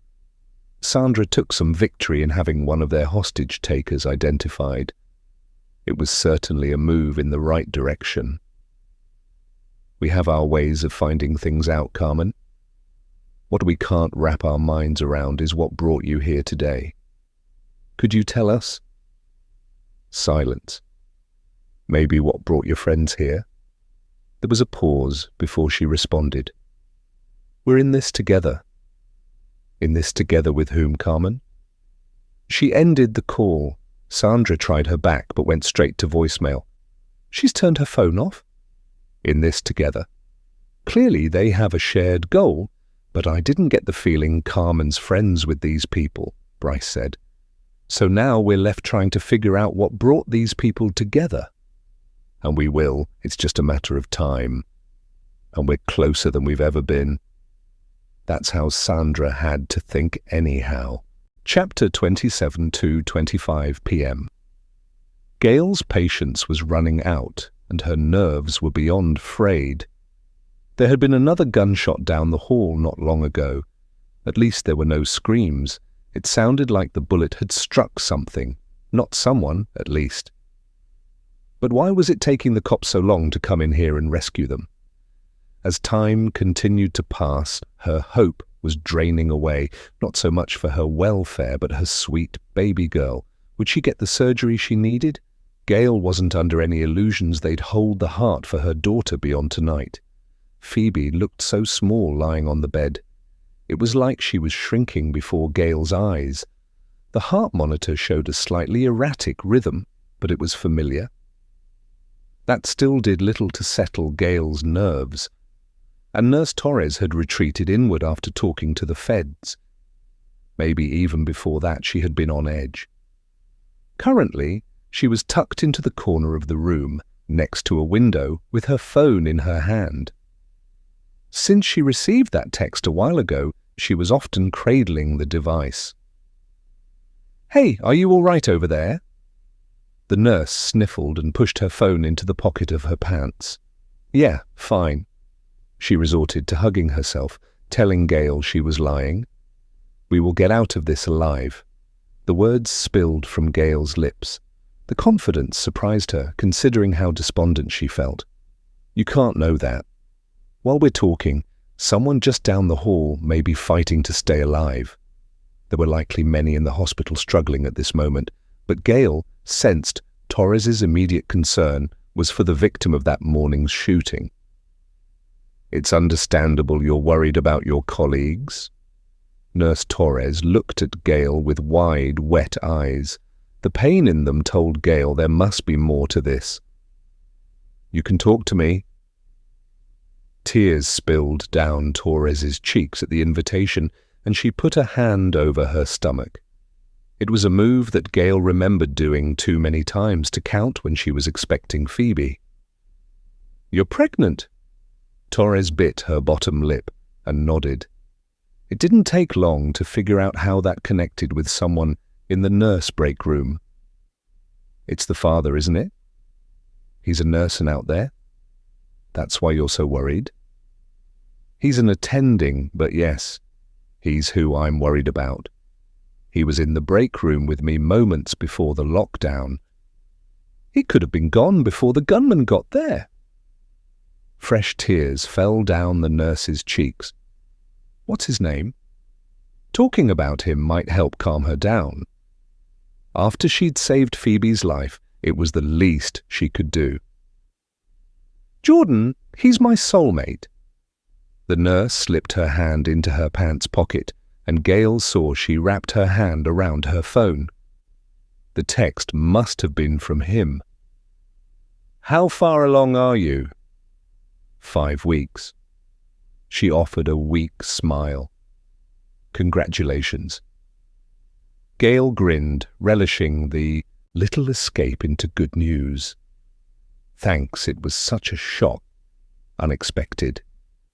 Gail looked at Phoebe, recalling when she first realized she was pregnant. It had taken a morning of hugging a toilet. It's the most exciting adventure you'll ever have. And Gail had started off meaning that, but as she took in her daughter, she felt a jab in her chest. That adventure was clouded by her sweet girl's defective heart. Still, she wouldn't change anything or go back. If only she could save Phoebe the pain, though. How did Jordan take the news? Like an idiot. Torres laughed, but more tears fell and had her palming her cheeks. That's why he was in the break room to apologize. I think we'll be just fine. We were going to talk more after our shifts ended. Gail tried to muster a smile, but her story couldn't have been further from that. She'd done everything to set a romantic scene. She'd made her boyfriend's favorite meal and broken the news. He'd gotten defensive, blamed the pregnancy on her, accusing her she'd done it on purpose to trap him. He'd left right after that, and she never saw him again. Torres continued. He was only there because of me. I should have eased him into the news or something. Then he wouldn't have been in that break room. You never could have expected a gunman. But what if he's seriously hurt? What then? What will I do? As you know, Phoebe's had a weak heart from birth. I've spent many hours spiraling out with worry. And as hard as it was to do this, at some point, I had to accept that I was doing all I could for her. The rest is in God's hands. I'm an atheist. Though I'm sure you believe in something. Ah, science? When Torres nodded, Gail continued. Isn't the study of science all about facts? Yes, but you don't have all the facts to base any reaction on. Gail sure hoped she was helping ease Torres's nerves. I guess, but I just couldn't handle it if he was shot. Killed. Another batch of tears splashed on her cheeks. Again, she quickly swiped them away, as if she were ashamed to show emotion. Especially now. Gail assumed she was referring to the baby until Torres pulled out her phone. When she didn't say anything, Gail spoke again. I'm sure Jordan wasn't alone in that break room. Assuming he or someone else was injured, they could help that person. If the gunman allowed that, but this is all my fault, and while I appreciate you trying to cheer me up, a gunshot needs urgent medical attention. Torres looked at her phone, and more tears fell. What is it, Nurse Torres? Maria, just call me Maria. Maria, Gail said, trying on the name. It's a text from Jordan. Gail brightened at that. Then he's okay. She shook her head. I can't know that. The text came through once the hospital system and cell phones came back online. He likely sent the message before the shooting. Maria held the phone for Gail to read the message. Marry me? It was short and sweet, and Gail would guess Jordan was crunched for time. The proposition had Gail's stomach souring. It could be a sincere proposal or one that was rushed out of fear for the future. He wanted to make sure that Maria knew he loved her and the baby in case he died. But Gail forced a smile. Well, that's good, right? I don't think it is. Jordan loves me, but he told me before that he wants to wait until he's chief of neurology. He could have changed his mind. Things have changed. He's going to be a father. And it's possible this situation has him thinking nothing can be taken for granted. That's what I'm afraid of. He'd need to be scared to send this message, which tells me he was in danger when he sent this. What if he is hurt? Maria trembled, and Gail hugged her. Their moment was interrupted by a loud banging on the door, followed by, "Open up!" Maria hurried to the door and peeked through the slats of the blinds on the door. "It's the man with the gun!" Cold dread creeped down Gail's spine, and panic swarmed her vision with pinpricks of white. "Maybe if we ignore him, he'll go away." He banged again. "Open up, or I will start shooting." Gail glanced at her daughter and rounded the bed, placing herself between the door and her daughter. "Stop! You don't need to do this! Just leave her alone!" a man yelled out, and Maria threw the door open. "Jordan!" Maria was yanked into the hall. Gail couldn't see a lot from her vantage point, but a handsome young doctor was on the heels of the gunman. "I told you to leave her alone!" the doctor cried out, just as he dashed toward the gunman's back. The man spun and the doctor grabbed for his gun. There was a struggle, and the gun went off. Gail threw herself over her daughter. She was too terrified to scream, hardly able to breathe, let alone able to leave Phoebe's side to see the aftermath. Chapter 28-25 p.m. Now that they had the identity of one hostage-taker, Sandra was planning to call the woman on the 8th again. She could use this knowledge as leverage. Her headset was on and her fingers over the keypad of the phone. "Get over here quick!" Krieger barked and waved his arms. She set her headset back on her desk, and so did Bryce. They went over to where Krieger was at the table with Neil and Luis. "Look," he pointed at Luis's laptop. Neil's expression was grim, and she understood why the moment she saw the screen. Mickey stormed into a patient room, and a few moments later he returned to the hall with a female nurse. He nudged her in front of him and was holding his gun to her back. Her gaze was frozen on the screen, and her insides were slush. "Do you recognize that nurse?" she asked Luis. "I think that's Maria Torres." Torres. The name ricocheted around in her head like a metal ball. "I spoke to her. She was with Phoebe Chapman. That must be Phoebe's room." She wouldn't need to remind anyone here that Phoebe was the child awaiting a heart transplant. That fact would be fixed in all their minds. And if he took the nurse, what was the status on the girl and her mother? "I assume there aren't cameras in there?" she said to Luis. "None in any patient rooms for privacy reasons." On the screen, a doctor seemed to come out of nowhere, and he attacked the gunman. There was a brief struggle, followed by a blast of light. The doctor went down. A pool of blood blossomed in the doctor's torso. Torres pushed the gunman aside and ran to the fallen doctor. She took off her lab coat and wrapped it around the doctor's waist.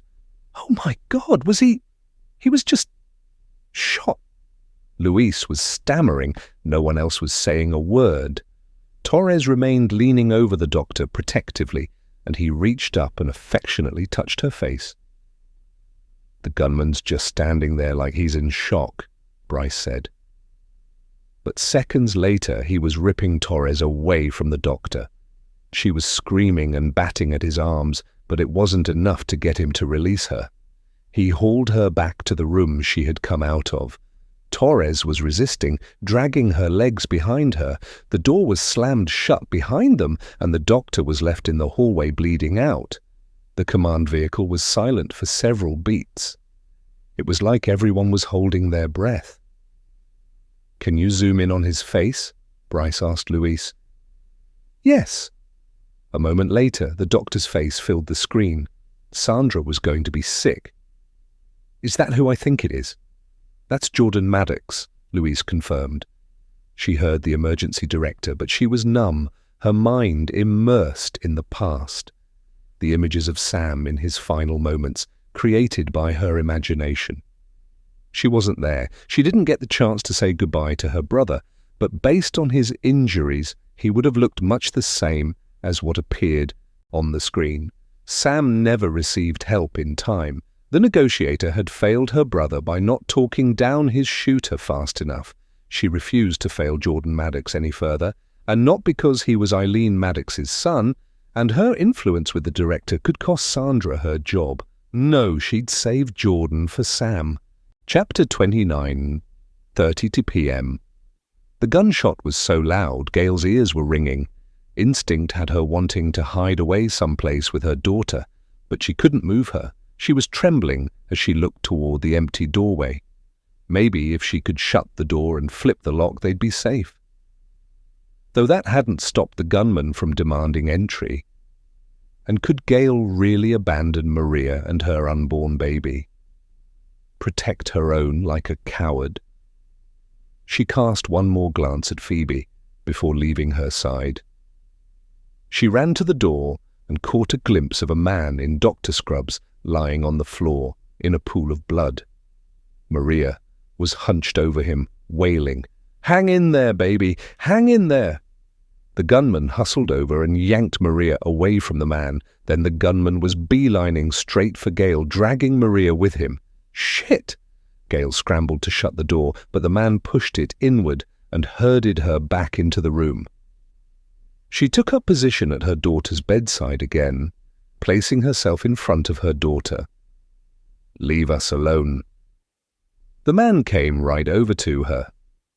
He was so close that Gail could smell his breath and feel its warmth on her face.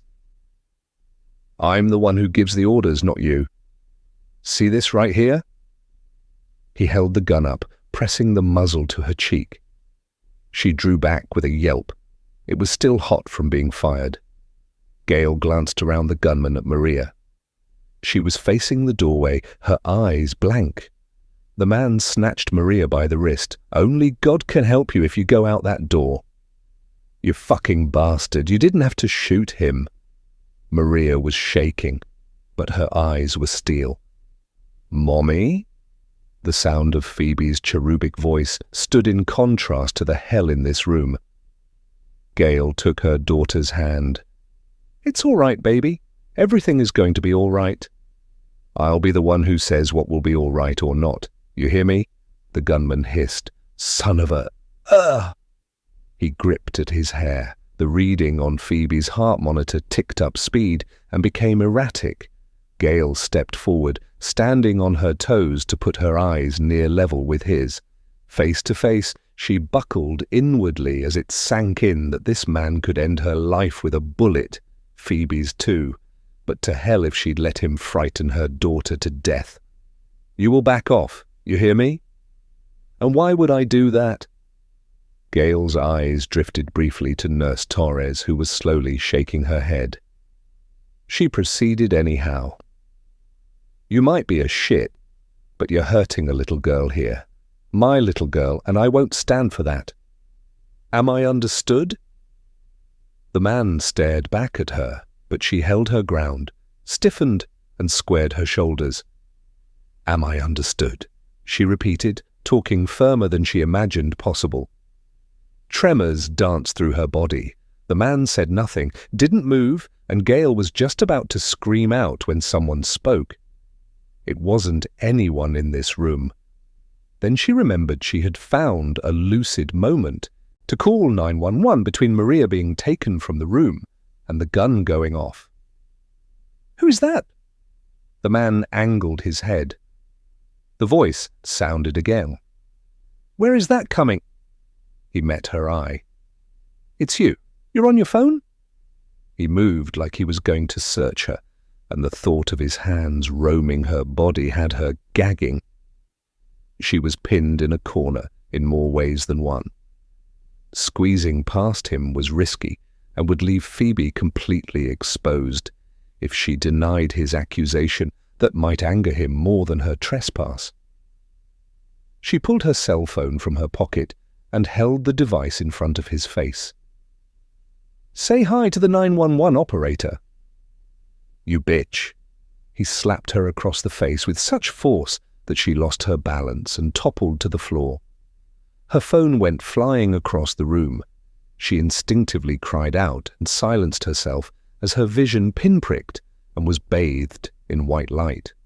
There was a crunching noise, and she was quite certain he'd stomped on her phone, destroying it. The heart monitor was beeping loudly. There was movement in the room and words spoken between the gunman and Nurse Torres. All while Gail lay helpless on the floor, her sweet, innocent daughter was going into cardiac arrest, and there was nothing she could do for her. Everything in her world faded to black. Chapter 30 from 20 p.m. Eric double-checked the address, and this was the place. Celeste Barrington's house could handle a little TLC. He knocked on the door in one way, hoping no one would answer. That would strongly suggest that Barrington was the woman in the boardroom. He raised his hand to knock a second time, but the sound of footsteps stopped him. The door swung open, and a man in his 30s stood there, looking like Eric had disturbed his afternoon nap. Eric flashed his badge and tucked it away. "Detective Birch, I'm looking to speak with Celeste Barrington." "She's not home." The guy pulled on the door to shut it again, but Eric stepped in to prevent that from happening. "Unfortunately, it doesn't work that way." "Where is she?"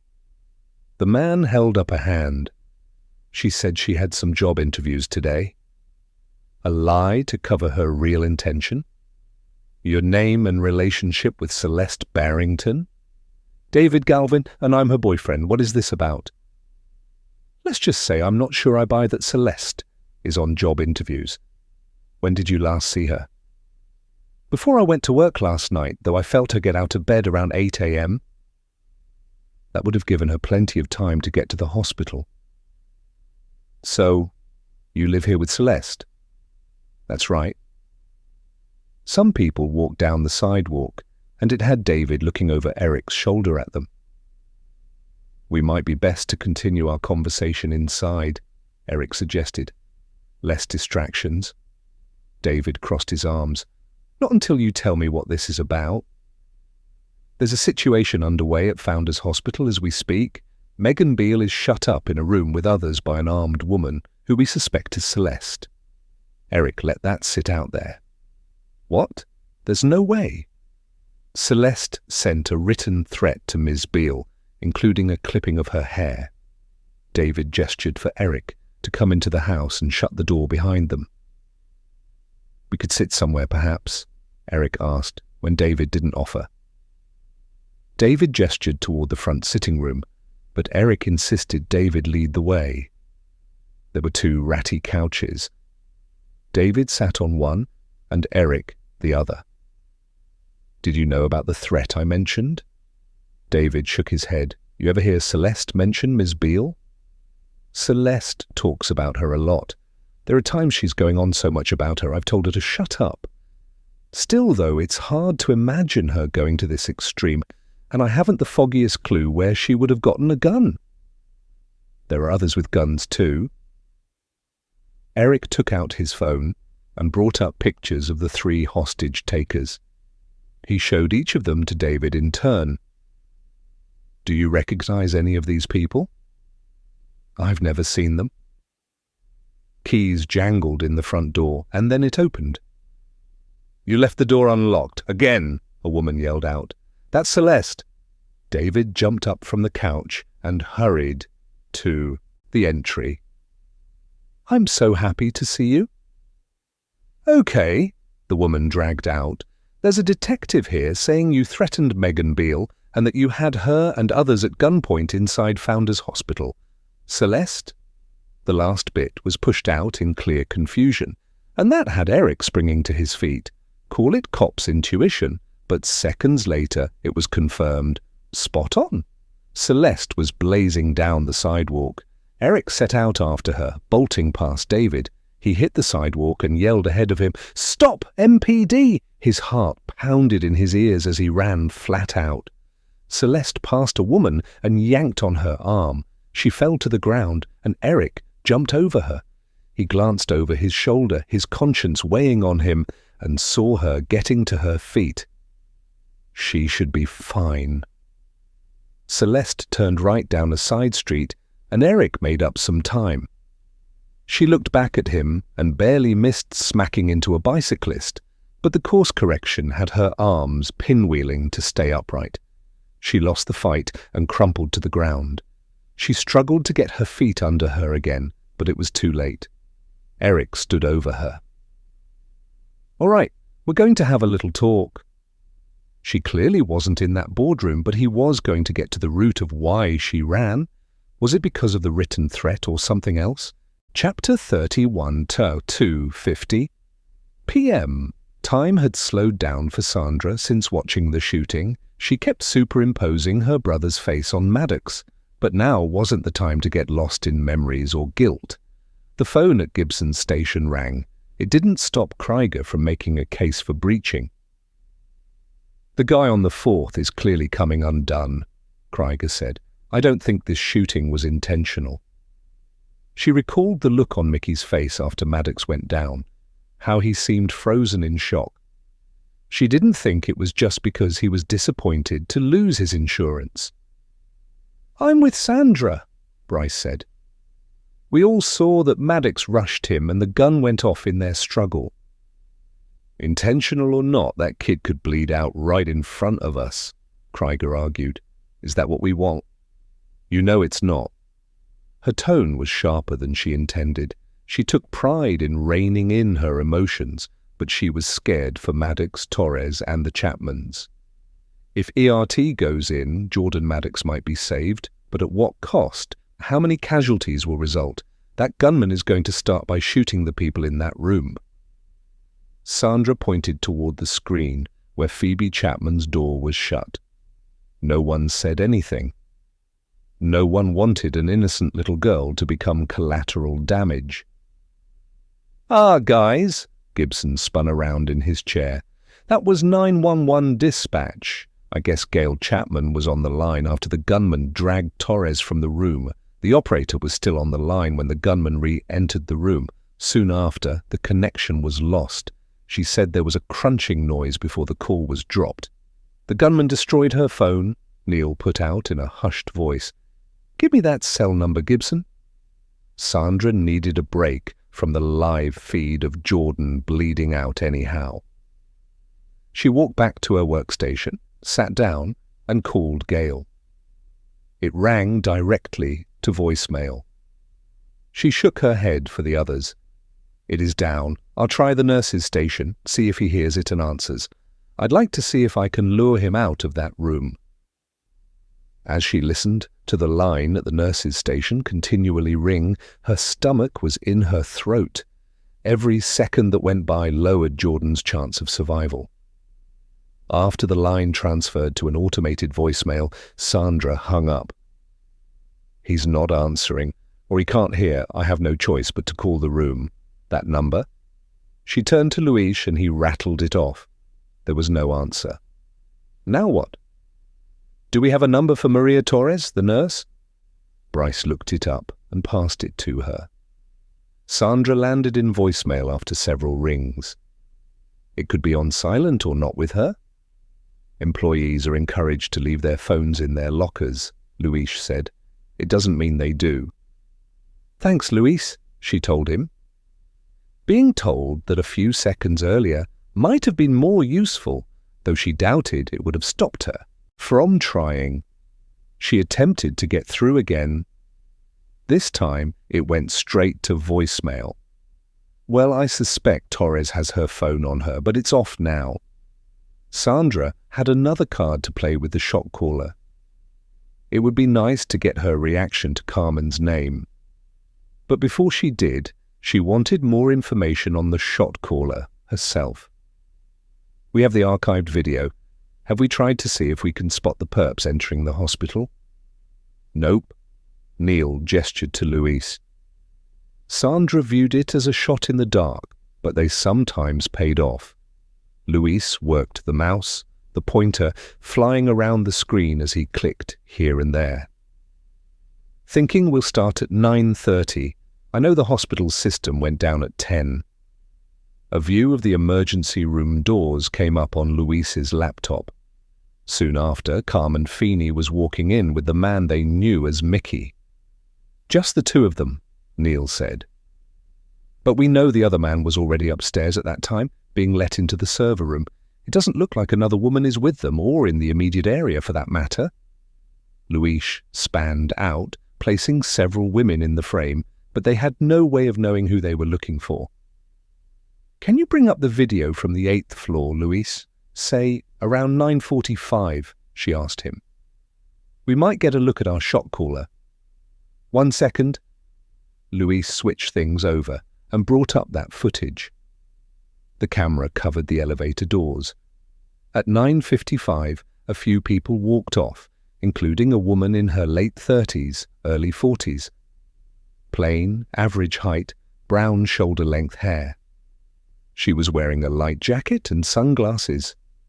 Unless she just had eye surgery, that's rather strange, Neil said, as the video continued to play. No one responded, as it seemed his observation was a given. It was strange. Louise seamlessly patched video footage from several cameras together to follow this woman down the hall. She walked up to a desk. There was a young woman sitting there. "Who is that?" she asked Louise. "Pamela, Dr. Beale's assistant." Sandra made eye contact with Bryce. "This has to be the shot caller, and she came for an audience with the CEO." Yet, if she knew she'd be in the board meeting, why not just go right for the room? Bryce countered. Louise hit pause while they spoke. Pamela could have simply been a tool to get her inside, Sandra suggested. "A gun would do that," Krieger inserted. "And she probably didn't want the alarm raised too soon," Sandra said. "Louise, could I get your help?" Bryce began. "Whatever you need," Louise said. "Could you send the clippings of this video to the FBI's Science and Technology branch? We'll see if they can enhance any images of this woman and run them through facial recognition databases." "Sure, just give me their info," Louise said. Bryce rattled off Agent Lakeisha Hester's contact details. "Well, I wouldn't be holding my breath on this woman having a criminal past." "The rest of them didn't," Krieger said. "But now that we have the earlier video, run back through it and find out when she came into the hospital. From there, we can track her backward through CCTV in the area. It might lead us to her origin point and her identity." "I'll let Agent Hester at Tech know to expect an email from Louise and ask about this at the same time," Bryce volunteered. "The MPD is fully capable of doing the same," he said, "but knock yourself out." Sandra was on board with trying whatever they could to get this situation to end peacefully. But speaking of something that was guaranteed not to end that way, "If you will all excuse me, there's a call I need to make." Assistant Director Rowe was going to lose his shit when he heard Maddox was shot. Chapter 32 3:10 p.m. Eric had the backup officer take Celeste Barrington in for uttering threats, not particularly satisfying, because it left the gunwoman in the boardroom unidentified. He called Lieutenant Coleman to inform him and was given a measure of good news. One of the hostage takers was ID'd as Carmen Feeney. Neil told Eric to bench a visit to Radcliffe and go to Feeney's residence immediately. He had provided the address and confirmed a search warrant for the house, and one for Feeney's electronics were in place. Eric rang the bell and no one answered as expected. He pulled out his lock-picking kit and worked the lock. He was opening the door seconds later. The place smelled of hickory bacon, and Eric realized he hadn't eaten much today with all the running around he'd been doing. From the front door he could see most of the main level, the living room, kitchen, compact dining space, and a hallway that branched off to the right. He looked down at the carpet and wiped the bottom of his shoes but kept them on. After locking the door behind him, he set out into the house. Feeney was tidy, but not excessively so. Some hair tumbleweeds drifted across the hardwood, and there was a dirty glass on an end table in the living room. The kitchen was clean, aside from the frying pan used for the bacon sitting on the stovetop, the cooled grease white inside of it. Her bed was made, and the top of her dresser was clear except for a picture frame, a navy blue jewelry box, and a ballerina figurine. The latter didn't exactly speak of a person who would go into a hospital armed with a gun to terrorize people. Eric inspected the photograph in the frame. It was of Carmen Feeney with a woman in her 60s. Eric would guess from the striking similarities between them, it was most likely Feeney's mother. Both were sitting on a bench smiling despite their sterile surroundings. The wall behind them was a dingy cream. It wasn't a selfie, as their arms and hands were both visible in the shot. Someone had snapped this of them. He finished up in a room being used as a home office. There was a small, round pine dining table serving as the desk with 2 matching chairs around it. A bouquet was in a vase next to a laptop, and there was a stack of papers on the makeshift desk. A florist card poked out between a few orange lilies that had yet to open. They likely hadn't arrived more than a day or 2 before. Eric plucked the florist's card to read the note and find out the name of the sender. Hope these brighten your mood. Love, C. Huh. The message suggested Carmen had been feeling depressed or stressed out recently. Had that led to her walking into Founders Hospital with a gun? And who was C? Eric gloved up and flipped through the papers on her desk. Most of them were collection notices, and those that weren't would be headed there soon, judging by the past due stamps. He drew his gaze to the floor, where there was a round garbage bin. It was mostly full, but he knew from working crime scenes next to a person's electronics, garbage was a treasure trove for investigators. He lifted it up to the table and rooted through it. There were some tissues, but most of it was paper, either bunched up or ripped apart. One torn piece had the Founders Hospital logo on it, and that had him hunting for the rest of the puzzle. He laid the fragments out on the table, and the entire picture emerged. Carmen Feeney owed the hospital $100,000, and her account was being forwarded to collections for non-payment. Had Carmen Feeney been ill at one time? But as he asked himself this, his mind flashed on that framed photograph. He walked back to the bedroom and looked closer. An IV tube was feeding into the back of the older woman's hand, and there was just the edge of a mobile IV cart. She was unwell, but the statement was in Carmen Feeney's name. Could it be that Feeney's mother had died, leaving her medical debt to her daughter? Based on all the outstanding bills, Feeney didn't have the money to pay it off. Had her strained finances pushed Carmen Feeney into the hospital with a gun? But what did she hope to accomplish, and how did the others tie in? He returned to the home office, but nothing else in the trash revealed anything. He opened the lid on the laptop, and the screen came alive and asked for a password. Figures. He closed the lid again and had plans of putting it into a collection bag and taking it to the techies to hack into. A knock on the front door stalled him and had him going to answer it. A man's silhouette showed through the tinted glass window in the door. He was holding something in his hand, but it was hard to make out what. "Who is it?" Eric called out. "The landlord." Eric opened the door with caution, half barricading himself behind the wood. Not that it would stop a bullet from doing serious damage. It should slow it down, though, and hopefully his vest would take care of the rest. It turned out the only thing he was holding was a piece of paper. "Who are you?" the man asked.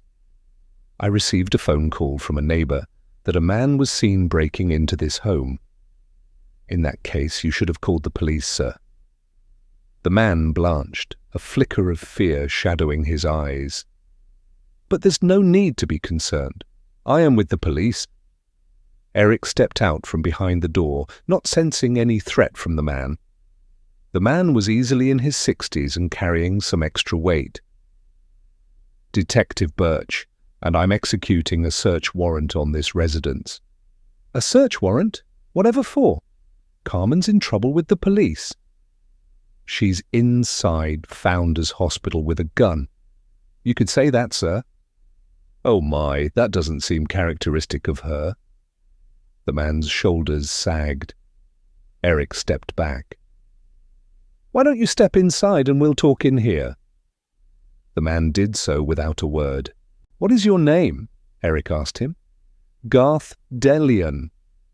And what's that you have there? Eric pointed to the paper in the man's hand. Oh, this. He handed it over to Eric. I don't want to do this, but I can't afford to have this property sitting here not making me money. The words eviction notice across the top of the page were impossible to miss. You were evicting her? I believe evictions need to be handled through the U.S. Marshal's office. They do.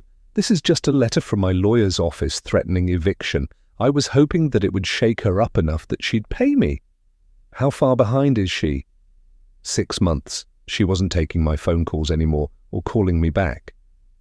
Eric's mind went to the pile of outstanding bills, and he could understand why Feeney had been avoiding her landlord.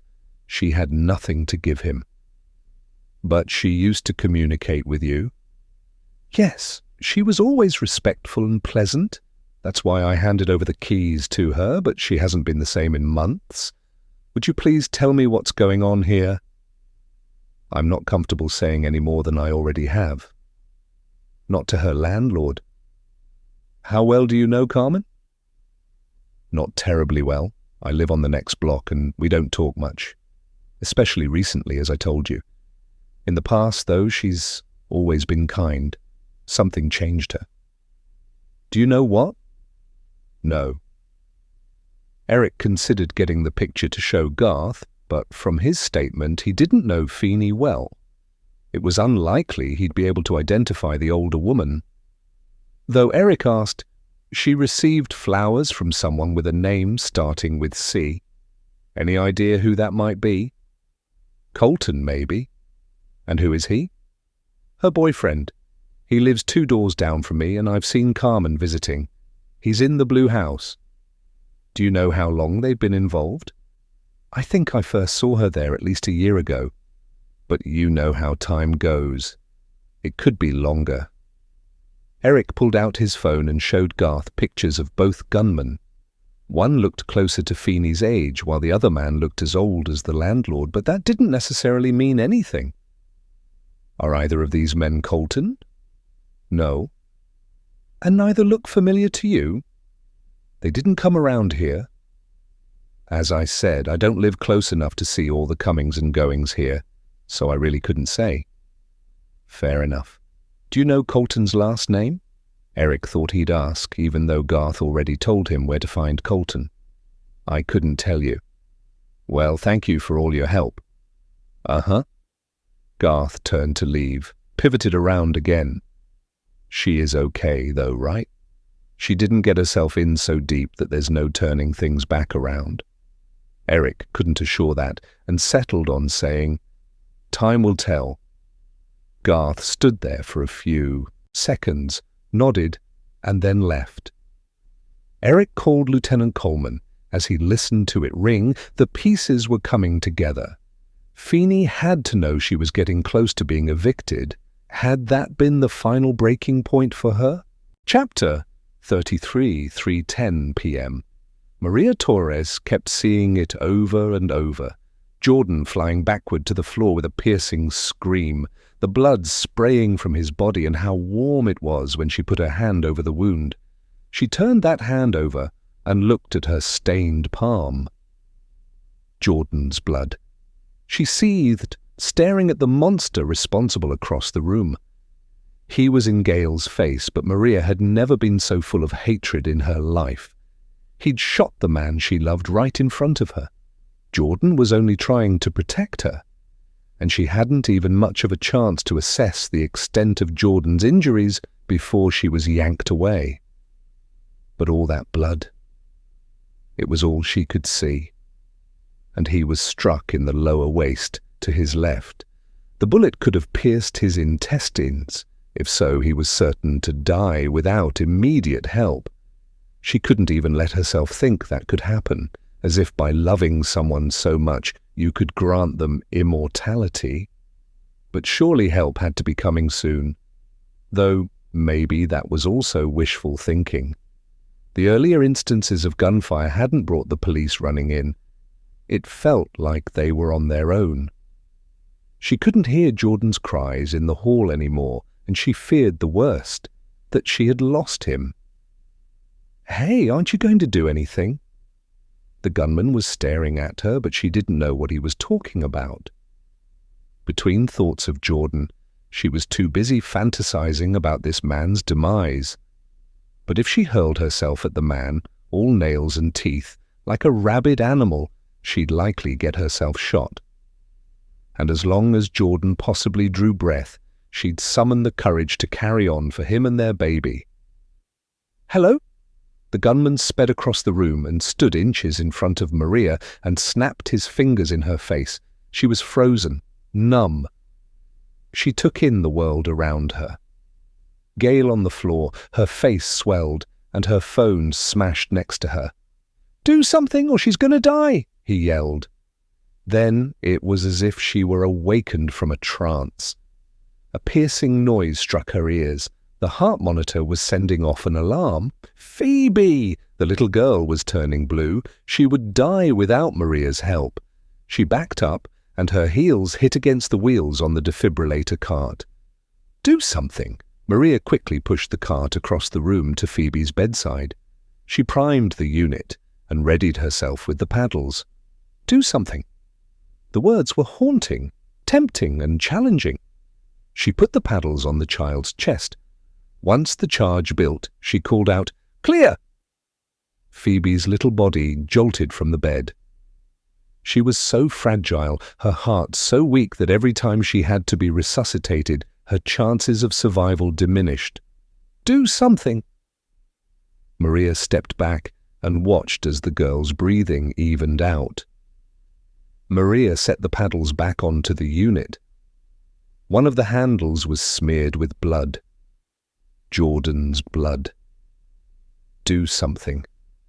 As a nurse, Maria never took the Hippocratic oath to cause no harm, but she recited the Florence Nightingale Pledge upon graduation from nursing college before God. To practice my profession faithfully, do something, there must be allowable loopholes to the pledge, a way of working around or through. Exceptions could be argued, like this piece of trash holding the gun, the man who had shot the man she loved, who may have stolen her baby's father. Do something? She hesitated for a few seconds, and her phone rang in her pocket. "What the hell? Give me that!"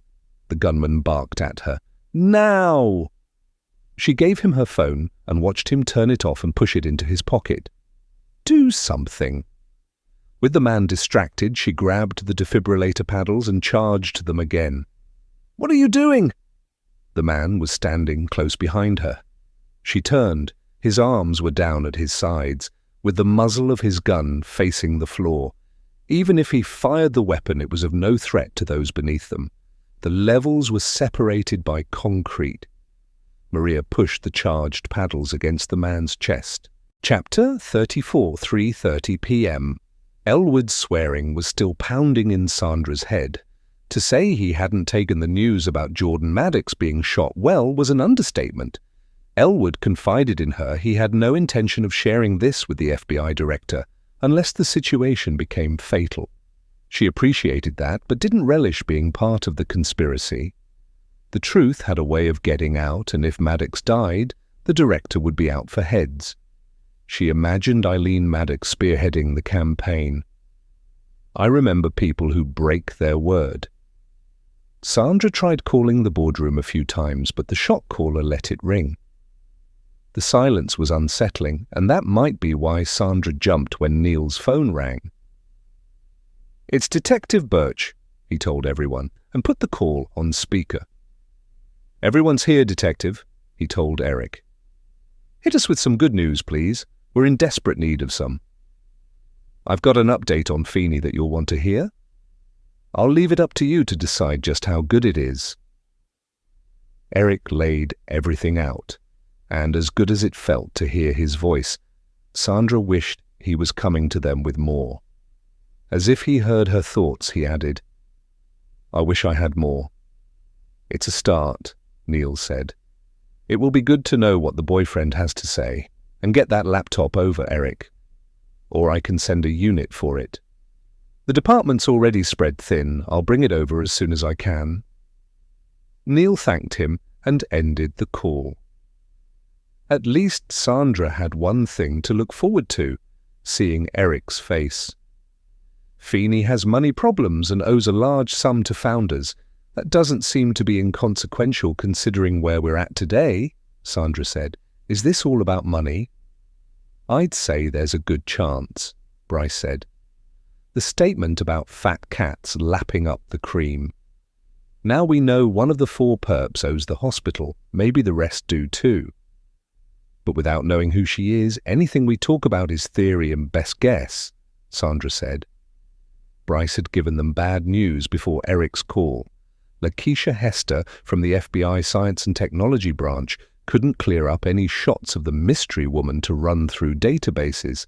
A look at CCTV didn't get them anywhere either. Even if this was motivated by money, they've already shown themselves capable of violence. Krieger gestured toward Luis's laptop. And how many people has he shot at this point? Did he hit someone in that room earlier? He's obviously capable. Sandra couldn't dispute that. No one could. But if this is about money, how does it pertain to Megan Beale, the CEO? Neil asked. What do they expect her to do for them? The question of the day, Gibson chimed in. And if we're wrong and this is personal toward Beale, why target her at the time of a meeting? Though that's assuming the shot caller was aware she'd be in one, Neil said. Those were all good questions, and Sandra could land on one possibility. Maybe she needs all the hospital power players to fulfill her request. To pardon the debt owed to the hospital, Monica said. Is that something they could do? Sandra asked Luis.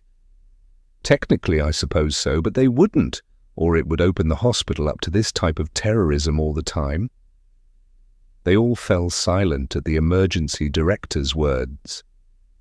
As much as the policy was valid, it didn't help the situation. This may be what the shot caller meant when she said they weren't listening to her. We still need more information. I'm going to try the shot caller again. Hold up, Krieger said, stopping Sandra's steps and causing her to turn around. Didn't she tell you the last time that if you called again she'd shoot someone? Maybe you're pushing it here. I need to speak to her if we're going to shut this thing down. Sandra resumed walking to her workstation. She couldn't allow the team coordinator to get into her head. Hostage takers said a lot of things and followed through on less, but she had something she could work with. Carmen Feeney. Sandra called the phone in the boardroom and waited anxiously as it rang. Just when she thought it was going to hit voicemail, there was an answer. Let me guess, this is Sandra with the FBI. It was the shot caller. A man yelled out in the background, "Help us!" "Shut up!"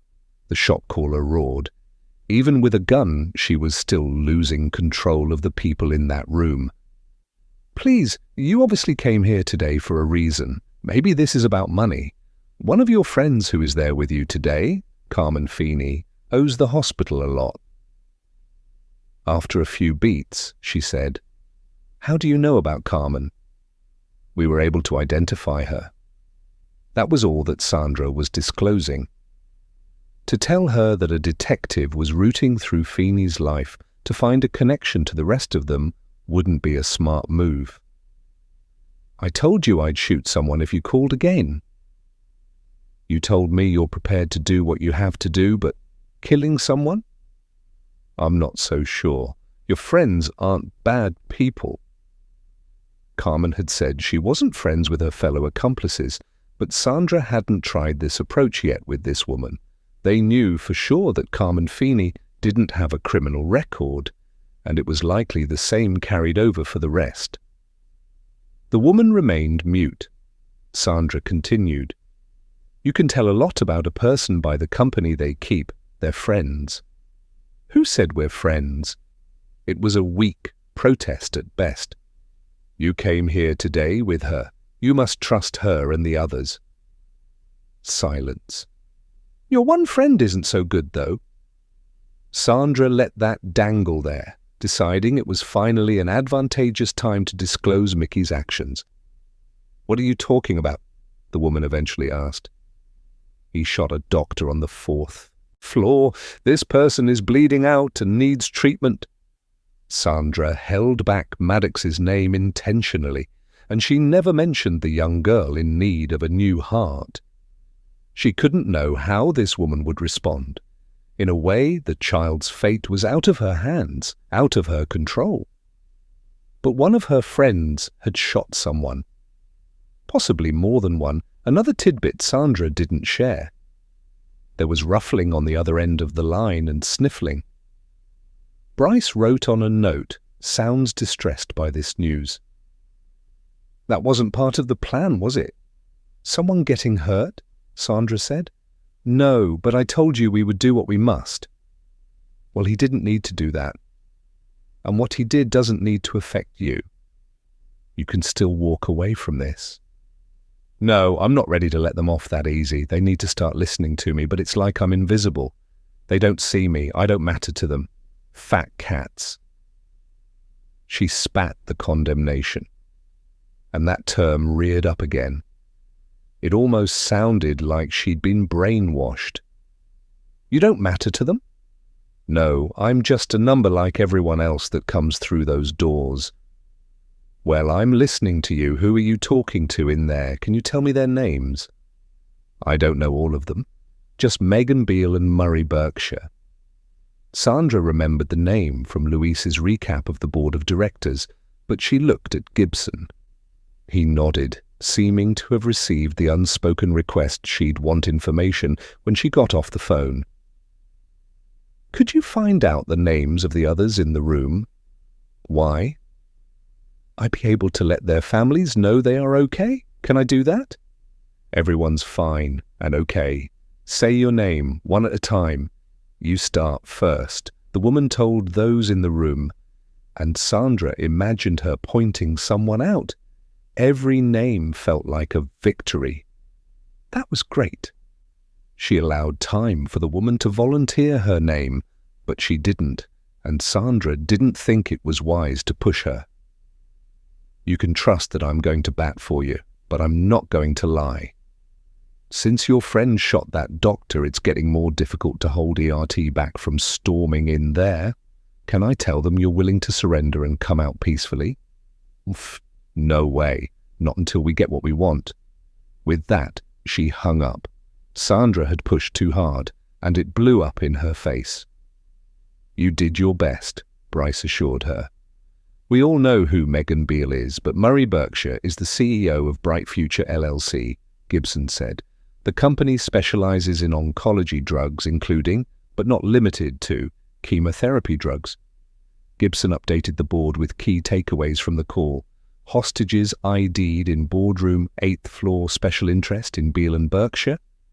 HT not confirming nor denying friendships with conspirators. Seems to be about money. Sandra was fixated on the two names. We might have been wrong earlier to think this was only about Megan Beale. The shot caller was ready with Murray Berkshire's name just as quickly. Maybe her goal was to get into that boardroom with the two of them. She would know they'd be there because, as Louise told us, the members are listed on the hospital's website. Okay, and those two people could make sense if the shot caller also owes money to the hospital, say, for cancer treatment, Bryce suggested. She might think Beale can write off her debt, while Murray might absorb costs. So she's running her own negotiation in that boardroom, Neil said. That seems possible, Sandra admitted. We all know that chemotherapy isn't cheap, and we could be looking at someone who had cancer, or still does. If that's the case, she has nothing to lose, Gibson said. Or it's a relative whose debt passed on to her, as we suspect was the case for Feeney, Bryce inserted. So we have a bunch of broken, desperate people in there. Krieger pounced to his feet. None of this has me feeling warm and fuzzy. That woman's a loose cannon just like the rest of them. We can't judge the entire lot based on that man on the 4th floor, Bryce pointed out. While we're on the subject, Sandra returned to Louise. Is Dr. Maddox still... She couldn't bring herself to finish the question. One corner of Louise's laptop screen showed Jordan Maddox lying on the floor. Louise expanded that window to full size. The blood pool around Maddox wasn't getting any bigger, so the tourniquet must be doing its job. That wasn't enough to ease Sandra's concern. Please hang in there a little bit longer. Chapter 35 in 3:45 p.m. Eric knocked after ringing the doorbell hadn't worked. That brought a man in his late 30s to the door. Eric held up his badge. Detective Birch, are you Colton? I am. And your last name? McGill. What's this about? Colton's brows pressed downward. Carmen Feeney is your girlfriend, right? Correct. And now you're scaring me. Eric would wager, by this guy's reaction and rigid demeanor, he had no clue what Carmen was involved with. Mr. McGill, could I come in for a moment, please? Ah, sure. The guy backed up, allowing room for Eric to join him in the house's entry. Did you want to sit down or is here fine? Colton asked him. Sitting down would probably be best. It wasn't for Eric's comfort, but for Colton's. Eric suspected when he heard his girlfriend was of interest to the police, it might take the strength from his legs. Colton took Eric to the living room, where they sat down. Eric broke the silence. Carmen is involved with an ongoing situation at Founders Hospital. He paused there to let that sink in. Then he added, she went in there with a gun and 3 other people who were armed as well. She did what? Colton's eyes became round. I see this comes as a shock to you. We don't understand all of it yet either, but Carmen was identified from video inside the hospital, and we're trying to figure out what she's after. I conducted a legal search of her residence and found that she owes the hospital a lot of money. Do you know anything about that? Ah, Colton wrung his hands as he spoke. I know about the debt, and that she tried to work out a payment arrangement with them. She told me they wouldn't work with her. They didn't believe that she didn't have more money to pull from, but she was already spread thin. I gave her props for even trying to make good on the debt. But that's Carmen. She never liked to be outstanding with anything, and the hospital put her in a very tough spot. His statement backed up the overdue bills and collection notices. You two must be close for you to know so much about her finances. Do you know why she owes the hospital money? Her mother came down with horrible pneumonia and required a hospital stay. That would have been fine, except she contracted a bacterial infection while she was there. Doctors couldn't figure out the strain or how to effectively treat it. She ended up dying soon after. The mother's fate was as Eric had suspected. So the bill racked up because of an extended stay and different tests. That's right. And the mother's medical insurance wasn't that great. It was pretty much useless, honestly.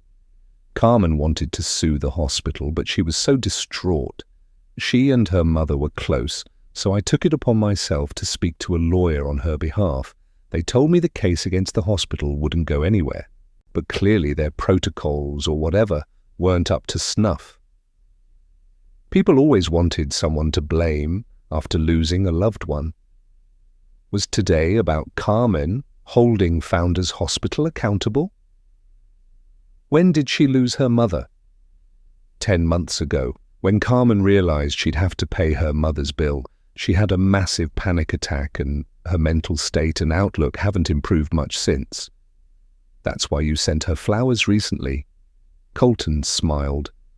I wanted to cheer her up, if only a little. I still can't believe she got a gun and is in that hospital. Does she really expect them to respond to that, to wipe out her debt? As I said, we're still figuring things out. Eric took out his phone and showed Colton the pictures of the two men. Do you recognize either of them? Nah, I wish I could say I did. So do I. Chapter 36. 4 p.m. Maria had jumped back after striking the man. He cried out and jolted backward. His gun fell from his hand and dropped to the floor. With it, the balance of power shifted to her. She knew the charge from the paddles wasn't likely to kill him, but would shock him enough to give her a chance to assume control. It might cause him to lose consciousness. It only took him a few moments to recover. He came at her, nostrils flaring. "You stupid bitch!" She reached back and charged the paddles and stepped toward him again. He jumped out of the way, this time foreseeing her plan. He swatted out, and she let go of the paddles. Their cords allowed them to reach the floor, and it drew her gaze down. The gun! She rushed for the weapon, and he must have had the same idea because he went for the gun at the same time. Their heads bumped and sent them both backward from the hit. It only stunned them for a second, though, and they were both back in a race to assume control of the gun. Her fingers danced over the handle. She reached out farther, her fingertips searching for the edge to get a firm hold.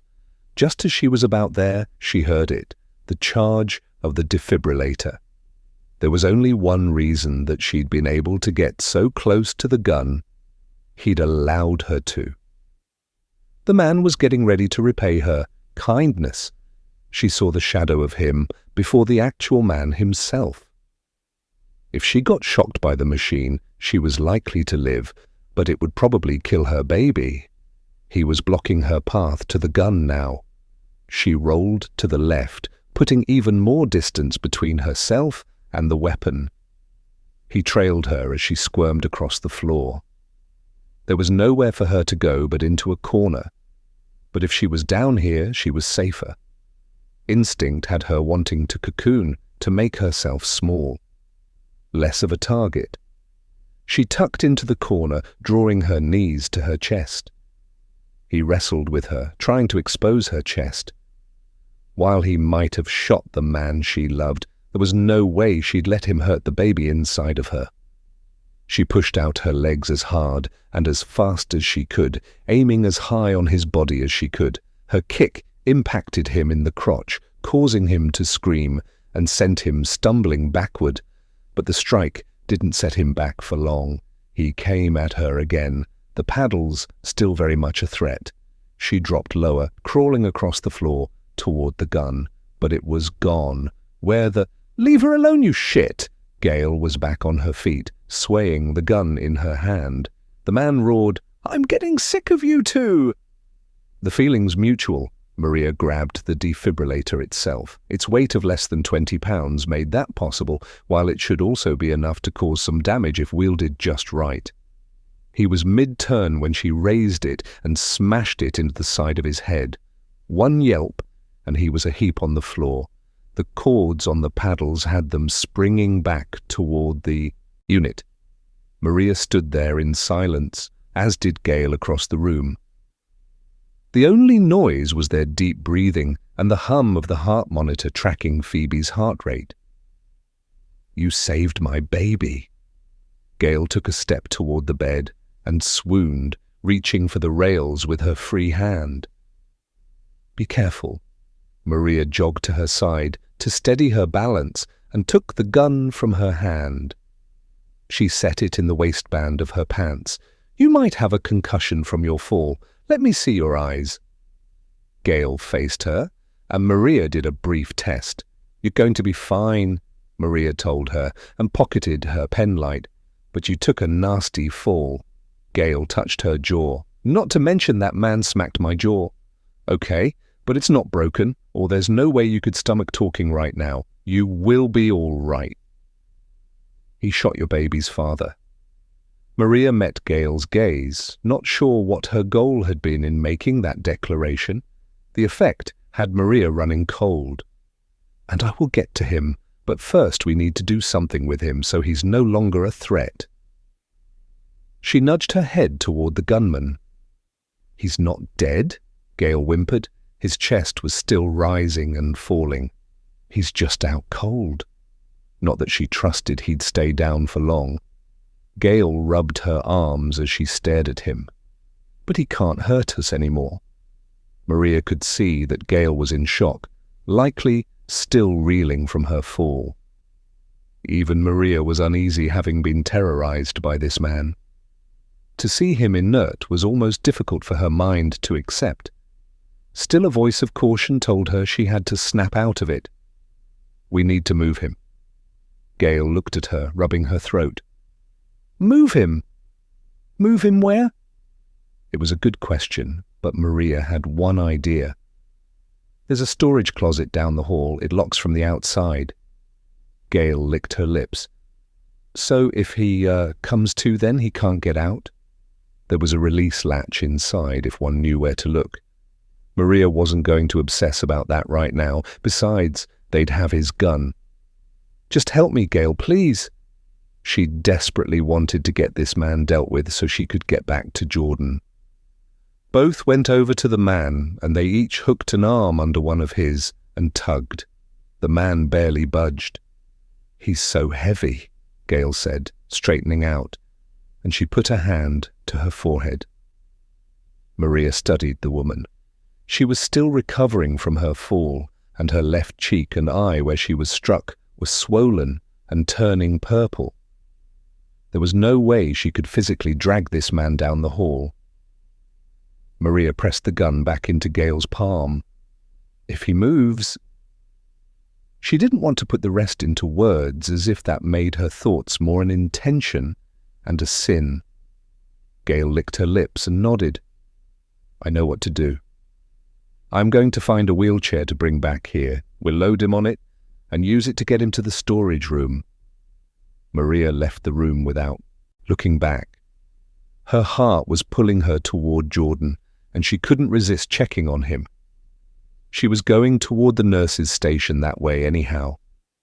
Jay, she said, sinking down to the floor at his side. He groaned, and his eyelashes fluttered. My sweetheart, he said. Hot tears blazed trails down her cheeks. You must hang in there, okay? You will be all right. You have to be. She checked him over, and the external bleeding had been staunched. But she remained concerned about internal damage, possible bleeding, and infection. His face was pale. I'll get you help soon, I swear I will. She went to get up, but he grabbed her arm, stopping her. In my pants pocket. Get it. I want you to have it. She did as he requested and found a small box. Her heart fluttered. What is this? My great-great-grandmother's ring. Will you... Jordan winced. Marry me? She opened the lid. A gold band with a marquise-shaped diamond.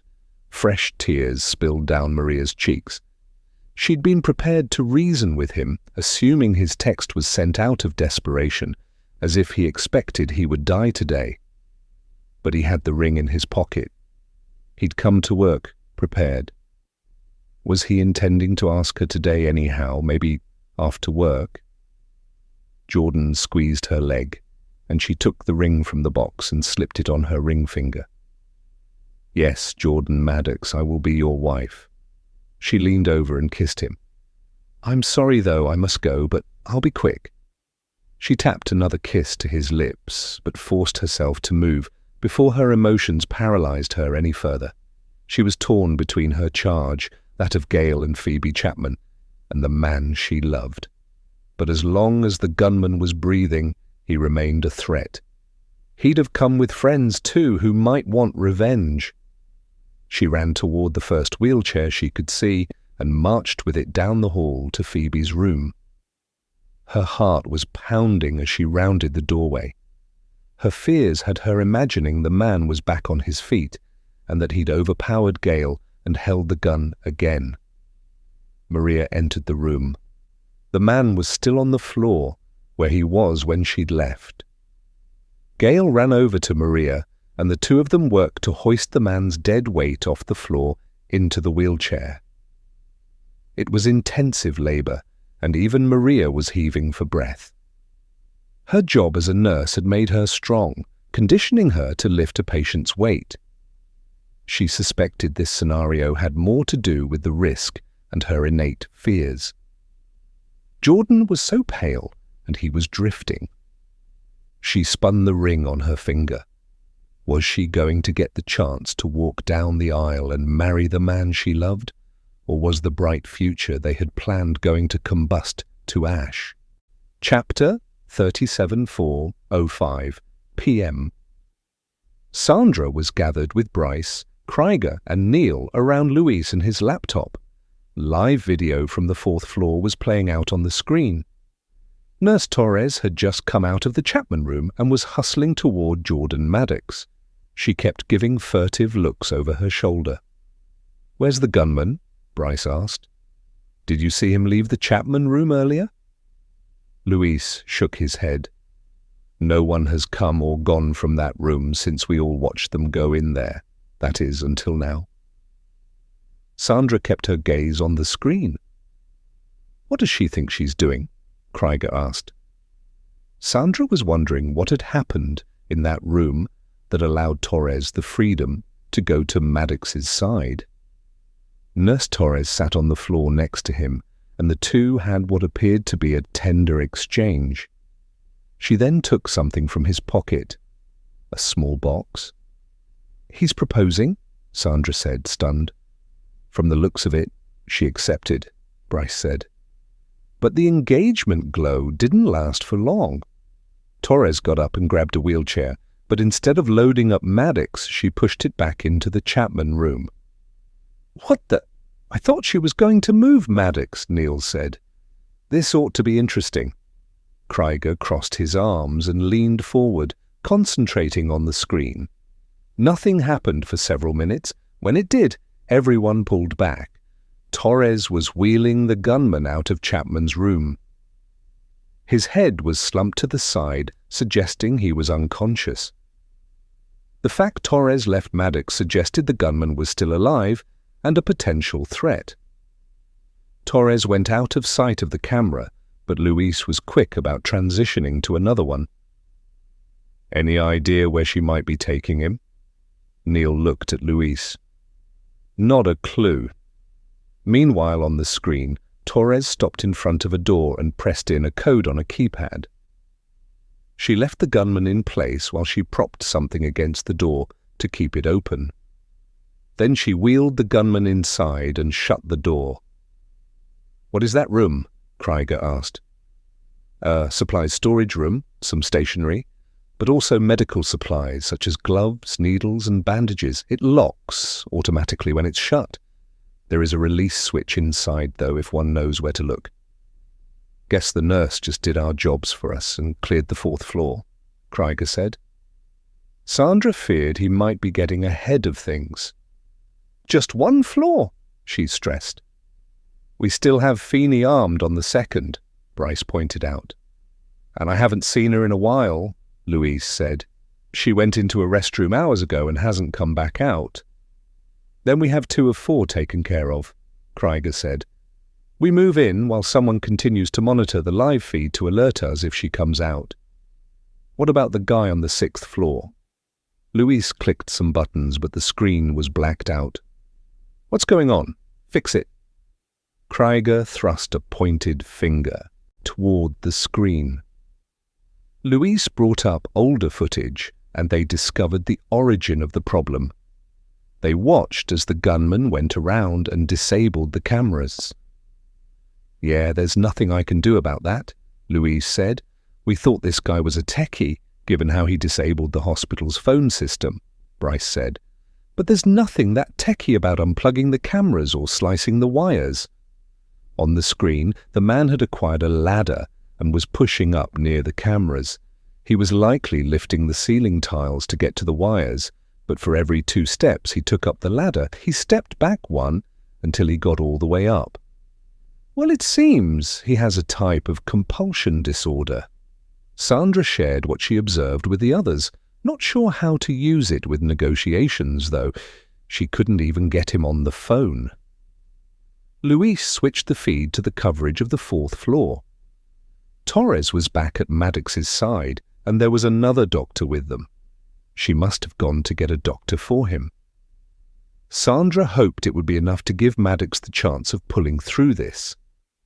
There was a knock on the door, and Sandra answered to find Eric standing there with 2 evidence bags in hand. Delivering Feeney's laptop, as promised. She took the computer from him as he stepped inside, and she handed it over to Bryce. He took it to his station and got to work. "And what's that in there?" Sandra asked, gesturing toward the other bag. "I was just going to get to that. So a chat with Feeney's boyfriend was enlightening." Eric told them the story of Feeney's mother, and Sandra was feverish by the time he'd finished. Feeney's mother had checked into the hospital for standard treatment but left in a body bag. Losing her mother that way would have been devastating. It was so random there would be no preparation. Heartbreaking. "Margot, I need you to be all right." "I found this on Feeney's dresser." Eric handed Sandra a framed photograph. "It's Feeney with her mother." Sandra's heart pinched, looking at the image of the smiling women. Their body language confirmed they were close, the way they had their heads resting against each other. But there was pain in both women's eyes. This picture was probably taken before the unknown bacterial infection devastated her body. As if losing her mother wasn't enough, Feeney was saddled with the medical debt from her mother's treatment, Eric said. "That would be enough to trigger anyone," Sandra said. "And earlier you mentioned she was being evicted from her house." "Lots of bad luck hitting all within a short time," Eric said. Neil shook his head, like a line of dominoes falling over. "I feel for the woman," Krieger wedged in. "But we all fall on rough times in life. Most of us don't storm into a hospital with a gun." Bryce said, "Desperate times call for—" "Please don't say it." Krieger leveled Bryce with a hard glare. "Well, that's about it for now," Eric said, turning to leave. "Hold up. Any more on Cross? The search of his house turn up anything?" Neil asked. "Not yet, but I'm going to pop over and see how things are coming along." Eric shot her a look before he left the vehicle, and she debated whether she should follow and have a word with him or not. She decided she would and set the framed photograph on the table before following him. "Eric, hold up a minute." Sandra hurried after him. He turned around and closed the distance between them. "What's going on? Are you all right?" She uncrossed her arms, realizing she'd been hugging herself, and she pinched her St. Michael pendant. When his eyes fell to her hands, she let them fall by her sides. "What is it?" He stepped within a few inches of her and peered into her eyes. Sandra licked her lips and shook her head. Tears filled her vision. He cupped her elbows with his hands. "Talk to me." "It's Mom." Just 2 words, but the pain they carried spliced through her. She appreciated he held the silence, letting her pace herself, for when and how she continued. "She was taken to Howard University Hospital this morning." "Oh, Sandra, I'm sorry. I hope it's nothing serious." His calm energy soothed her. He must have assumed nothing bad because she was still here. "She fainted and the doctors are running tests. Dana assured me she's being well looked after, but I worry that—" He moved like he was going to hug her, but he stopped short. He was aware how she felt about public displays of affection, and this showed he respected her viewpoint. "You can leave, Sandra. Someone else could step up in your place. Heck, Bryce is already here." "No, besides, Dana said the doctors there are taking good care of her. I'd just be sitting there when I can be helpful here." As she recapped this, She questioned if she was barricading behind her fears by staying put. I get that. Do they know what caused her to faint? Not exactly. All they know is her iron levels are so low she's anemic. She checked her phone quickly just before Eric had shown up. I'm sorry this is happening, Sandra. She scanned his eyes. Could you go over there? Maybe just pop by and check in with Dana. I mean, if you have a minute. I've never met them before. He was right, but somehow she'd forgotten about that. Making this request of him felt natural. Maybe it's time that changes. All right, leave it with me. I'll head over there when I have a minute. She'd love to kiss him and fall into his arms, but now wasn't the time. Thank you. No need to thank me. She stood there, watching him walk away, thinking she was lucky to have him in her life. It might be time to discuss taking their relationship to the next level. But that was a conversation for another day. Right now she had a job to do. Chapter 38, 4:30 p.m. Sandra sent Dana a quick text to expect a friend of hers to show up. She told her he was a Metropolitan PD detective by the name of Eric Birch. Dana fired back a quick response. Okay, all is moving along over here, not to worry. Sandra returned inside the vehicle. She wanted to try reaching the hostage takers again, but just calling for the sake of calling wouldn't move things along either. It was always best to be armed with an edge. I've got something. Bryce sat back and pointed at Feeney's laptop in front of him. Already? She failed to keep the skepticism out of her voice. I'm a miracle worker, what can I say? Bryce boasted. With a little help from over there? Monica smiled and pointed at Luis. Hey, don't give my secret weapon away, Bryce said. But yeah, Luis got the laptop unlocked. Sandra looked at Luis. Well done. Luis shrugged. I took some computer training. Just say it how it is, you're a hacker, Krieger said with a smile. It was a pleasant switch to see Krieger happy. A novice white hat at best, but I only use my powers for good. Luis blushed at his self-praise. Happy you're on our side. All right, so what did you find? She gestured toward her colleague. Feeney bookmarked a website called Fat Cats.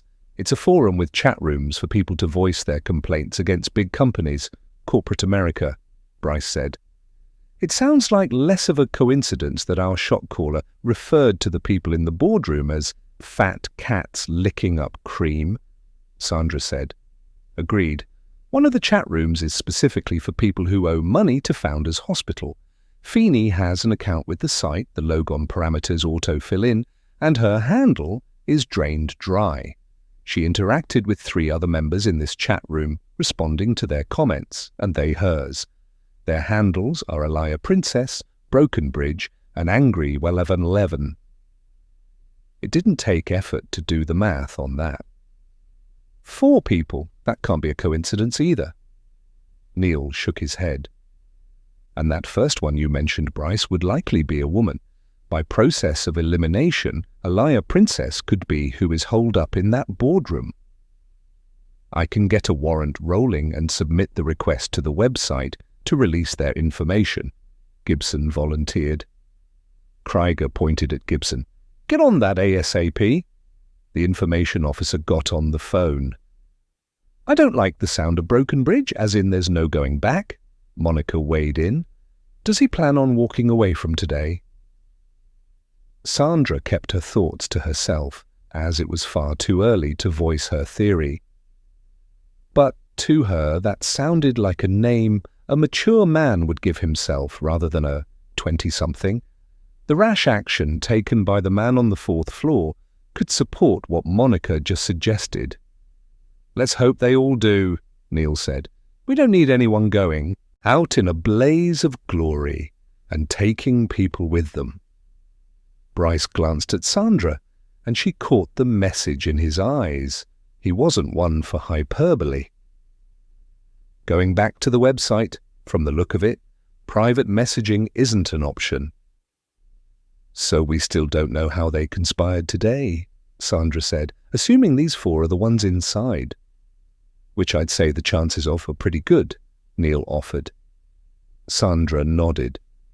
Right, so this leaves us to figure out how they communicated, Bryce began. Now there is one concerning comment in the forum from Alaya Princess. Someone needs to take a stand. Who's with me? It's a call to action. She's looking for help, Sandra said. It also explains why Carmen Feeney and the shot caller didn't admit to being friends with the others. They were people brought together by a shared purpose. We're still waiting on Feeney's phone records, but what about email on her laptop? Monica asked. Any stand out?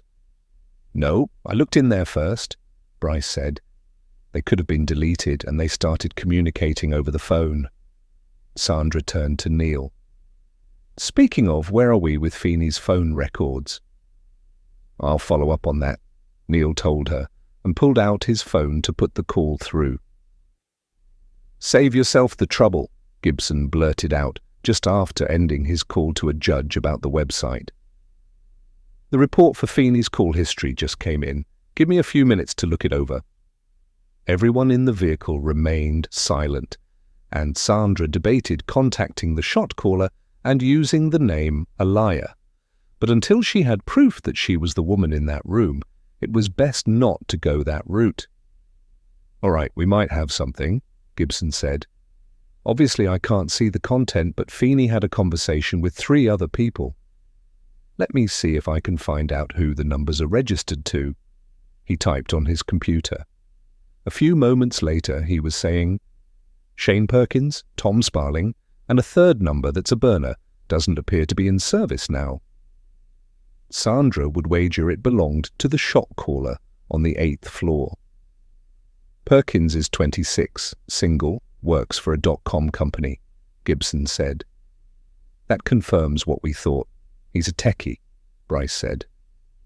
Next of kin? Neil asked. Possibly someone who died recently. Looks like his mother is still alive and he has, or I should say had, a brother, but he's showing as deceased 9 months ago, Gibson said. That could be where his motive started, but what's his recent trigger? Monica asked. Assuming he's one of the people from that Fat Cats forum, he could have gone there already angry and hurt, only to have his feelings validated, Sandra began. This empowered him and incited him to act. Well, the site does seem to radicalize people, Bryce said.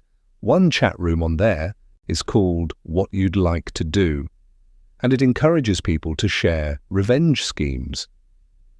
Then it needs to be shut down. It preys on vulnerable people, and instead of giving them a healthy environment to heal and find belonging, it fosters violence, Sandra said. Bryce bobbed his head. I'll see what I can do. So what's the story on this Sparling fella? Neil asked Gibson. He punched on the keyboard again. 56, widower. Looks like he lost his wife, Mabel, of 30 years, 8 months ago. That's 3 of the 4 who have lost someone they loved and who blame Founders Hospital, Sandra summarized. Like I said before, we've all lost people, but it doesn't give anyone the right to do what they're doing, Krieger said. On that point we agree, but grief can outweigh logic. Then add financial stress. Sandra was curious if Krieger had ever lost someone he'd truly cared about, though. It took away reason and rationale. It might have been between 8 and 10 months since the hostage-takers lost their loved ones, but those wounds would still be fresh. Anyone forced to carry on without their person could testify to that. Any next of kin for Sparling? It looks like his wife had a daughter when she was a teenager. Her name's Trudy Hall, currently 35, Gibson said.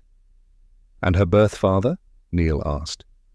Deceased, Gibson shared stoically. Well, I'll get search warrants in place and have officers dispatched to the homes of Perkins and Sparling. Also have them talk with family and friends, Neil said. Gibson, let me know the minute we have access to the website. We need the shot caller's identity and background ASAP.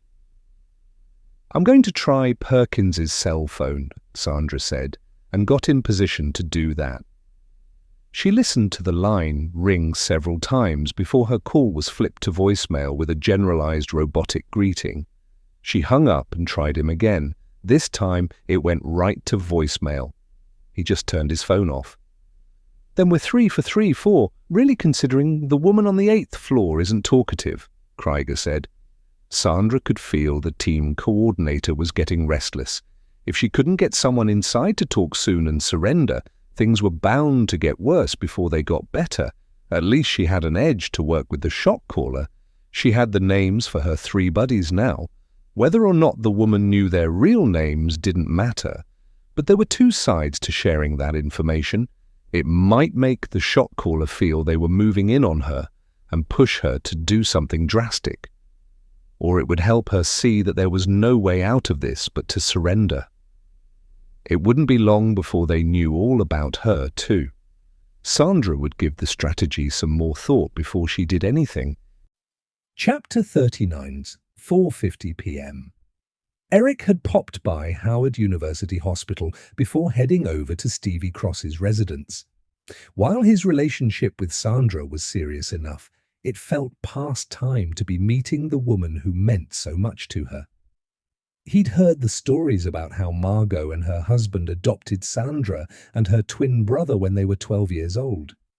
Before that, the children had spent 2 years of bouncing around in various foster homes. Margot had been a huge help for Sandra through the loss of her brother. Dana had been expecting him and said it was lovely to meet a friend of Sandra's. Dana introduced him to Margot Davenport as a friend of hers. This was something she'd prepared Eric for before entering Margot's room. She didn't want to confuse Margot by mentioning Sandra in case she didn't know who she was at that moment.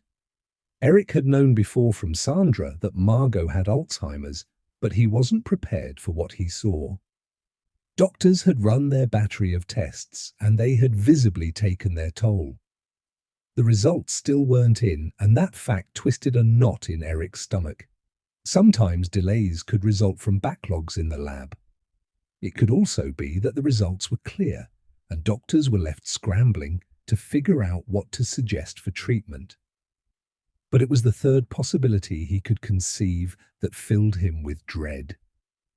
They had found something, and were delaying with the dispensing of that news until Sandra was present. When this long day ended and reality sank in, he'd be there for Sandra. Eric was thinking back on all this as he walked into Cross's home. Officer Bingham came over with something in his hands and passed it off to Eric. It was a memorial card with the photo of a young man in his 20s. His name was Sullivan Perkins, and the service was held 9 months ago. Not a son of Cross's, or he'd have the surname. "Where did you find this?" "Stuffed into the back of a desk drawer in the Home Office." "Great find. This could be the lead we've been looking for." It was the first personal connection for Cross they'd uncovered that held promise. Bingham dipped his head and returned to the deeper parts of the house, while Eric went to his car. He keyed Sullivan Perkins into the onboard computer. The results weren't enlightening on their own, but he clicked on his mother's name to bring up her background. Her maiden name was Cross. Bingo! Eric pulled his phone as it started to ring. "Birch here," he answered, briefly catching Lieutenant Coleman on the caller ID. "You're just the person I was about to call." "Oh yeah, well me first. Feeney's laptop gave us the identities of 2 more hostage takers, leaving us only needing to find out the woman's name in the boardroom. I'll get another officer to Tom Sparling's house, but I need you to check on Shane Perkins." Eric stiffened. "You said Perkins?" "Yes." "Huh. Small world I just found Out that Stevie Cross would be Shane Perkins's uncle. Neil was silent for a few beats. "Mind bringing me up to speed on how you got there?" Eric did so, and when he finished, Neil said, "Then let me get this straight. Stevie Cross let his nephew into the server room at Founders? Sounds like it, which would explain why Cross tried to mislead us by providing a false description of this person's looks and then giving us Hartley's name. He didn't want to betray his nephew. Yep. Well, I'll get right over to Shane's house. Address? Neil provided it to him and an overview of what they knew about Shane, which wasn't much. 25 and a graduate of MIT. Consider me there already. Eric ended the call and got on the road. Soon after, he was parking in the lot for Perkins's apartment building. After clearing his presence with the building manager and getting the key, he let himself into Unit 215. The place smelled strongly of lemon cleaner, making Eric draw another breath in the hallway before stepping inside. After shutting the door, he turned around and got his first look at the unit. The rather open concept layout allowed Eric to see the living room, past it to the kitchen and a small dining area, all from the door. All that was out of view was where the hallway led to off on the right. Eric set out, and nothing flagged. Unless one counted the orderliness. Though maybe Eric was influenced by the fact as a young man, he was never this meticulous. He found a few photographs of Perkins with his late brother. The two had looked like they were close. Eric returned to the living room, eyeing a bookshelf that was organized alphabetically by author. A chair next to it with an overhanging floor lamp and a side table completed the picture of a perfect reading nook. A hardcover textbook on tax law sat on the table. A strange reading choice for a tech major. Eric picked it up with gloved hands. There was no bookmark slipped between the pages, so had Perkins yet to start reading? Or had he finished? And did it even matter to the ongoing incident? Eric wasn't sure it did, and went to return it to the table. As he did, he caught the edge of the book and lost his grip on it. The textbook fell to the floor and splayed open, facing down. Eric picked it up and noticed a checkout envelope at the back. This was taken from a library outside of Perkins's neighborhood. Maybe it was closer to where Perkins worked, but the fall had knocked out something else. A piece of paper was poking out from the front top corner. What the? He opened the cover and discovered it was tucked between the inner lining and the hard shell of the book. Someone had deliberately separated them. He pulled the piece of paper out and read the handwriting. This is the last communication. We'll be doing it Monday, May 5th. Alaya Princess, good to go. Broken bridge, ready to do this. Drained dry. May 5th was today, and these names struck him as usernames, possibly the same ones used on that website forum that Neil had mentioned. Time to call this in. Chapter 44:50 p.m. Sandra was at her workstation as Bryce, Monica, and Gibson were at theirs. Luis was with Neil and Krieger at the table. They had just watched Nurse Torres fetch 2 doctors. One went into the nurse break room, while the other tended to Maddox. Torres was still at his side when Sandra left the table.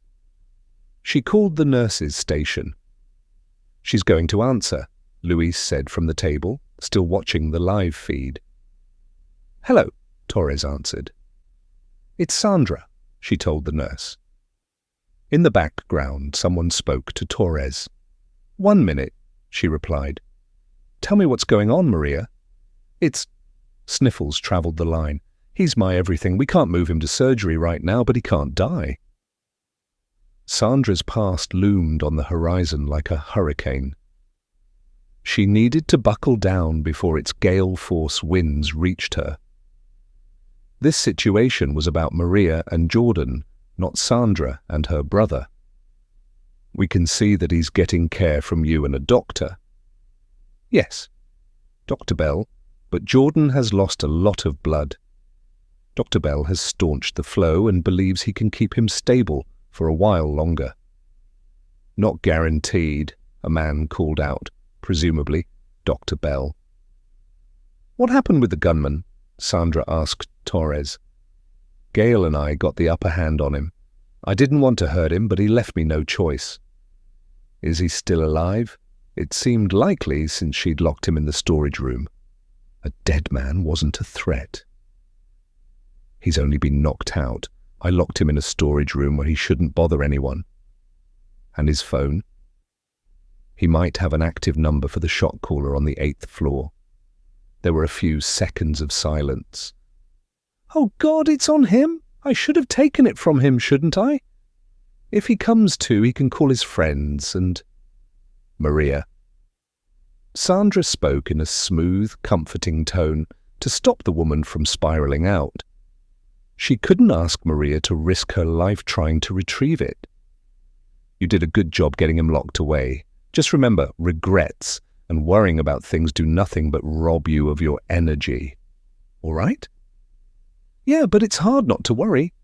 If Jordan's going to survive, he will need surgery to remove the bullet and stitch up the damage it caused. The elevators are locked, and the operating room he needs is on the 1st floor.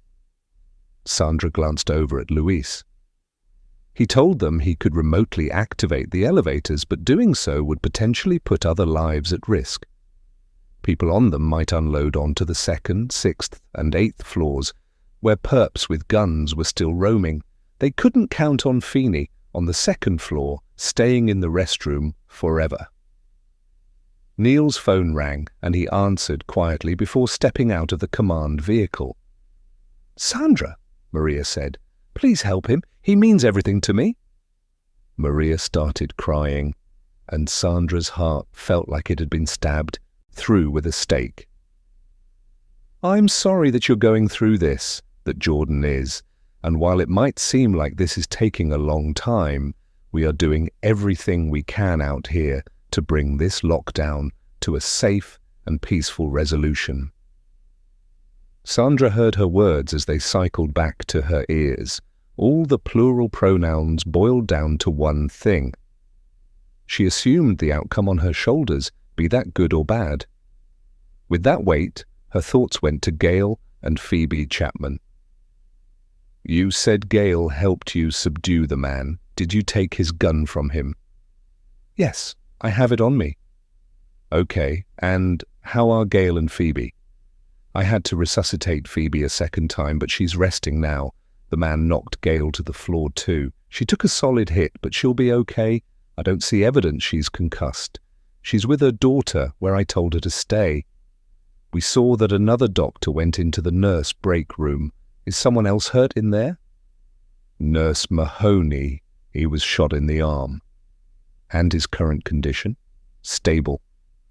That only had Sandra breathing moderately easier. Do you still have my number, Maria? No, it's okay. I'm going to give it to you again. Do you have a piece of paper to write it down? A few seconds, then, yes, go ahead. Sandra rattled off her number. Did you get that? I can repeat it again. Maria read it back to Sandra. That right? Yes. Call me if things change on your end. Will do. And Maria, you've done a great job so far, but please don't play the hero. Help is coming. Thank you. Maria disconnected the call.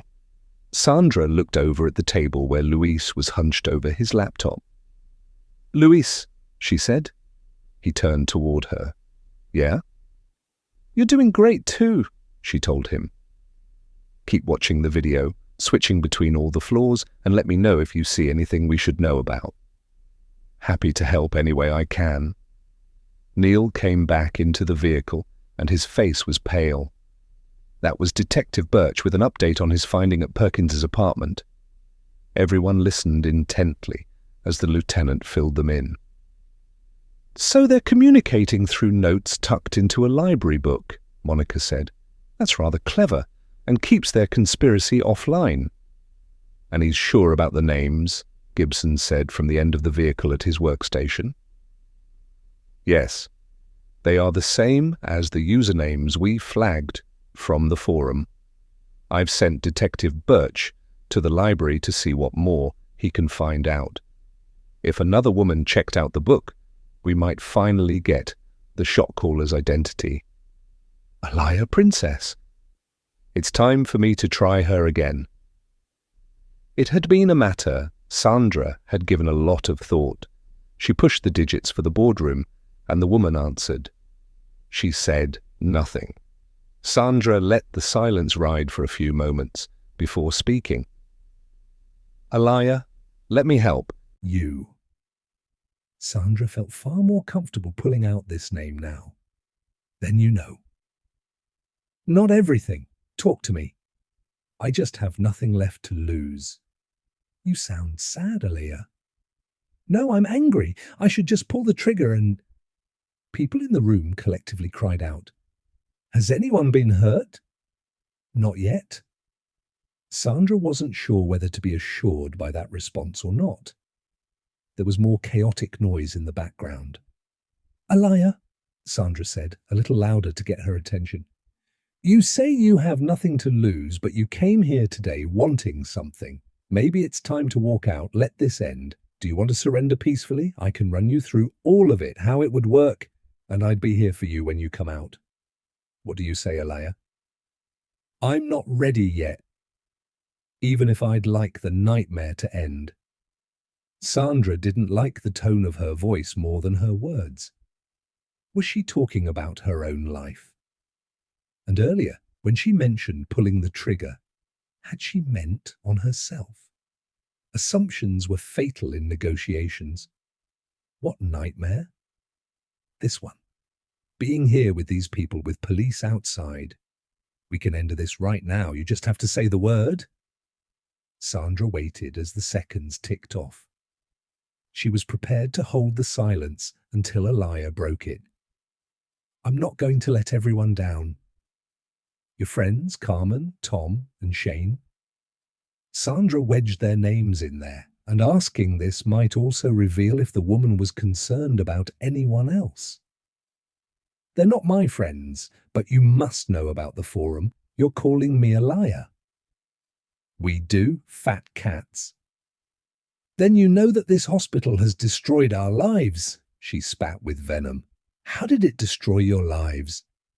Crippling debt and the loss of loved ones?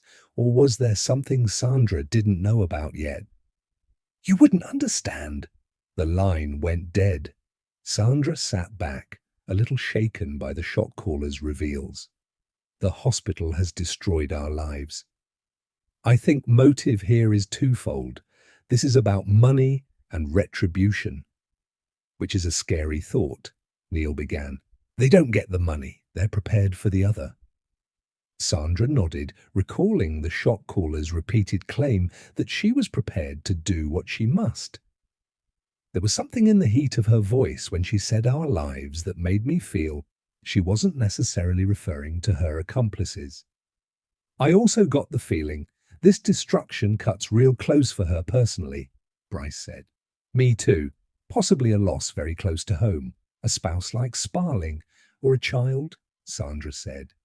Since it seems today may have been motivated by medical debt, she likely owes the hospital money too. Gibson returned to his chair.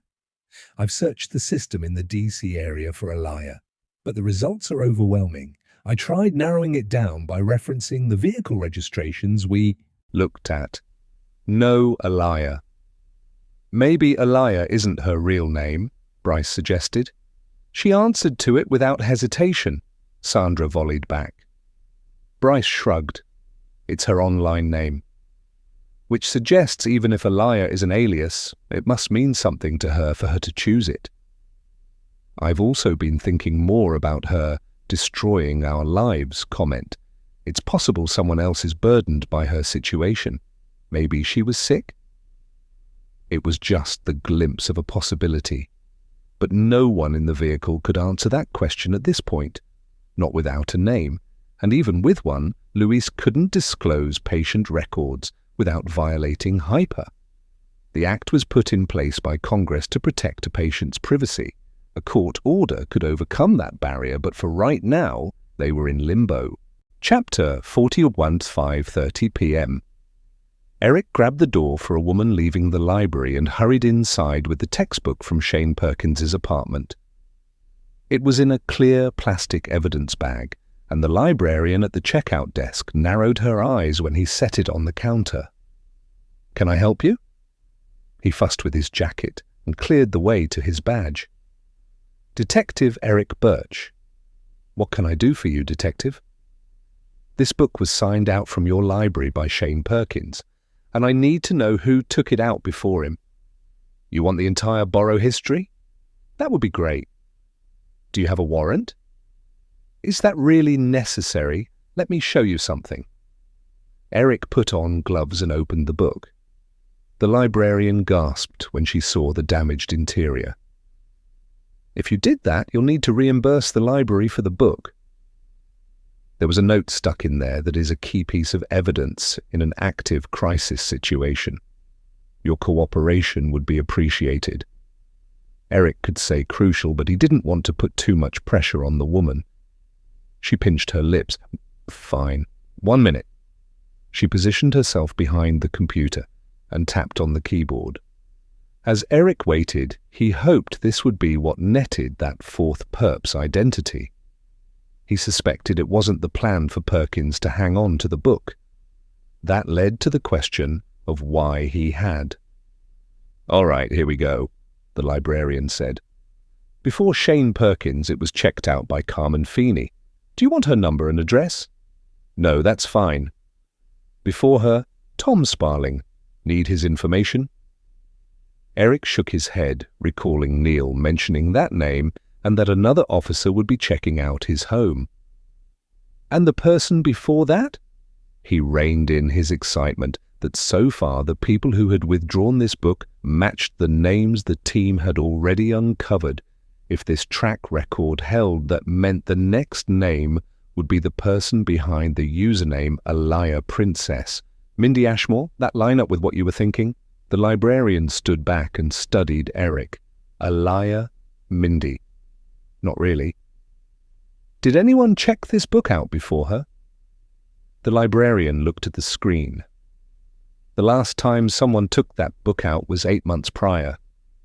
That suggested that Mindy Ashmore had, in fact, assumed the username Alaya Princess, but he had to be sure. And if the foursome communicated once through a book, they had likely done it before. Do these 4 people share a history with any other books in recent months? He doubted their conspiracy went back further than that. Let me see.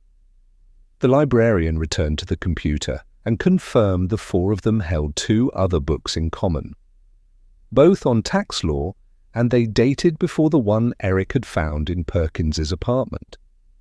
Could I see them? Sure, they're all here.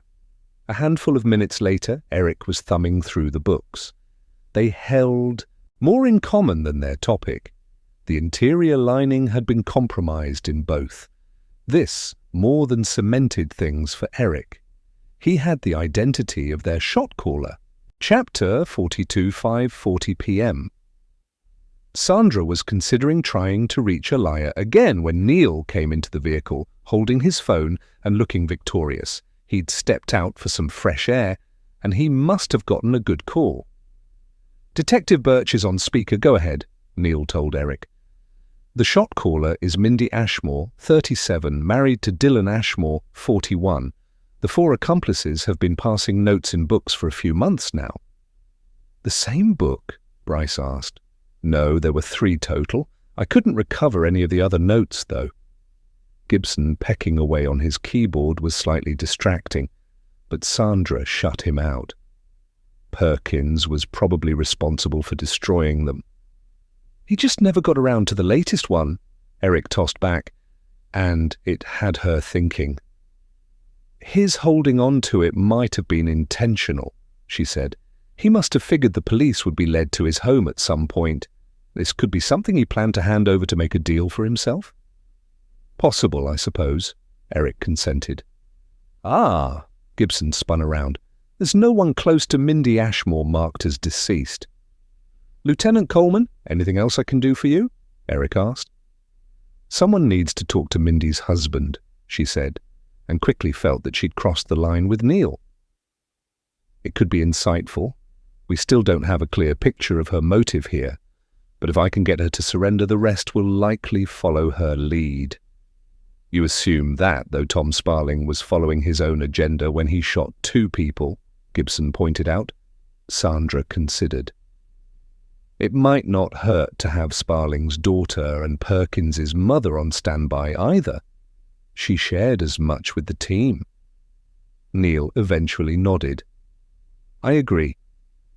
Detective Birch, please go have a chat with Tom's daughter. I'll get other officers on the rest.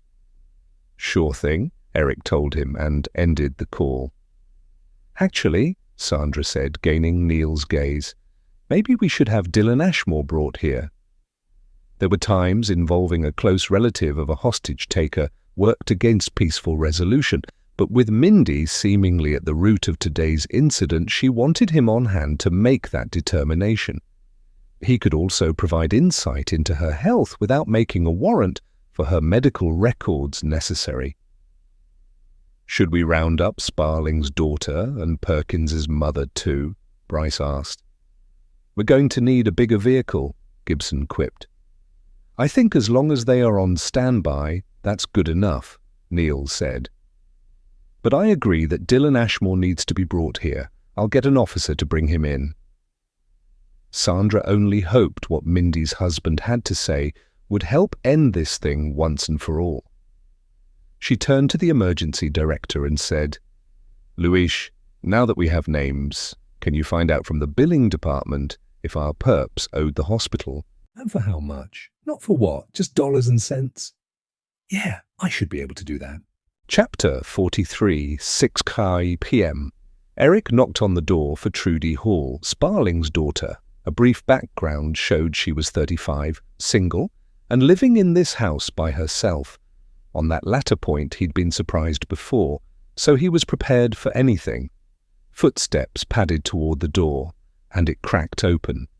A woman stood there, keeping a hold on the door, as if bracing to slam it shut and throw the lock.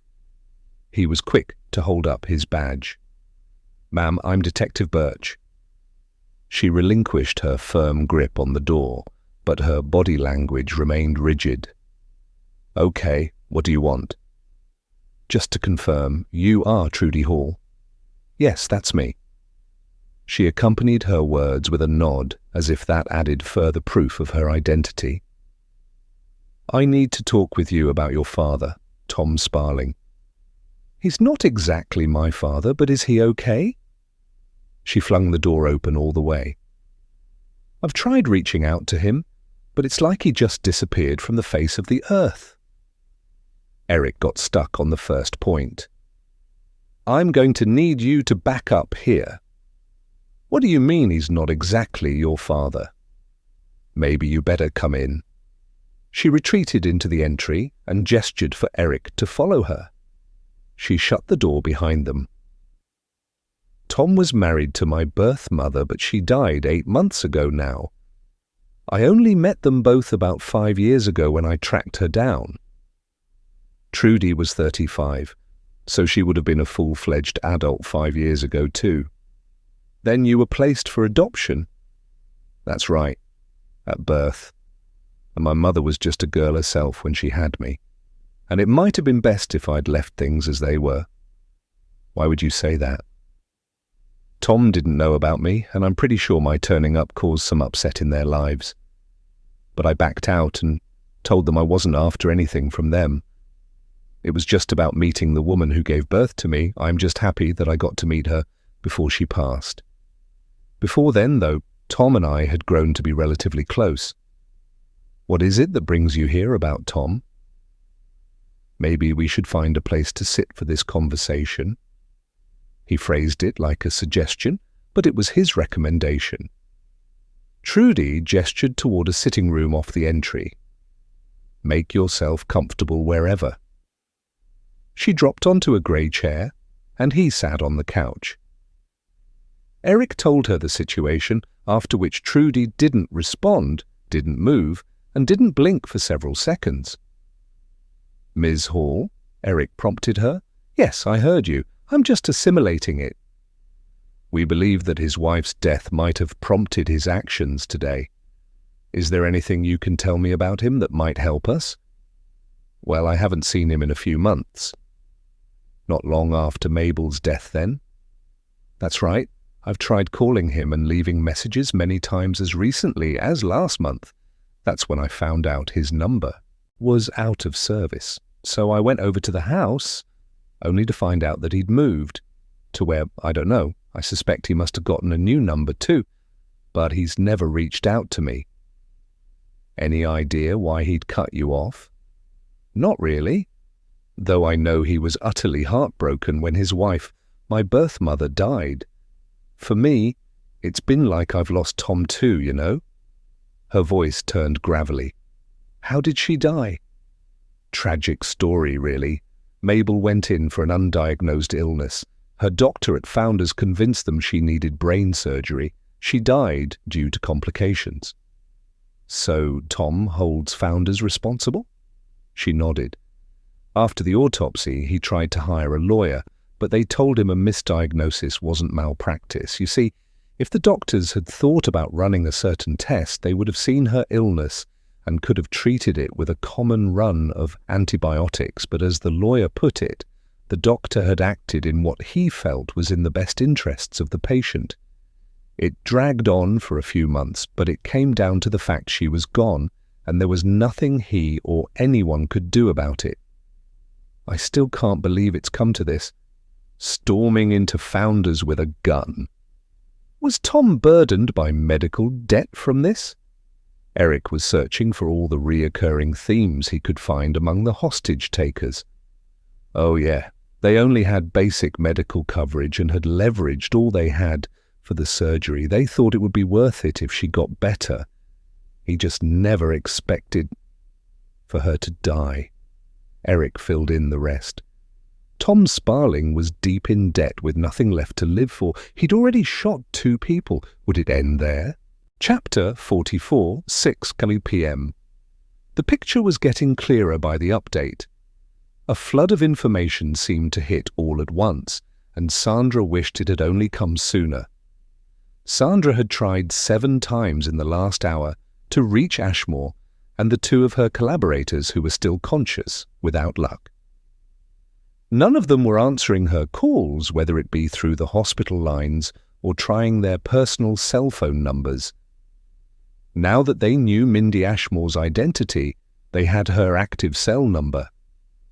It wasn't doing Sandra any good either. If she didn't get someone inside to talk to her soon, she expected more pressure to come from Krieger about moving in. Something had to give, that much she knew. Neil pocketed his phone. He'd taken a few back-to-back calls from officers he had out in the field. "All right, people, I've got more news. Officer Moore had a talk with Perkins's mother, and we gained valuable information about the brother and insight into Shane himself. The brother ultimately died of a drug-induced stroke. Efforts made by the doctors at Founders Hospital failed, and the treatments resulted in significant debt to the family. The mother, who assumed financial responsibility, is struggling to keep her head above water, and that's working 2 jobs. Let me guess. Shane's reeling from the loss of his brother and can't take watching his mother run herself into the ground, Monica said. Bingo! Neil pointed his finger at her. It also wouldn't help that Shane was diagnosed with OCD, which would explain his ladder routine of 2 steps up, 1 back, Sandra worked in. It would, Neil agreed. But due to the OCD, he likes order and calm. According to his mother, losing his brother only intensified his condition. He wanted to fix everything, but he's not in any position to do that either. She blames herself for not wanting to let go of her son when it was already clear he was brain dead and only machines were keeping him alive. I can't even imagine making that call, Bryce put in, and Sandra shook her head. And that's what you meant by ultimately died from the stroke? Sandra asked Neil. That's right. And the second call was from Detective Birch, Neil said. Just hearing his name had Sandra sitting up straighter. He's spoken with Tom's daughter. Neil filled them in on his findings. That confirms that 3 out of the 4 hostage takers inside owe great sums of money to the hospital. How much do you want to bet the same applies to Mindy Ashmore? Bryce said. Not only that, Sandra began, but 3 out of 4 lost a loved one in this hospital. Ah, I just received an email from my contact in the billing department, Louise said. He picked up when everyone fell silent. Feeney, we know about. An account for Perkins owes 100 grand, Sparling owes 175k, and Mindy Ashmore owes 250,000. All the accounts have now been forwarded to a collection agency. Holy hell! Bryce whistled. And where do the Ashmores work? Sandra looked at Gibson. Nothing that would make them that much money a year combined. Gross, he said. She's in admin for an office supply company and he works at a garage. There was a knock on the door and Bryce answered as he was the closest. Officer Hernandez, I'm here with Dylan Ashmore. Yes, please come in. Bryce stepped back and a man entered the vehicle. Thank you for coming, Mr. Ashmore. The man's gaze darted around the vehicle at all of them. Sure, but I don't understand why I'm here. Sandra glanced at Neil. He must have told Hernandez to just bring him back here without providing a reason. Mr. Ashmore, I'm Special Agent Sandra Voss. Then she introduced Bryce and the rest of them. It might be best if you sat down. Here, have my seat. Neil got up and walked down the vehicle toward the alcove with the coffee. Dylan took Neil's spot at the table, looking at Louise several times. His gaze drifted to the laptop screen, and then he scanned more of the vehicle and landed on the marker board. Gibson had pinned photographs of the four perps on there with magnets, even if Mindy's face was obscured. Why is Mindy's picture up there? Dylan made eye contact with Sandra. Gibson had swiveled in his chair when Sandra had introduced him, but he grabbed a notebook and a pen. As the information officer, gathering intel primarily fell under his purview. The circumstances made this a little unorthodox, but it wasn't unheard of in a crisis incident. There's an ongoing situation inside Founders Hospital, and your wife is involved, Sandra began, dispensing with an appetizer of what was to be a heavy main course. In what exactly? Dylan's posture was stiff and closed off.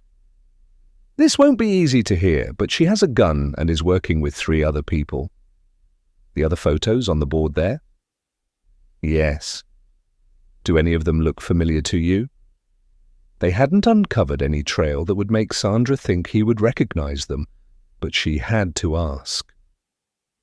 Dylan looked past her toward the marker board. I've never seen them before. Meeting her gaze again, he added, This isn't making sense. Why would Mindy go in there with a gun with those people? Strangers! They must be forcing her into this. Sandra appreciated why he'd want to believe that. It would certainly go down a lot easier than what she had to tell him. Actually, Mr. Ashmore, it seems your wife orchestrated today's events. Dylan wiped his face and shook his head. I don't know what to say to that. But Mindy is a kind person, and she wouldn't hurt anyone. Sandra could point out that people, even the ones closest to us, were capable of far more than we could imagine. Though if his assessment of his wife held merit, it made it less likely that she would shoot anyone. So far she'd threatened, spoke of doing what she must, but there was nothing to indicate that she'd followed through and hurt anyone, or worse. We're aware that you owe Founders Hospital quite a bit of money. Would you tell us why? Mindy was diagnosed with breast cancer 3 years ago. It made us realize how life can change in an instant, but she recovered and went into full remission. She rang the bell in the cancer ward. We thought it was behind us. He licked his lips as his eyes filled with tears and his chin quivered. It came back, Bryce said in a near whisper. Yes, 6 months ago. Neither of us were prepared for that. Financially? Sandra asked. In all ways. He wiped his cheeks. Emotionally, mentally. We barely got through it the first time the cancer hit. Bryce angled his head. Your marriage was affected? Yes and no, not like you might think. It brought us closer together. We were partners in this battle. Except for now, it seemed Mindy was taking matters into her own hands. Then you've been able to handle a payment plan?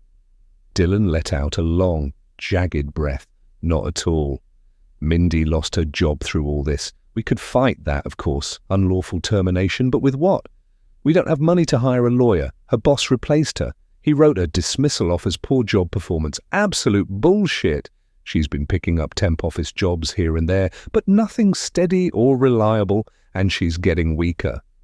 She hasn't begun treatment? Sandra asked. With what? We don't have any money, and our medical insurance is tapped out. I can only imagine how hard the last year or so has been for you. Sandra's heart went out to this man and Mindy. She might be holding a roomful of people hostage, but part of being a good negotiator was relating to the person with the gun. Roles reversed, same triggers initiated, same baggage. Any human being could be in Mindy's place. Unbearable for the most part.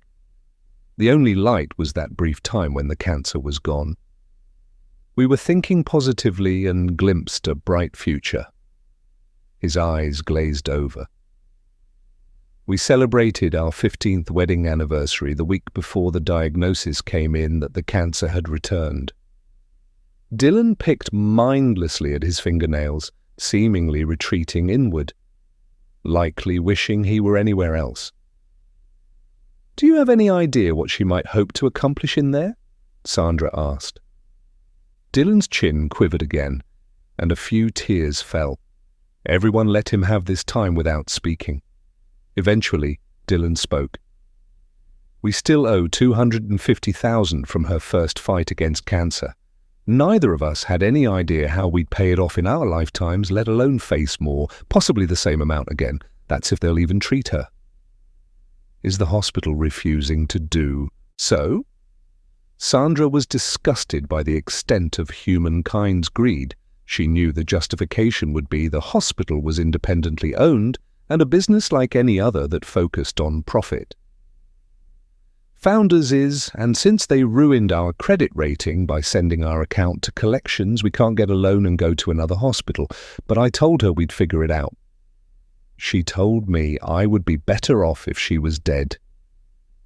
Tears dripped off his chin as he lifted his gaze to Sandra's. This hospital destroyed our lives. Mindy's words ricocheted in her head, along with so much else that Dylan had revealed. Mindy sounded suicidal and truly felt she had nothing to lose. Did she talk about Founders Hospital, maybe Bright Future LLC?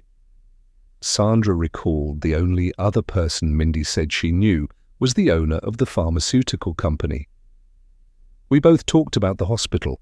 It still doesn't make sense she'd go in there with a gun and with strangers, but that company sounds familiar, though I'm not sure why. They make chemo medication, Sandra told him. That's why then. I must have seen the names somewhere during her treatment. But Mindy never said anything about them to you, Sandra asked. Nothing about storming in with a gun, if that's what you're getting at.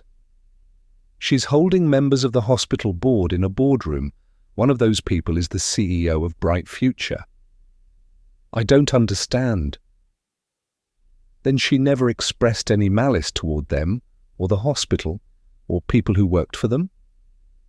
Sandra just wanted as much information as she could before getting back on the phone with Mindy, assuming she'd answer her call.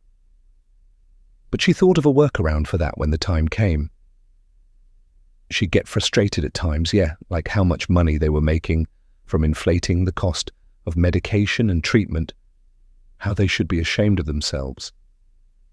Besides talking about suicide, Sandra said, putting extra care into saying that last word gently, was your wife acting differently in the last few months? That would account for when she'd got online with fat cats and found like-minded people in Feeney, Sparling and Perkins. She was quieter, but I thought that had to do with her depression. Which it could, but it would seem there was more to it.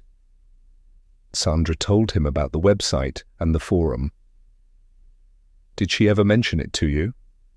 No, I'm starting to think I haven't known my wife these last few months. I thought she might be getting better. Now this. What does she expect to accomplish? That they're just going to wipe out our debt? It is our belief she feels the people in that boardroom can do that. I told her we would figure it out. She just had to focus on getting better. Dylan shook his head. Now, she'll spend the rest of her life in prison, where she will receive free treatment. The thought fired through Sandra's mind, but prisons were only required to provide very basic medical care to inmates under the US Constitution. Your wife isn't thinking rationally right now. She probably isn't even concerned about that. She must be in a darker place than I thought, Dylan said. I should have seen this coming. There was no way that you could have seen this. Sandra felt confident in offering that assurance. From what he'd told them, Mindy had essentially shut herself off from him, her true feelings, her plans. Is she going to be all right? Can I talk to her? Maybe if I do, she'll see she's made a huge mistake. It could also trigger her to do worse. So far, no one was hurt in that room that they knew about. I don't think that's a good idea at this point. But there is a way that she can walk away from this, right? Dylan looked around anxiously. I saw those ERT guys out there. They look ready for war. No one is moving in? Sandra was quick to quell the man's panic. There would be no advantage to telling him there were 2 shootings that would reflect on her. On that site I mentioned, Fat Cats, she used the handle Elia Princess. Do you know why? Yeah. When Mindy was at her lowest during chemo, she took up meditation. In this guided one, she was encouraged to ask the name of her higher self. Sandra didn't miss Bryce's tense facial expression. He clearly wasn't a fan of New Age spirituality. She had a tolerance for it, appreciating there was more to the universe than could be explained with science. But running was her god. She hadn't found a better way of purging her demons and glimpsing peace of mind. After consideration, the fact Mindy allowed Sandra to call her by that name could be something she used to her advantage when she spoke to her next. What did you think your wife was doing today? She told me she was going to shop for flowers for the backyard. He pinched the bridge of his nose. All a lie. You couldn't have known, and none of this is on you, Sandra assured him.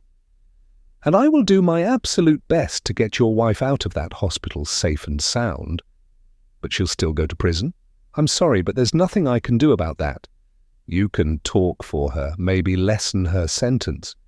It's possible, but there are no promises in this. Your wife's responses in the next while will determine where we end up. She kept her tone firm, level, and confident while exuding genuine empathy.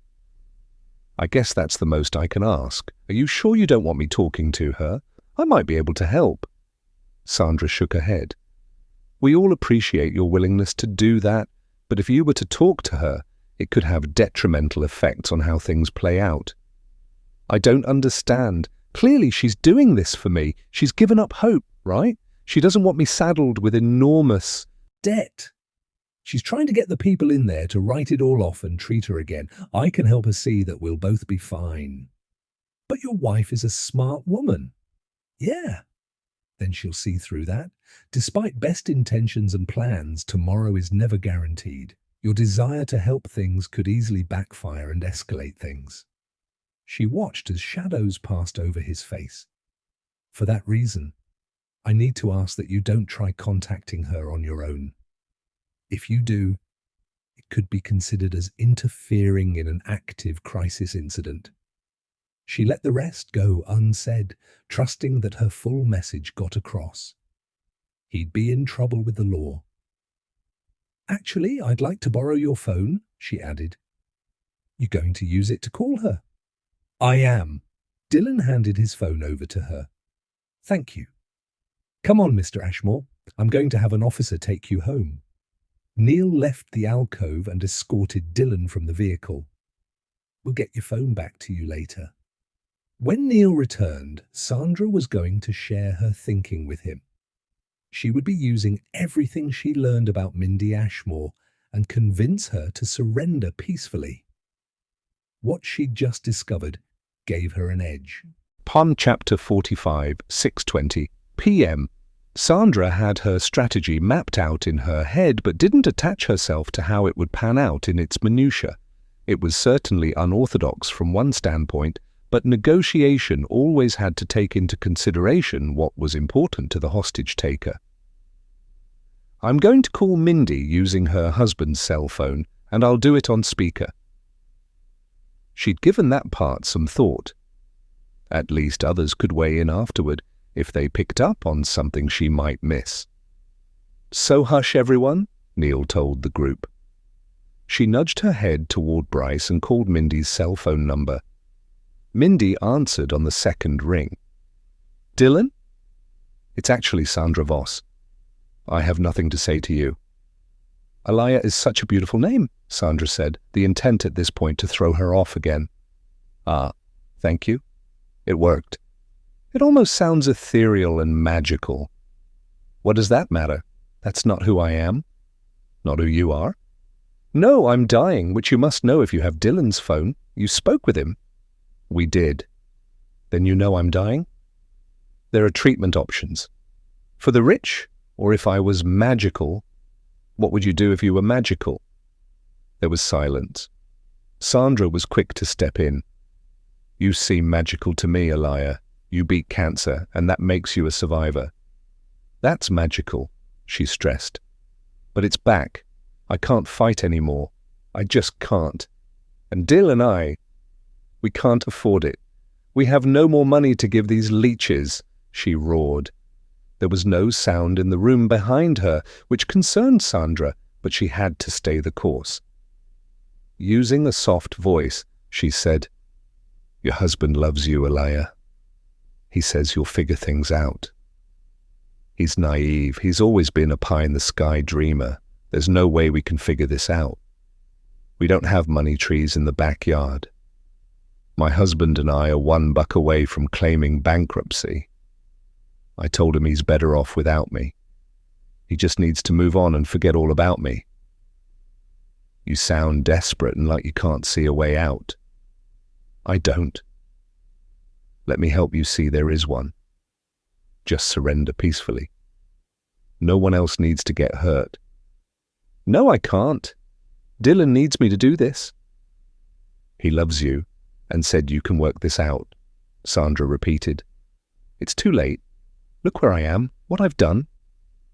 "There's nothing you can't walk away from, Alaya. Stop calling me that." "It sounded to me like you chose that name for yourself. You don't want me to call you that anymore?" "No. Meditation is soothing to the mind, body, and spirit." Again, Sandra veered some. "Do you still enjoy it?" "Yeah, sure." "After learning how you chose the name, I looked up the meaning of Alaya."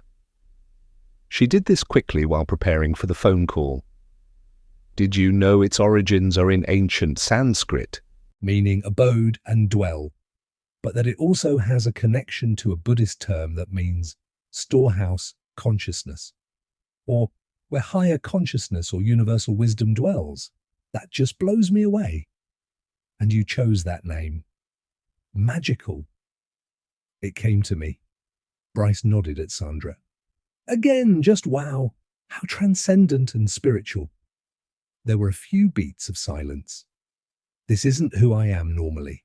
A person who holds people at gunpoint and makes demands. Sandra's posture relaxed, feeling like she'd finally broken through the woman's barricade. She'd shown that she was tuned into her real person. She'd listened to her and molded the conversation to fit her. "It sounds like life has just been rough lately." "Try for the last few years, but I'm doing this for a higher purpose. For Dill. I want these fat cats to write off my medical debt. I don't even care about future treatment. I can't go through it again. I just want to die in peace."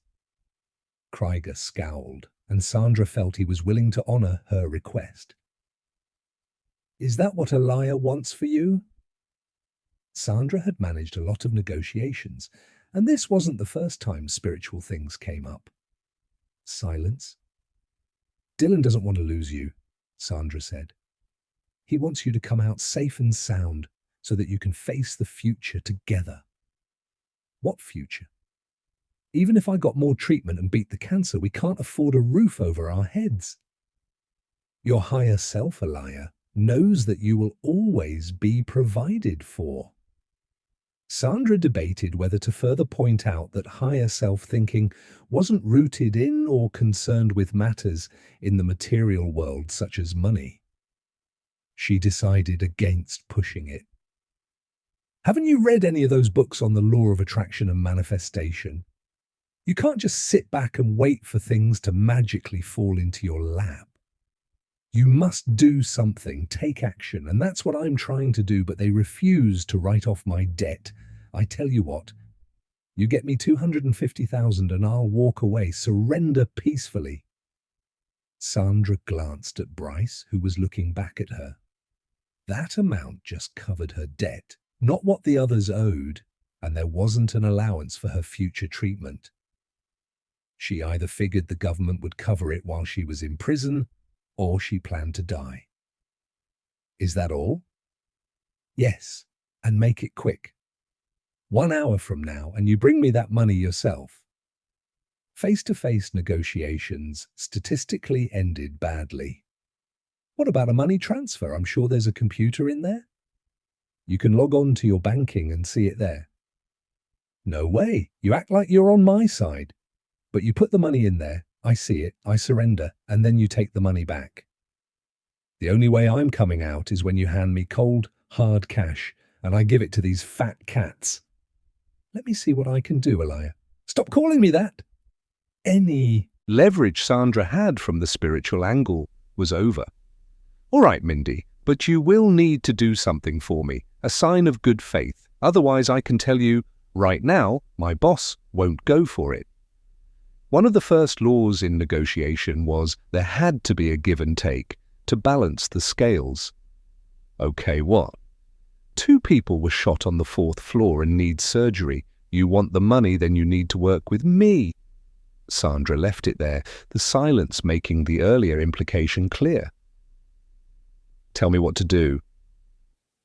Are you still in contact with your team, maybe through the walkie-talkies? That would be the only way they could communicate, as the others weren't answering their cell phones or picking up at the nurses' stations. Tom Sparling couldn't answer, but Mindy didn't know that. We still have them. Good. You're going to tell them to surrender, that you've worked out a deal. Silence for a few beats. Though you know, don't you, that the $250,000 is just what I owe. That's why you asked if I wanted more. I just want Dill to be okay. They'll think I'm getting all our debts forgiven. What you tell them is up to you. Sandra couldn't condone the fact that Mindy had no intention of following through on the team's original plan. If she said something like the others don't need to know, it would paint her as disingenuous and untrustworthy in Mindy's eyes. That was the last thing she needed. Okay. Now the elevators and stairs are locked down, so they can't just see themselves out of the hospital. You need to tell them that officers will be coming to them, and they are to surrender peacefully. You understand all that? Yeah. Okay, great. I'll need the frequency so I can hear you tell them this, so we know when it's safe to move in. A few seconds, and then Mindy shared that frequency. But what if they want proof the money is also coming through for them? I'm not sure what you expect me to do about that. Sandra flipped this problem back to Mindy for her to solve. Often it worked for the person requesting something to see. Their demand wasn't feasible. What do I don't know. Just tell them you made a deal. They came here with you today, so they obviously trust you. Okay, fine, I'll do it. Good. 1 hour from now, I won't forget or lose track of time. Neither will I. Sandra set a timer on her phone. But I'll call you once I've heard the others agree to surrender and have the money. I'll be calling from my phone. Okay. With that, Mindy clicked off. Holy hell. Bryce rubbed his forehead and bulged his eyes. Great job, but I'm sure you considered that Tom Sparling is likely still out cold. And if he isn't, he's going to tell her he's locked in a storage room. I'm counting on the guy still being down for the count, Sandra admitted. Gibson? On it, don't you worry. He fiddled around with the radio scanner. Sandra continued. Hopefully, keeping the chatter to a minimum will prevent her from freaking out when Tom Sparling doesn't respond to the request to surrender. Let's hope so. I'm guessing you have the rest of this worked out too, Bryce asked her. You know me so well. Which was only true more recently. Before Olivia's kidnapping, Sandra kept her walls up. Gibson stood to make some notes on the marker board, and Monica was finishing up the transcript. Gibson, did the Fat Cat side ever respond to the warrant for their user info? She asked him. No, they're delaying and hiding behind their lawyers, Gibson said. But we have our hostage-takers' names, so I haven't pushed it. Sandra turned to Bryce. And your efforts to shut them down? They clearly radicalize their members the way Mindy keeps dispensing with fat cats all the time. It's almost like she's giving them credit. I'll see this through, don't you worry, Bryce told her. You know these things don't happen quickly, though. Which is too bad. Monica looked up from her work. I need to say something, or it will gnaw on me. Mindy said you can't just sit back and wait for the universe to deliver. I agree, you need to work toward your goals, sure. But it's not anyone's job to figure out how everything comes together. The universe decides that. Gibson groaned. Bryce took his headset off, not giving any impression he'd heard Monica. Neil brewed himself a cup of coffee. I heard that. Sandra offered Monica a kind smile. Okay, so let's say Mindy convinces the others to surrender, Neil started after stirring a sugar packet into his cup. Where are you getting 250 grand in cash? Leave that with me. She'd be going to her boss, A.D. Elwood Rowe. Gladly. Neil tossed the stir stick and sipped his coffee. Now Sandra's mind was working to untangle what Mindy would do once the money was handed to her. The million ways walking in there with a load of cash could go wrong. And she's only out for herself, Gibson put in. I'm sure none of you missed that. She just used the others to get herself in the door, Neil said. More like to cover her ass. Bryce got up and made himself a coffee. The door swung open and Krieger came inside. He jacked a thumb over his shoulder. Did I just see the shot caller's husband being escorted away with an officer? Shouldn't you get him on the phone? It's not the best move in this case, Bryce told him. Krieger massaged his forehead and squinted like he had a headache. I'm going to need more. She's doing all of this for him, Sandra began, so even if he told her not to, she's in too deep and she knows it. This would only have her feeling more desperate, and we all know what people do when they feel desperate. This, Krieger flailed an arm, storm into a hospital with guns. But I suppose you're telling me we're just going to keep standing around. Sandra smiled at Krieger, more than happy to reveal her plan. Not exactly. Chapter 46, 6:40 p.m. Sandra and the team filled Krieger in on the last call with Mindy Ashmore. I have so many questions, I'm not sure where to start, Krieger said. At the beginning, boss, Gibson said, and laughed. Sandra smiled, and so did Bryce, Monica, and Neil, but after all the hours that passed with little to show for them, this arrangement was the light they needed, a relief to the palpable tension. Krieger shot Gibson a glare and mumbled, Smart ass! All right, lay out what you're thinking. ERT goes in and clears each floor one by one. That was the simple overview. Whoa, okay, now I need to sit down. Krieger had Luis squeeze over to make room, and then Krieger looked at Sandra once he got comfortable. "Am I hearing you right? You want ERT to move in? I never would have expected this turn of events." "Don't get carried away there, big fella," Bryce said with a smirk. "Special Agent Sutton is right," Sandra cut in. "ERT needs to move in strategically." "The only way they know how," Krieger said dryly. Sandra wasn't doing him the favor of responding to that. She could point out what he seemed to miss was that in this situation there were advantages to brains and brawn working together. "No one moves in until Mindy Ashmore has contacted her teammates."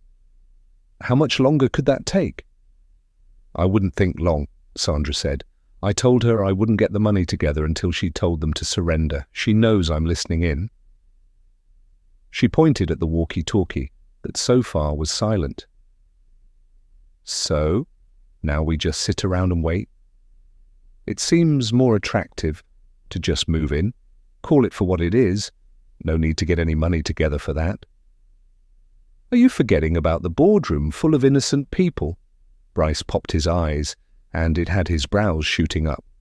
"I'm not, but—" A strange energy emanated from him, and Sandra read it as judgment, as if he didn't view those on the board as innocent.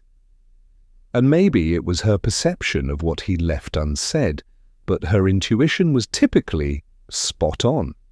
It was a stereotype that the rich had a shady side, and some people in that room might have done things, but no one out here was qualified to stand in for judge and jury. Regardless of any transgression, those people must possess goodness, or they wouldn't have gone into healthcare and medicine. Her thoughts briefly switched to Dr. Cowan specifically, who was scheduled to perform a heart transplant on a little girl in a handful of hours. There was no way she'd fail her. She nudged out her chin. "Our job is to protect people, save lives, prevent injury and death. No matter who they are, what they've done, what they plan to do. Do you see it differently?" Krieger didn't touch her question. "Where are you getting the money? And she wants you to go with the cash? And you said you would?" "I did." "I can't condone that."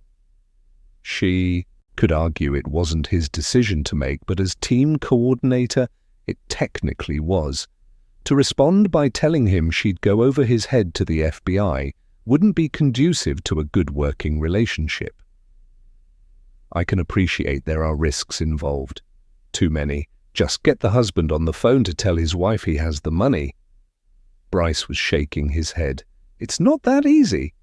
"He's right," Sandra added. "She'll see right through that, and she's made it clear she wants cold hard cash put into her hand." "And then what?" "She said she'd walk away."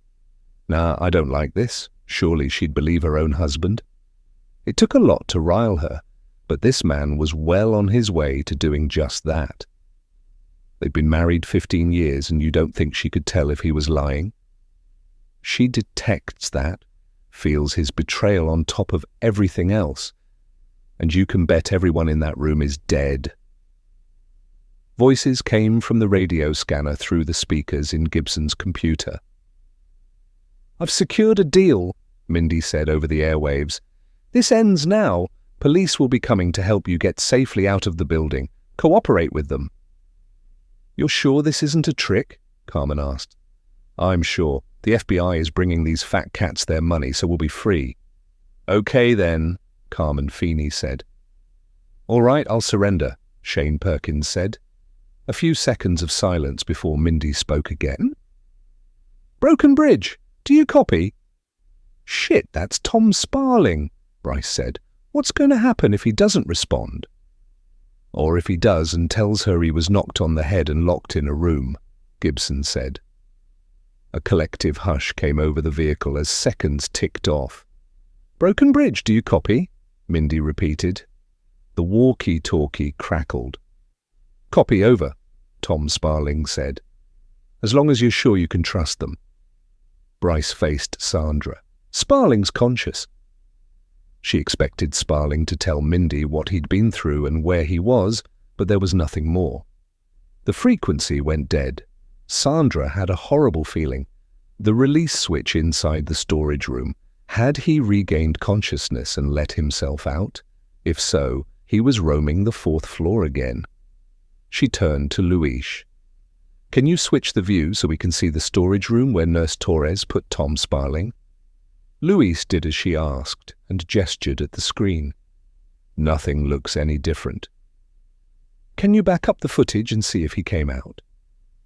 What they saw from 1 hour ago sent chills through Sandra and had her feeling it was all her fault.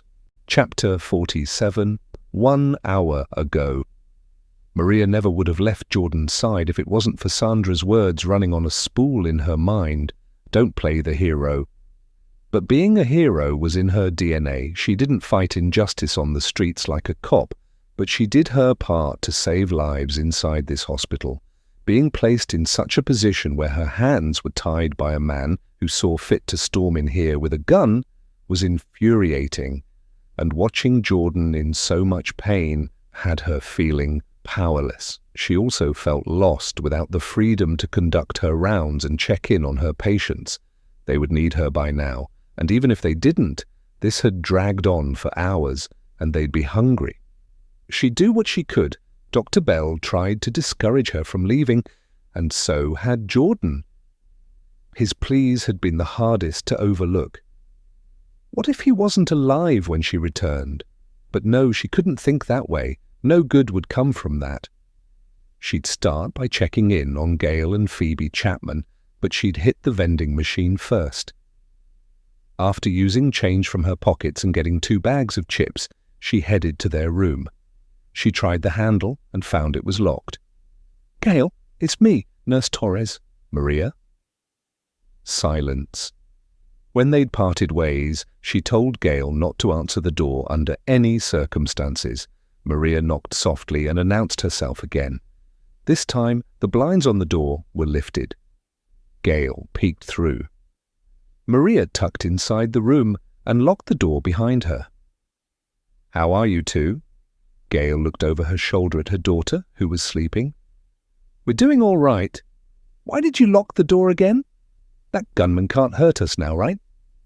"Just extra precaution. And you don't want to be roaming the halls when the police come in." "Have you heard something about that yet?" "No, but here. I thought you might be hungry." She handed the chips to Gail, knowing that Phoebe wasn't to eat this close to her heart transplant. She had to believe the operation was still happening. "I know Phoebe needs to fast." "Thank you." She popped a bag open and took out a chip, but didn't put it into her mouth. "But that's only if she's getting the surgery." Gail's voice cracked on that, and Maria touched her hand. "Let's keep positive, okay?" "I'm trying. How is your boyfriend?" Gail crunched down on the chip, and Maria realized how hungry she was. "Would you mind if I—" She pointed at the unopened bag in Gail's hand. "Not at all." Gail handed the bag over with a smile, which faded fast. "But you never said how your boyfriend is doing." Maria didn't want to give too much thought to his condition. He was stable, but that could change in an instant. She took out a few chips and munched them down, then licked her lips of the crumbs. "A doctor is with him, but he needs surgery." "Let's hope he gets it." Gail put a hand over her chest. "When "I saw you. I thought maybe he was already—" Maria shook her head. "Good, but I just don't understand why the police haven't stormed in here yet." Maria struggled with the same question, but it came down to one thing. There are a lot of lives on the line in here. And there are other gunmen. What? It's not just the people on this floor in danger. Dr. Bell told me he heard about one on the 2nd and 6th floors before the phones went down. There could be more. And you never shared this with me? I didn't want to scare you any more than you already were. But Phoebe... She's fine, and so are you. And you will be as long as you stay in this room. And what about you? Gail looked Maria up and down. I get the sense you're not staying. I'm not. At least leave me the gun in case another gunman comes. The ones from the other floors can't get to here. The elevators and the doors on the stairs are locked. The man from this floor is locked in the storage room. Why are you holding on to the gun? Gail's eyes were wide, and fear was etched into her facial expression. Just in case. Maria took a deep breath and put a hand over her stomach, her thoughts drifting to the child she was carrying. I don't understand. Other patients could need my help. This has been going on for hours. I'm going to get more food from the vending machine and do whatever I can to make this easier on everyone until the police shut this down. Gail greedily ate the chips and quickly polished off the bag. Here, finish mine. Maria gave what was left of her chips to Gail. No, you don't have to do that. I want to. They really aren't doing anything for me. Gail smiled at her. Okay, I'll happily eat them. Maria couldn't think about taking one more bite. It wasn't the chips that were the problem, but her clenched stomach. She just had this horrible premonition in the pit of her gut. It was unclear if it was uncertainty about Jordan, or more than that. I'm going to go now. Lock the door behind me. She left and ducked into the hall. Before moving on, she waited to hear the lock engage. Maria didn't know why she was so anxious. That man was secured in a locked room. The other gunman couldn't get to this floor. She went over all these details and facts repeatedly in her mind, but there was still this niggling feeling in her gut. It's just my imagination, all those drama shows on TV. She hit the vending machine again, this time feeding every cent and buck she had into the thing. She used her credit card when that ran out. Armed with a cart full of chips, chocolate bars and nuts, she carried out her rounds, checking on her patients. Surprisingly, she found most of them in good spirits, considering. Those who weren't holed away with nursing staff or doctors didn't know much of what was going on, just that the hospital was in lockdown. They were terrified when she knocked on their doors, and at first she wondered if she was doing more harm than good. But when she let them select a snack and saw the smiles on their faces, she felt better. After making her last stop, she found herself across from the storage room where she'd locked up that man. She wondered if he was still out cold, or if he'd come to and was disoriented in the dark. Then she remembered he wouldn't need to be for long. She'd left his phone on his person. He'd just need to fish it out of his pocket and turn on the flashlight. Would he find the release switch? That was a strong fear. She went to move on, but found her steps were leaden. That FBI agent had asked about his phone, and she'd only do that if it might serve a purpose. Possibly it would shut down communication between him and the others, destroy chances of him coordinating his moves with theirs. Don't play the hero. The haunting words cycled back. She had hit him hard, and it was quite possible he was still out cold. She could get in, grab his phone, get out. Easy peasy. Don't play the hero. Instead of pushing her away, the advice was urging her forward. As she thought earlier, she was a hero. Wasn't that what her patients thought when they saw her? Getting his phone might help the FBI and police bring this all to an end sooner. Jordan would get the surgery he desperately needed. The bad guys would be taken away, and the patients would be safe again. Her baby would be safe. She inched up to the storage room and leaned her ear to the door. Silence. If he was awake, he would most likely be moving around in there trying to figure a way out. This was it. She was going to do this. She'd make it quick. In and out, then call Sandra. She entered the code to unlock the door and slowly opened it. The lights automatically engaged. The man was still in the wheelchair. His head was slumped forward, just the way she'd left him. Get his phone? Call Sandra. "You're a hero, Maria!" Her inner cheerleader spurned her on. She quickly reached him and rooted through both his pockets at once to save time. What she didn't count on was for him to wake up, wrap his arms around her middle, and pull the gun from her waistband. Chapter 48, 6:50 p.m. Watching Nurse Torres go into that supply room made Sandra sick. She was playing the hero just as she told her not to do. But seeing her come out with that man was even worse. He had a gun on her. She must have gone in there with his, but he got the upper hand. "Why would she go back in there? It makes no sense," Bryce said. "I think she was trying to get Sparling's phone." Sandra shared her suspicion. "Why would she do that?" Krieger leveled a glare at her with the enclosed accusation. "I just asked if she knew where his phone was." Sandra could say she cautioned her, but what difference had that made? "Brave or stupid, take your pick," Neil said.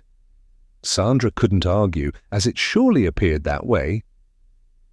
Louis switched from one camera to another as Sparling nudged Maria around the 4th level back to Phoebe Chapman's room, where they went inside. He didn't seem to pay Maddox any attention, and somehow Dr. Bell must have been alerted because he'd left Maddox's side. Sandra wanted to call Sparling right away, but she had to call Mindy first to honour their deal. Mindy answered after the first ring. "You heard everyone agree to surrender?" "I did, and I'll work on arranging the money." "Call me before you head in." "I will." Sandra ended the call and ran to her workstation. "I'm trying Sparling's cell phone," she told everyone. Bryce got into position, and so did the others. "What do you want?" "I'm not in any mood to talk," Sparling answered. "You've been through a lot in the last 8 months. I'm sorry for the loss of your wife." There was a moment of silence. "You didn't even know her," he spat out. "No, but I know what it's like to lose someone." As she said this, she instinctively pinched the St. Michael pendant hanging from a chain around her neck. "You lose your mind for a minute or two, maybe more. But that's no reason to hurt other people, Tom. Innocent people who have done nothing to you. You don't know anything. You think that Founders Hospital killed your wife? They did. The doctors might have failed her, but the little girl in that room, she hasn't hurt you. Her name is Phoebe. She's 4 years old and scheduled for a heart transplant tonight." Sandra could only hope that humanity and empathy still lived within the man. "The hospital will be to blame for whatever happens." His voice trembled. "Haven't you heard, though, Tom? This is over. Mindy worked out a deal." "Good for her. Maybe I don't want to surrender." His words were ominous, but his tone disheartening, belonging to a broken man with nothing to live for. "It sounds like you don't know what the future holds from here, but it's up to you." "I'll tell you when it's over." Either Maria or Gail screamed in the background, and the line went dead. "That's it. We're moving in. Money or—" "No money."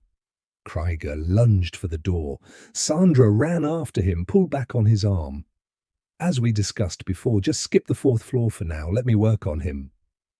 "What you need to work on is getting your hands on that cash because ERT's going in with or without you. It's up to you to decide if you're working with them or against them." What the hell is that supposed to mean?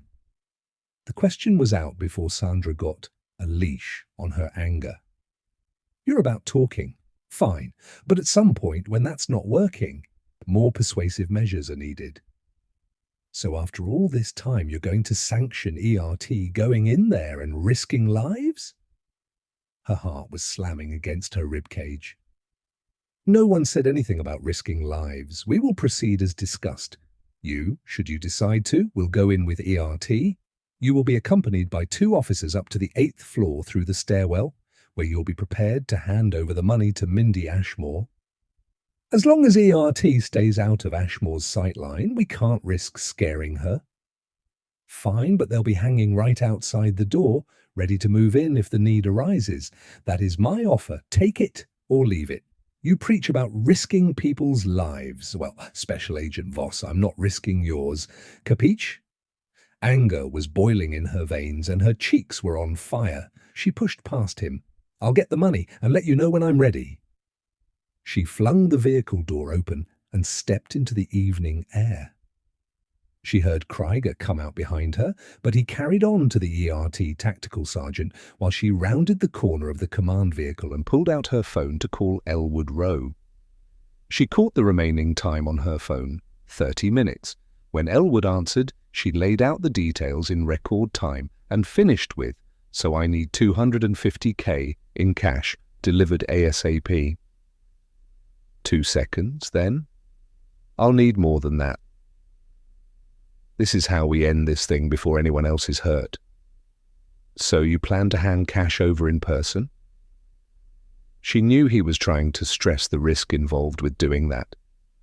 She could argue that she'd pulled it off in the past, but realized that was the exception, not the standard.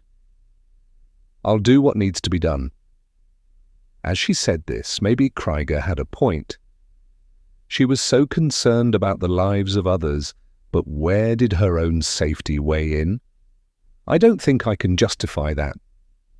"And how do you think it will go over when you tell Director Hamilton that Jordan Maddox died because we didn't stick to the deal? A deal you never should have made." "But I did." She batted away at all the bitter frustration bubbling up inside her. "I realize this isn't standard procedure. No, it's a desperate measure. Under extreme circumstances." She paused for a few seconds. "Let me end this." "Fine," Elwood huffed out, "but you better—" "Hope this turns up roses. You'll see the money within 15 minutes. "Leaving 15 and cutting it close?" "Thanks." Elwood ended the call and she looked up at the sky. It was a clear night, and soon the stars would be shining brightly, indifferent to the chaos down here. She took a few deep breaths.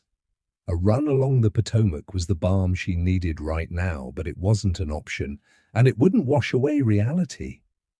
Over 1,000 lives were on the line, and her mother was 15 minutes down the street facing her own health scare. Sandra took the time to try Dana. When she answered, Sandra got to the point. "How is Mom? What are the doctors saying?" "Are you finished with your job for the day, Sandra?" Dana said, destabilizing Sandra's emotions.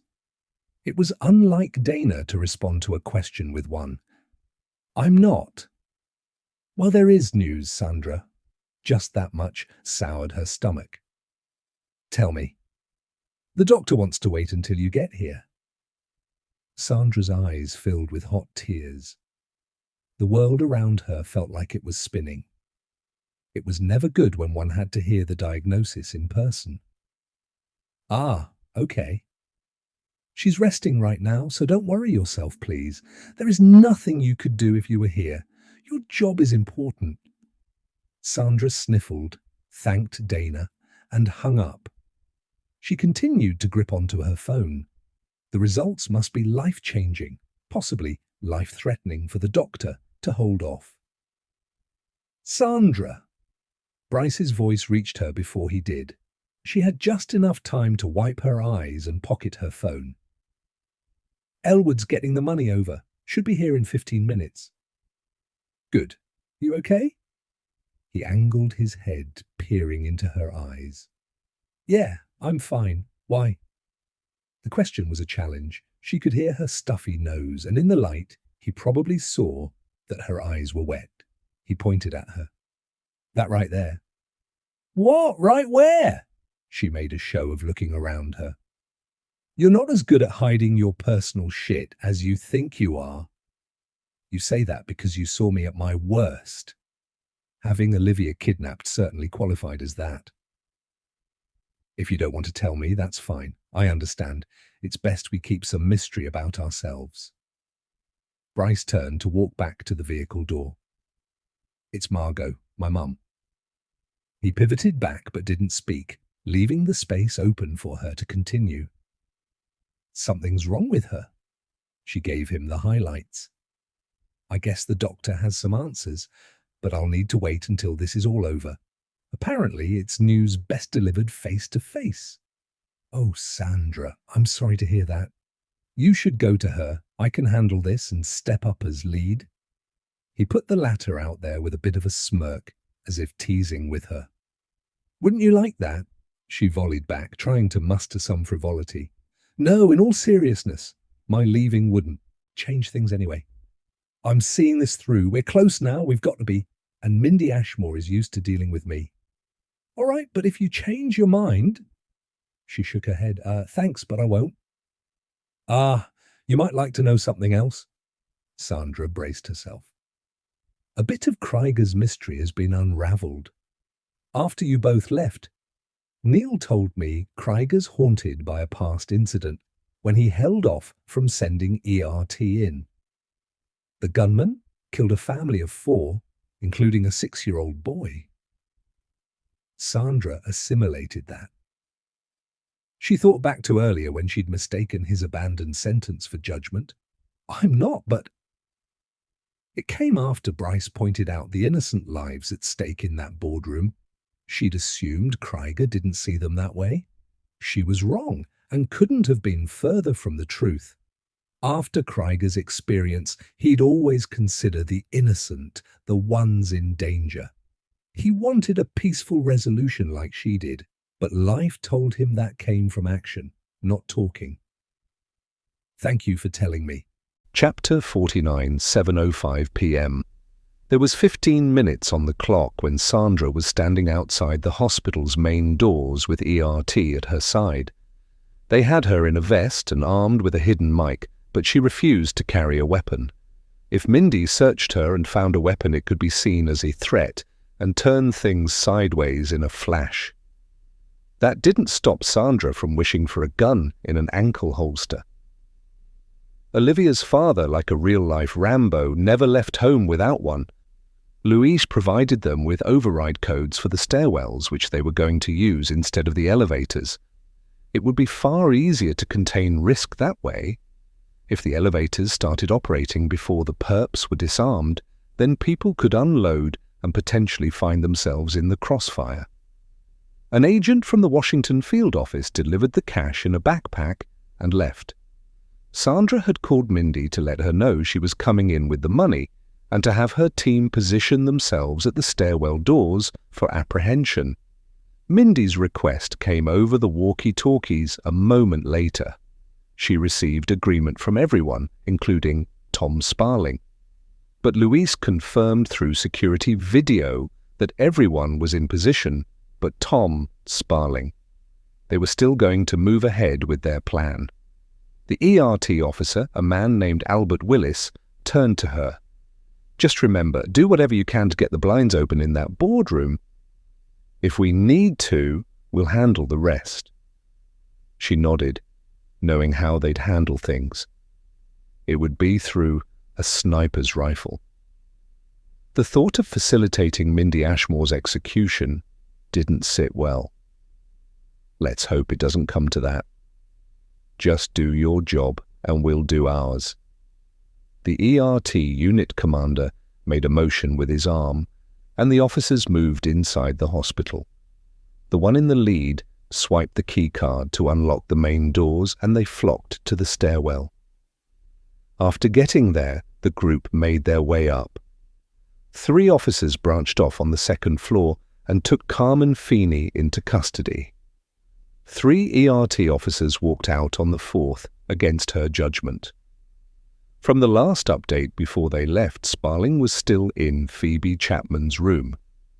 Krieger's argument was the possibility for casualties was contained, and it was his call.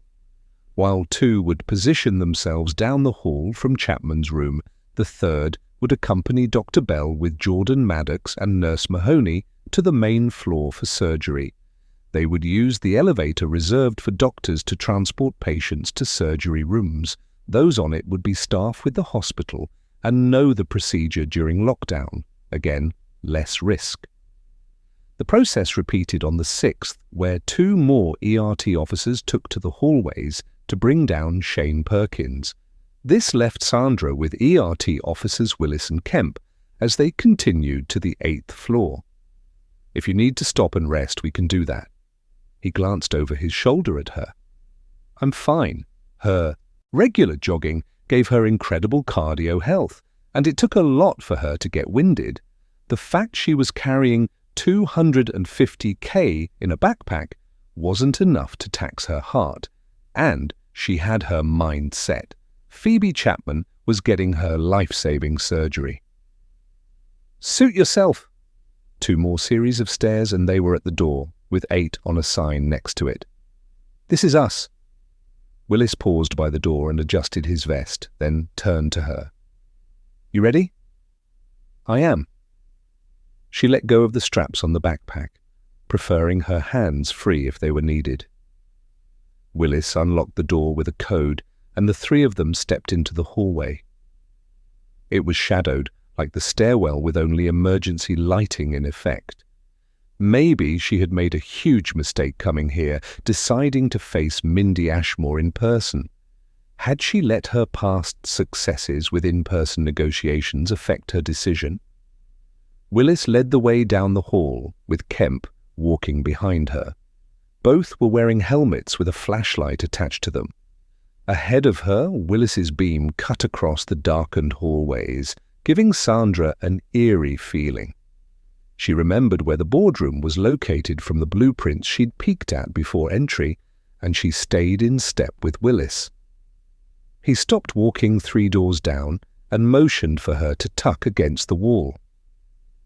"You know what you're supposed to do?" Yes. "Amuse me."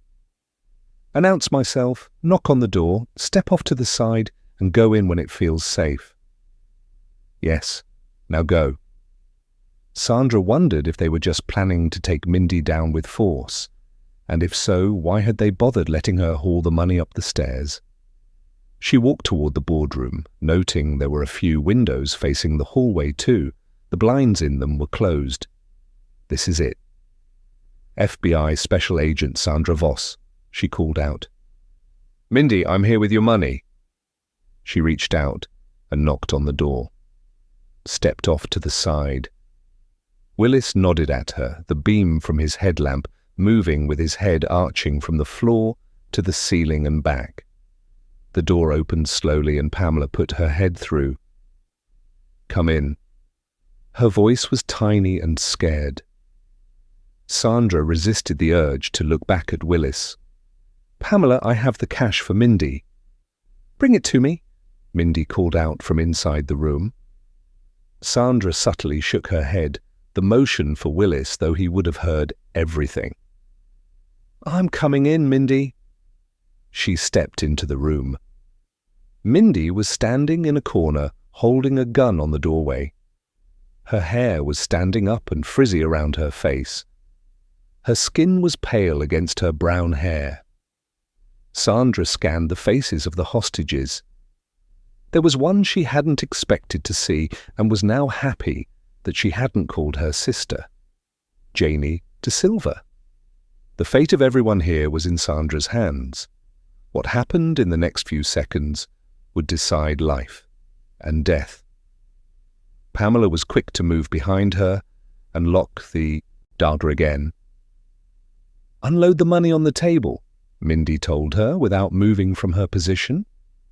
"It's all here." Sandra slowly took the backpack and unzipped it. "No funny business or I will shoot her." In a flash, Mindy had moved behind Pamela and was holding a gun to her head. "If you don't trust me, you can get the money out," Sandra told her. If Mindy took her up on the offer, it would allow Sandra time to assume control of the room. She could overpower Mindy and take her gun. That was her Rambo ex-boyfriend talking in her head. "I trust you." Mindy strengthened her grip on Pamela, now wrapping an arm around her collarbone. Sandra slowly unloaded the stacks of cash onto the table. "You can count it." Mindy shook her head. "Again, not necessary. I trust you." If she wasn't going to let her guard down for a second, it was going to be harder to assume control physically. "All right. And I came in here trusting your word. The deal was the cash, and you would surrender peacefully and let these people go. Sandra barely took her gaze off Mindy. "You're not going to let me just walk out of here. Why should I let you?" "You sound like you don't trust me again," Sandra said softly. "We had a deal and I held up my end. Now it's your turn." "Deals change all the time," Mindy roared and turned around to take in the room. "Why should I trust anyone when money is everyone's god?" While Mindy's back was to Sandra, there was an opening to act. But if Sandra didn't execute it perfectly, there could be fatal consequences. "Please, Mindy, think about what you're doing. You have your money. Please let these people go." Mindy turned on her. "Do you have the others?" "ERT officers are securing them now." Her mind distracted her briefly with thoughts about Tom Sparling, who was the anomaly. "Remain present, Sandra." "Good. Then I've held up my end of the bargain too. Here, take the money," Mindy hissed and threw some cash in Megan Beale's face. "Choke on it!" Mindy raised her gun on Beale, and before Sandra had a second to think of doing something, saying something, the gun went off. Deafening silence followed. Chapter 50, 7:05 p.m. Gail didn't understand why this man couldn't just disappear already, and was trying to piece together how it had even come to this. But he was back in this room with her and her daughter. Nurse Torres was apologizing and sobbing in the corner of the room. The man had tied her with the phone cord to a chair there. Then he paced the room and alternated the aim of his gun from one of them to the other. Even her little girl. "Get that thing away from her!" "I'll do whatever I like. Other people do. What do you want from us?" She'd heard him on the phone with Sandra earlier, and she'd watched a wildfire light in his eyes. That heat was back with more intensity. "I want everyone to suffer like I have." He rushed to Phoebe's bedside. "What is wrong with her anyway?" "It's none of your—" Her arrogance was silenced when he lifted the gun on her. "It's her heart. She doesn't have long to live." Gail was livid listening to this man talk about her baby. He had no right to come in here and do this. None. She also hated how he hadn't phrased his words as a question.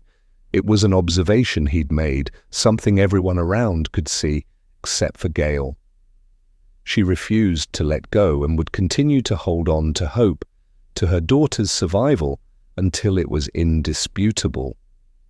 To that point, she would fight with all she had and encourage her daughter to do the same. "She's going to live longer than you." "Are you seriously threatening a man with a gun right now?" "I'm telling you, this isn't going to end well for you, but my girl, she's going to survive this." Tears burned in her eyes. "Tom Sparling!" a man yelled from the hallway. "Metropolitan PD, kick your gun out the door and come out with your hands up in the air." "This monster's name is Tom, like my uncle." "Shit!" Tom rushed around the bed toward the door. "Help us!" Gail shouted. "Shut up!" Tom roared at her and she trembled. "He's got a gun and he's tied up Nurse Torres. He's threatening my daughter." "Shut up!" Tom came over to her and grabbed her by the hair. "Get away from this room or I will kill everyone in here, even the little girl." Gail gasped and struggled against him, but he was stronger than he looked. "Help us!" Chapter 51, 7:45 p.m. The boardroom had fallen silent after the gun went off. Sandra's mind was working on how to turn this around. She half expected ERT officers to storm into the room. Surprisingly, they hadn't, but this situation was spiraling out of control. Mindy was staring at Megan Beale while still holding her gun up. Her arms were shaking, though. Blood was pouring out of the CEO's side and her eyes were glassy. She pushed her hand to her wound and blood seeped between her fingers. Sandra motioned for everyone to move to the opposite end of the room, near the door, and they complied. Mindy didn't seem to notice. Sandra then waved for them to go into the hall. One by one they started filtering out. "I can't believe you shot me," Beale said, her voice small. You brought this on yourself." Mindy was quaking, and it appeared that holding the gun up was becoming a more difficult challenge by the second. Someone bumped into the doorframe on the way out, and the sound had Mindy turning. "Stop right there!" she roared. "Shut that door and get back in here." 4 hostages returned into the room. Pamela shut the door. "Please, Mindy," Sandra petitioned. "Stop this. Please surrender. The hospital has their money. Your husband's future is secured." Mindy turned around. "You lie. You will take that money back." "Take it back? It's cash." Sandra had worked on becoming a convincing liar for the job. In truth, once Mindy was secured, the money would be returned to the FBI. Mindy came toward Sandra. What neither of them counted on was Pamela wedging in there and kicking out her leg. She hooked her foot around Mindy's ankle, causing Mindy to trip and lurch forward. Sandra rushed out of the way, ducking under the conference table. All she could envision was the gun going off, missing her vest and hitting her in the head. Maybe it was time to accept that Mindy had no plans of surrendering. But one more try. She rose to her feet with her arms in the air. Mindy had gotten herself up. They were face to face, only a table between them. "Please, Mindy, let's end this," Sandra petitioned.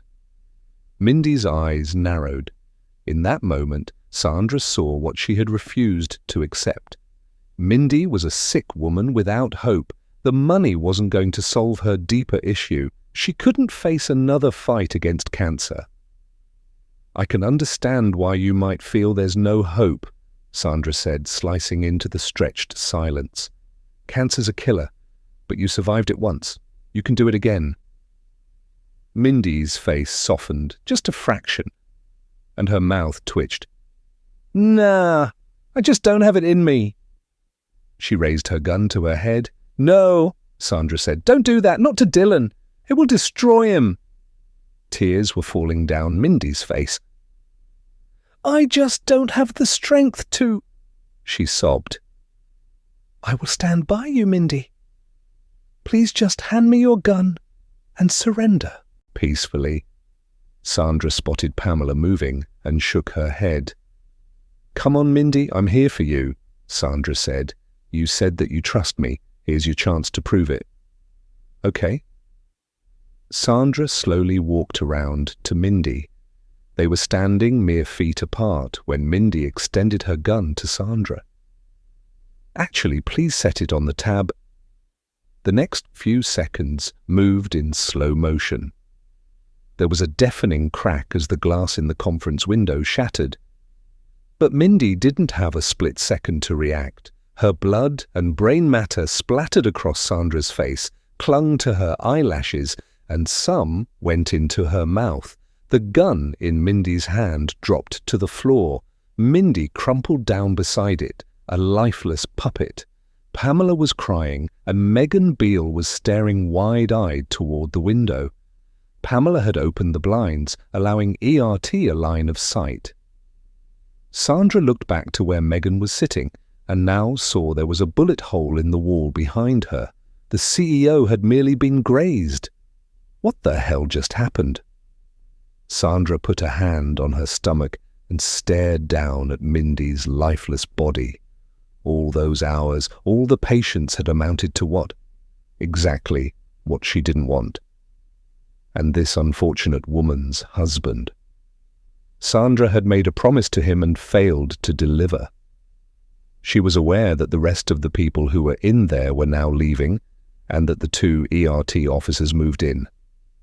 She heard their chatter, the sound of their footsteps on the thin carpet of the room. Sandra couldn't take her eyes off Mindy. It never should have ended this way. But as she replayed Mindy's final moments, she understood how the situation might have looked through a sniper's lens. When Mindy raised her gun to hand it to Sandra, it could have been interpreted as her aiming at Sandra.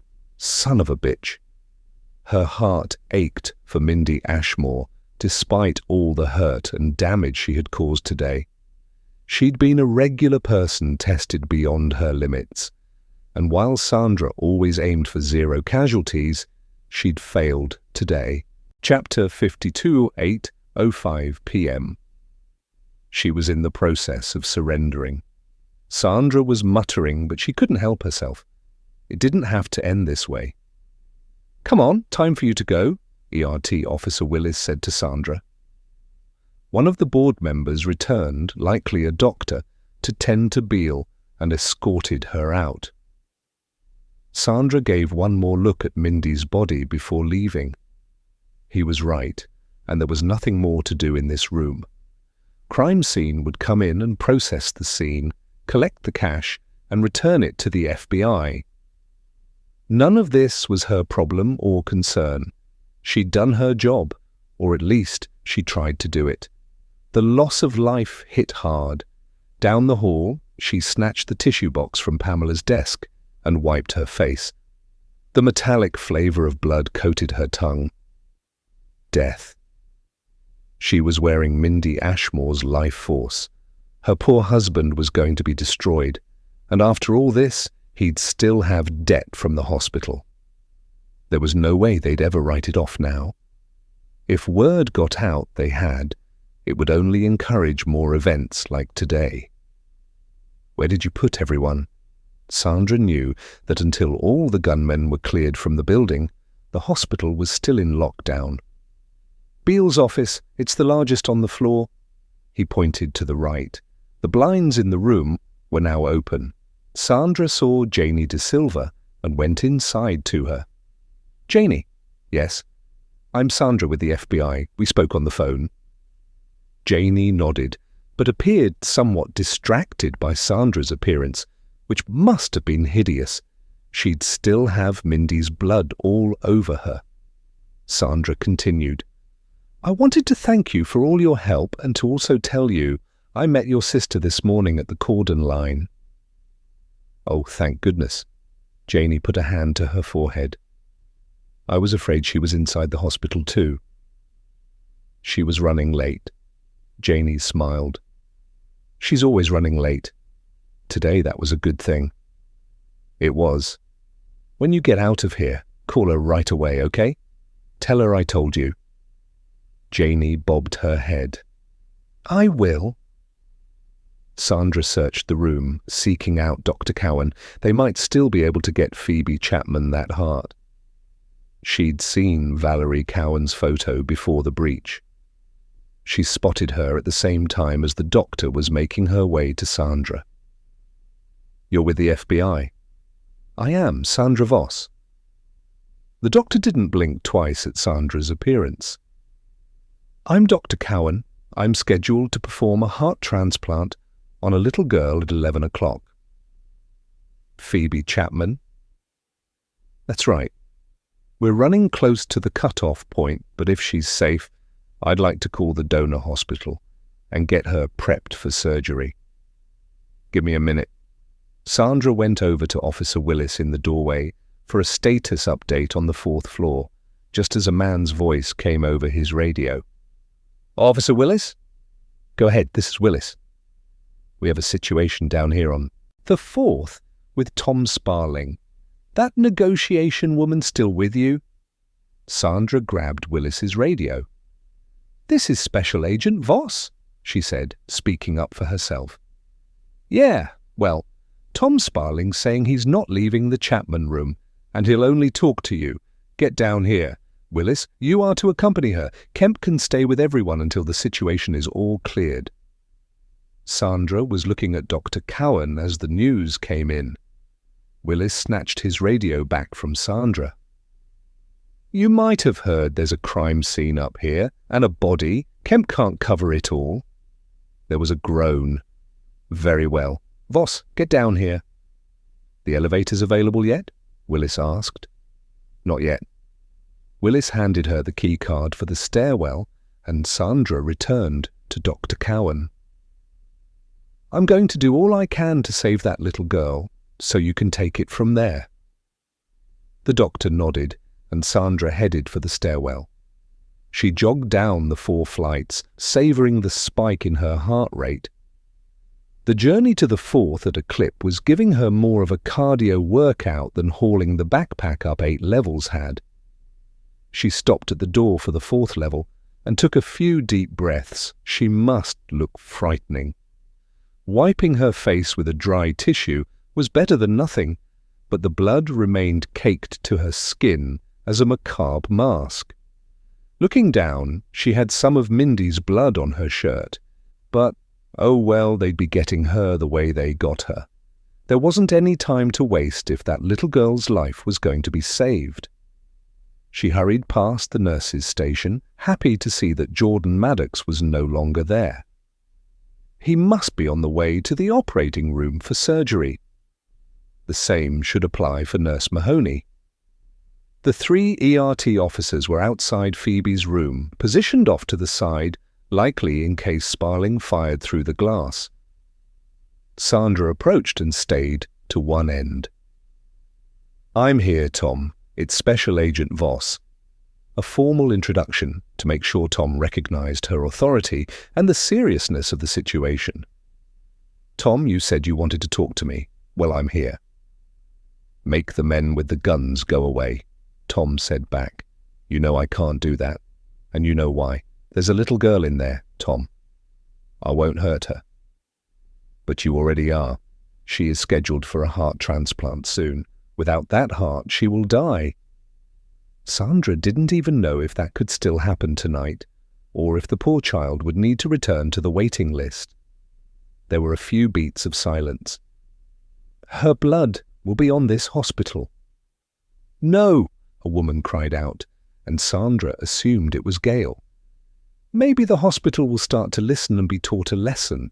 They'd finally know what they do to people. Sandra didn't care for how Tom spoke of Phoebe as a pawn he was willing to sacrifice to strengthen his statement. "She's innocent, Tom. She wants the chance to grow up, make friends, get married, find her soulmate." "Don't bring my dead wife into this." "Didn't you? That's why you're here, isn't it? Sure, having the money to pay off her medical bills was a side venture, but today was motivated by the love you have for your late wife. You did this for her.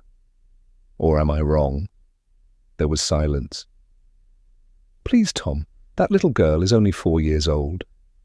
Her name is Phoebe, and she didn't take your wife from you. Neither did her mother or Nurse Torres. She deserved better." Grief strangled his voice. Sandra assumed he was back to talking about his late wife's misfortune. "I'm sure she did. Tell me about her." "She was a loving woman. She balanced me out, grounded me." A rough edge to his voice told her he was crying. She saw the good in people. "I'm very sorry for your loss, Tom." She wasn't just saying that to move things along. Her heart went out to anyone who had to say goodbye to loved ones. And I shot 2 people. There's no hope for me. Both men are alive, Tom. They're going to be just fine. A stretch of the truth, as that wasn't a guarantee. Last Sandra knew they were stable, but that could have changed. "That's good." Sandra glanced over at the ERT officer next to her, who nodded. This was a good turn of events. Tom Sparling's conscience was making a comeback. "The others have surrendered peacefully, Tom. They're all safe. You can put all this behind you too. Did you want to come out and join them?" Seconds passed without a word. "Tom?" "No, I'm not going anywhere. What would it take for you to come out peacefully?" There was silence, and it didn't feel good. Tom Sparling had nothing to lose. "Would you be willing to let Phoebe go so she can have her surgery?" "And what do I get?" Sandra racked her brain for what he might want, what might motivate him. He had done all this for family, for the love of his deceased wife. That told her he had family values, but this was also about making the hospital pay. He owed them $175K. There was $250. Kay sitting upstairs that they could repurpose. But last, Tom knew his medical debt was written off. You should know something before we continue talking. Things didn't work out for your friend Elia Princess. She went with Mindy's handle, in case he didn't know her given name. What do you mean? She's dead. You're lying? I wouldn't do that. Sure you would. I'm not, but if you want to take the chance I am, that's up to you. Did you know that if you die or go to prison, Tom, your wife's medical debt will pass to her daughter, Trudy Hall? It was a bluff that Sandra hoped he'd believe, given the heightened emotion of the moment. It would. You basically just said Founders Hospital is unscrupulous. If so, they will get their money one way or the other. Trudy is your wife's flesh and blood. The hospital has powerful lawyers. What do you want from me? I told you. Let Phoebe Chapman go. Once you do that, I'll get the cash to Trudy. You can say whatever you want, but no, I won't let the girl go, but I will release her mother. If you get the money to Trudy and I want to see it, we have a deal. Sandra turned to the closest ERT officer. Have someone bring in Trudy Hall ASAP. The ERT officer nodded and got on the job. Sandra ran for the stairwell and headed back up to the 8th floor. Chapter 58, 8:35 p.m. Sandra was heaving for breath by the time she made it back to the top floor. She beelined straight for Megan Beale's office to talk to Dr. Cowan. Voss? ERT officer Kemp said as she bypassed him. Dr. Cowan stood from where she was sitting. Is Phoebe okay? She's hanging in there. Then can I get her prepped for surgery? We're running against the wire, but if I call the hospital right now, they might cooperate and send the heart. With the weight of Cowan's words, the possible repercussions sank in. If she couldn't pull off Phoebe's release in time, the organ would go bad and no one would benefit from it. She'd be responsible for another death. Agent Voss, do I call them? They were already butting against that 2-hour window, but surely she could get Tom to surrender soon. At least she hoped so. But what if she was wrong and robbed someone else of the heart? She looked at her watch. The hospital had said they needed to know by 9 o'clock. There was still time. Maybe hold off for just a bit longer, but remain on standby. Can you do that? Just for a few more minutes. Cowan's face fell. Sure. But after 9, her heart could go to someone else. What's going on? She's still being held hostage on the 4th floor. Sandra realized she wasn't telling the doctor anything she hadn't heard moments ago over Willis's radio. Cowan rubbed her arms and hugged herself as if fending off a chill. The situation should be resolved momentarily. If I have anything to say about it? Sandra hustled past Kemp and down the hall to the boardroom for the cash. Willis was standing at the door, and she blew by him. Voss, what are you doing? She was already stuffing the cash into the backpack. A deal was made on the 4th. I need this money for that. This is a crime scene.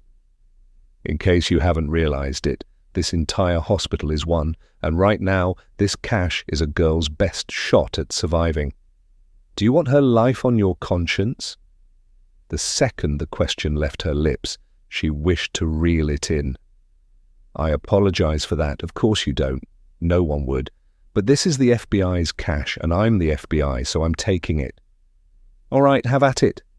Sandra took the money back down to the 4th.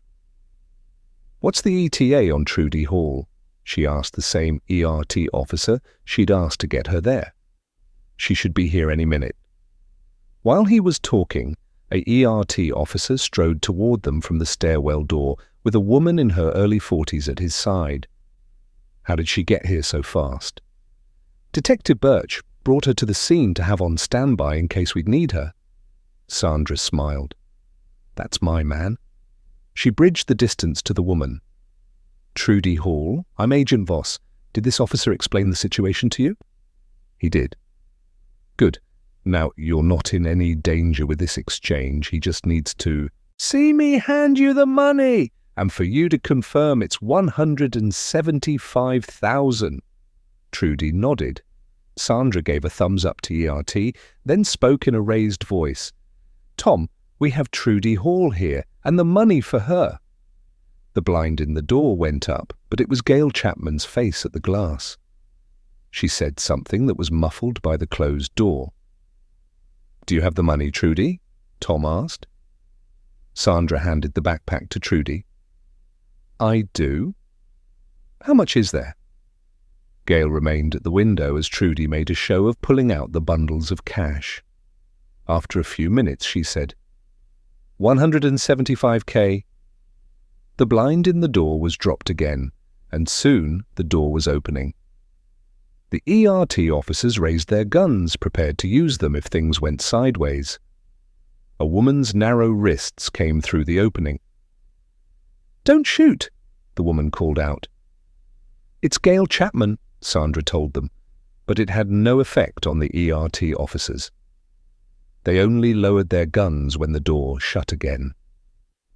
Sandra went over to Gail. I'm Sandra Voss. Gail was trembling. Phoebe's going to die if she doesn't get that heart. I know, and we're going to do all we can to ensure that she does. How is she currently? She's hanging in there. In that moment, it was like Gail saw Sandra for the first time. Her eyes widened slightly. What happened to you? Sandra had forgotten about the blood on her. It also explained the taken-aback look that Trudy had given her. I must look a fright, but I'm fine.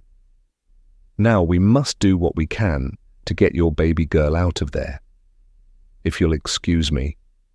She motioned for an ERT officer to shelter Gail in a room down the hall. ERT would have cleared the adjacent ones. Sandra kept Trudy with her, thinking she could still be useful.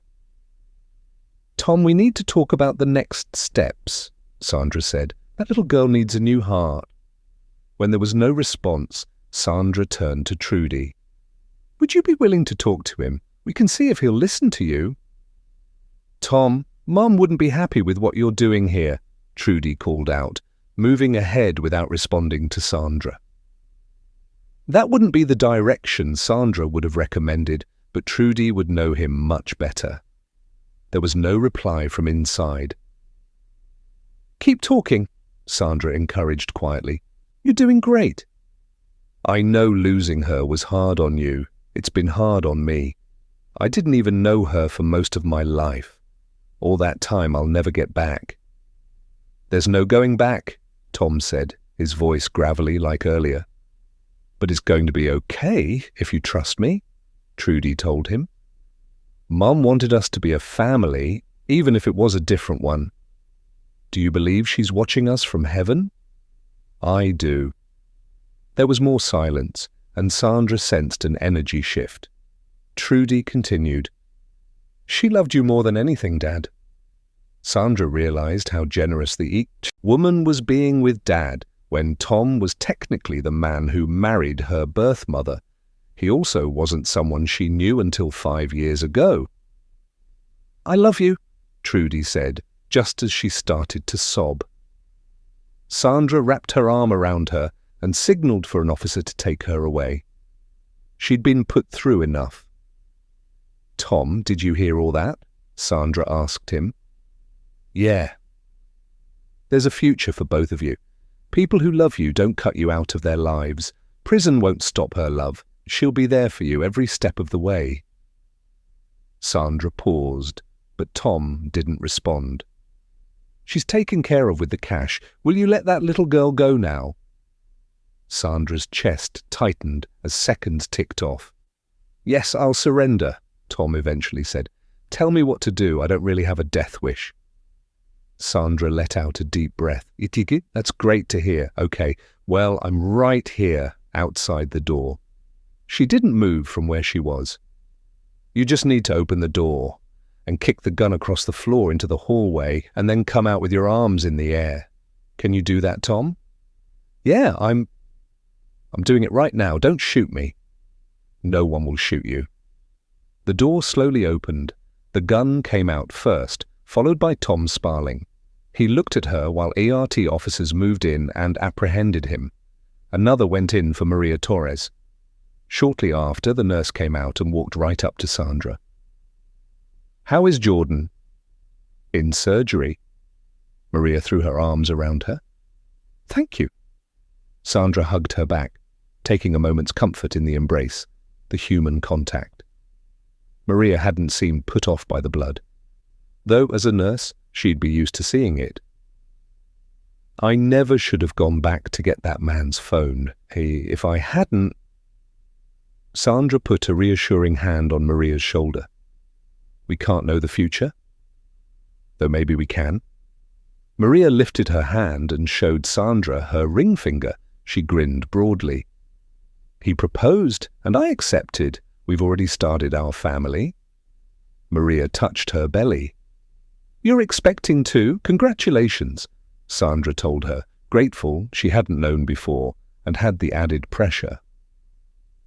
"Thank you. Can I go check on Jordan?" "I don't see why not." Just then the regular lights came on with an announcement that the lockdown was lifted. It wasn't long before the hallways became busy. Gail hurried down the hallway to her daughter's room. That's my cue. This time, Sandra took the elevator to the 8th floor. Hopefully, Dr. Cowan could pull off a miracle. Chapter 54, 9:15 p.m., Sandra swung past the command vehicle to fill everyone in and to let them know she was off. They were all wrapping things up to head out themselves. Neil promised to update her on Jordan Maddox and Nurse Mahoney. She handed the keys for the bureau car to Bryce, telling him she was going to order a car service. There was somewhere she'd wanted to be since that morning and couldn't get there fast enough. Sandra had updated Elwood, and he said, "Let's hope Maddox and that nurse pull through. I'll call the director and let him call Eileen Maddox." Amen to that. She ordered a ride on her phone and set out to the meeting spot, but her phone rang, stopping her in her tracks. "Special Agent Voss," she answered. "Dr. Cowan, I wanted to let you know the good news. Phoebe Chapman is getting her heart. She's being prepped for surgery as we speak." Sandra put a hand over her heart, sending out gratitude to the universe. "That's wonderful news. Thank you for letting me know. Thank you for getting that little girl safely through the day. Nurse Torres had a lot to do with that too. That's good to know. Take care." With that, the doctor was gone. Sandra's heart was pounding. Tears beaded in her eyes, and she took a few moments to breathe. Today had taken a crap turn with Ashmore's execution, but this news just inserted some light.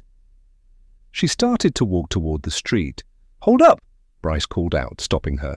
"Just one thing before you go. While you were in there, you'll be happy to know that I used the full backing of the Bureau to enforce the Fat Cats site be taken down. It's already offline." "Impressive, and great job. We'll try to ignore the likelihood of it popping up tomorrow with a different name. Let's take the win for tonight." There were at least a few. "Sorry that things went down the way they did in there with Mindy Ashmore." "Me too, but it sounds like Phoebe Chapman has a bright future." She told him about the call she just received. "Hallelujah. I tell you, this job is one hell of a ride." "That it is. Night, Bryce." "Night. I hope everything works out with your mother." "Me too." She turned to leave and came into Krieger's path. "I might never get out of here." But Krieger just shook her hand and dipped his head. 45 minutes later, due to a detour to the field office for her car, she arrived at Howard University Hospital. She had also taken time to clean up and change into fresh clothes from her to-go bag. Now, though she couldn't get to Margot fast enough, she headed to the floor where Dana told her to go and scooted down corridors toward her mother's room. She heard voices before she reached the doorway, and as she rounded it, the sight before her melted her heart. Dana, Eric, and Olivia were sitting at Margot's bedside playing cards. Margot was laughing. She must be winning. "Eric." He turned and stood. You're here."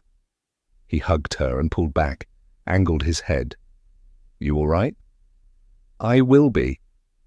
While all trace from Mindy Ashmore's death was physically gone from Sandra's appearance, it was etched in her mind. "Glad to hear it." "Mum," Olivia hugged her. "My little Sandra, you made it." Margot was beaming from the bed, and it was hard to reconcile the picture in front of her with a woman who had fainted that morning. Well, except for the bandaged wrist. "Nowhere else I'd rather be." She gave her mother a squeeze and a kiss on the forehead. "I'm winning," Margot snickered. "I think they might be letting me, but I'll take it." Dana shook her head. "You are winning fair and square." "Whatever you say." "Deal my Sandra in, my little ladybug." She winked at Sandra, and her heart puddled.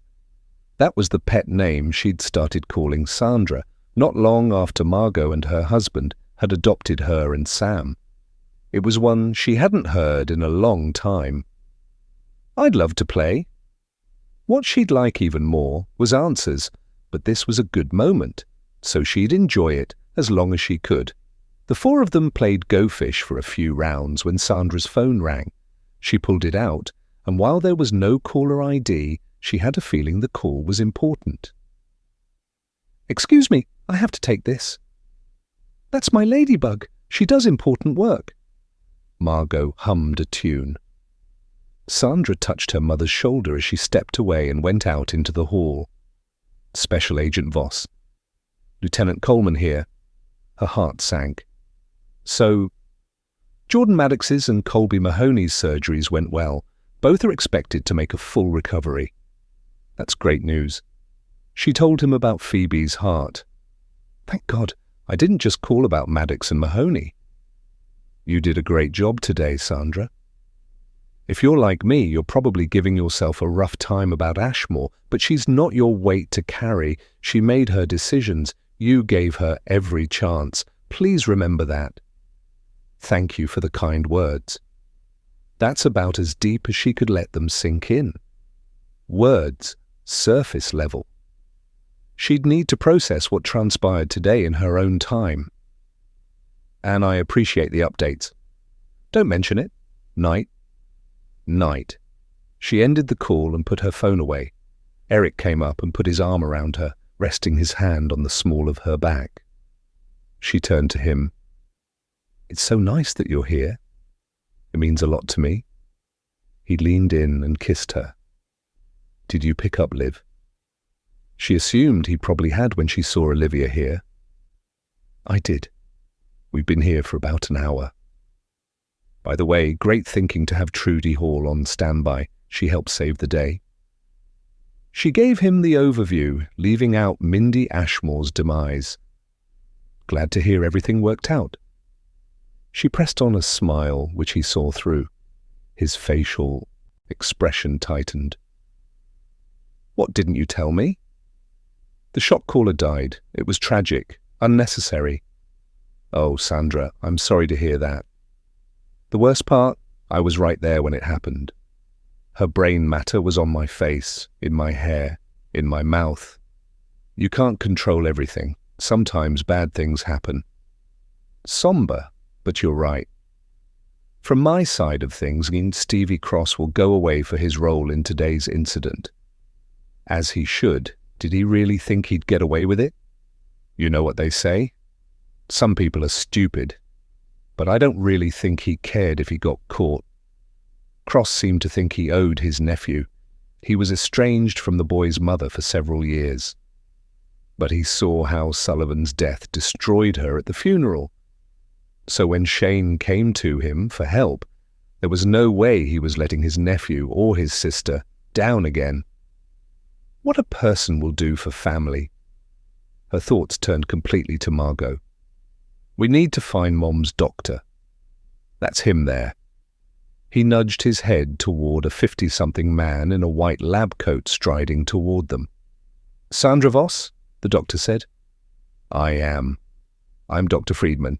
If you have any other family members in the room you'd like out here, please go ahead and get them. Considering Margot's mental state, I feel updating her would only confuse her more. I agree. I'll get Olivia and Dana. Eric swept into the room and quickly returned with them. Olivia came over and stood close to Sandra. Eric stood on her other side. Dana was next to Olivia. "That's everyone?" the doctor asked, and Sandra nodded. "Your mother's condition is serious but not critical. She has a bleeding gastric ulcer, which we believe was exacerbated by her medication. Margot was taking a low-dose aspirin every day, a common recommendation for a woman her age. She was also on an NSAID for her arthritis. Both things are typically fine on their own, but they increase the risk of a peptic ulcer. The bleeding caused the anemia and resulted in her passing out. Her wrist only broke due to how it twisted when she fell.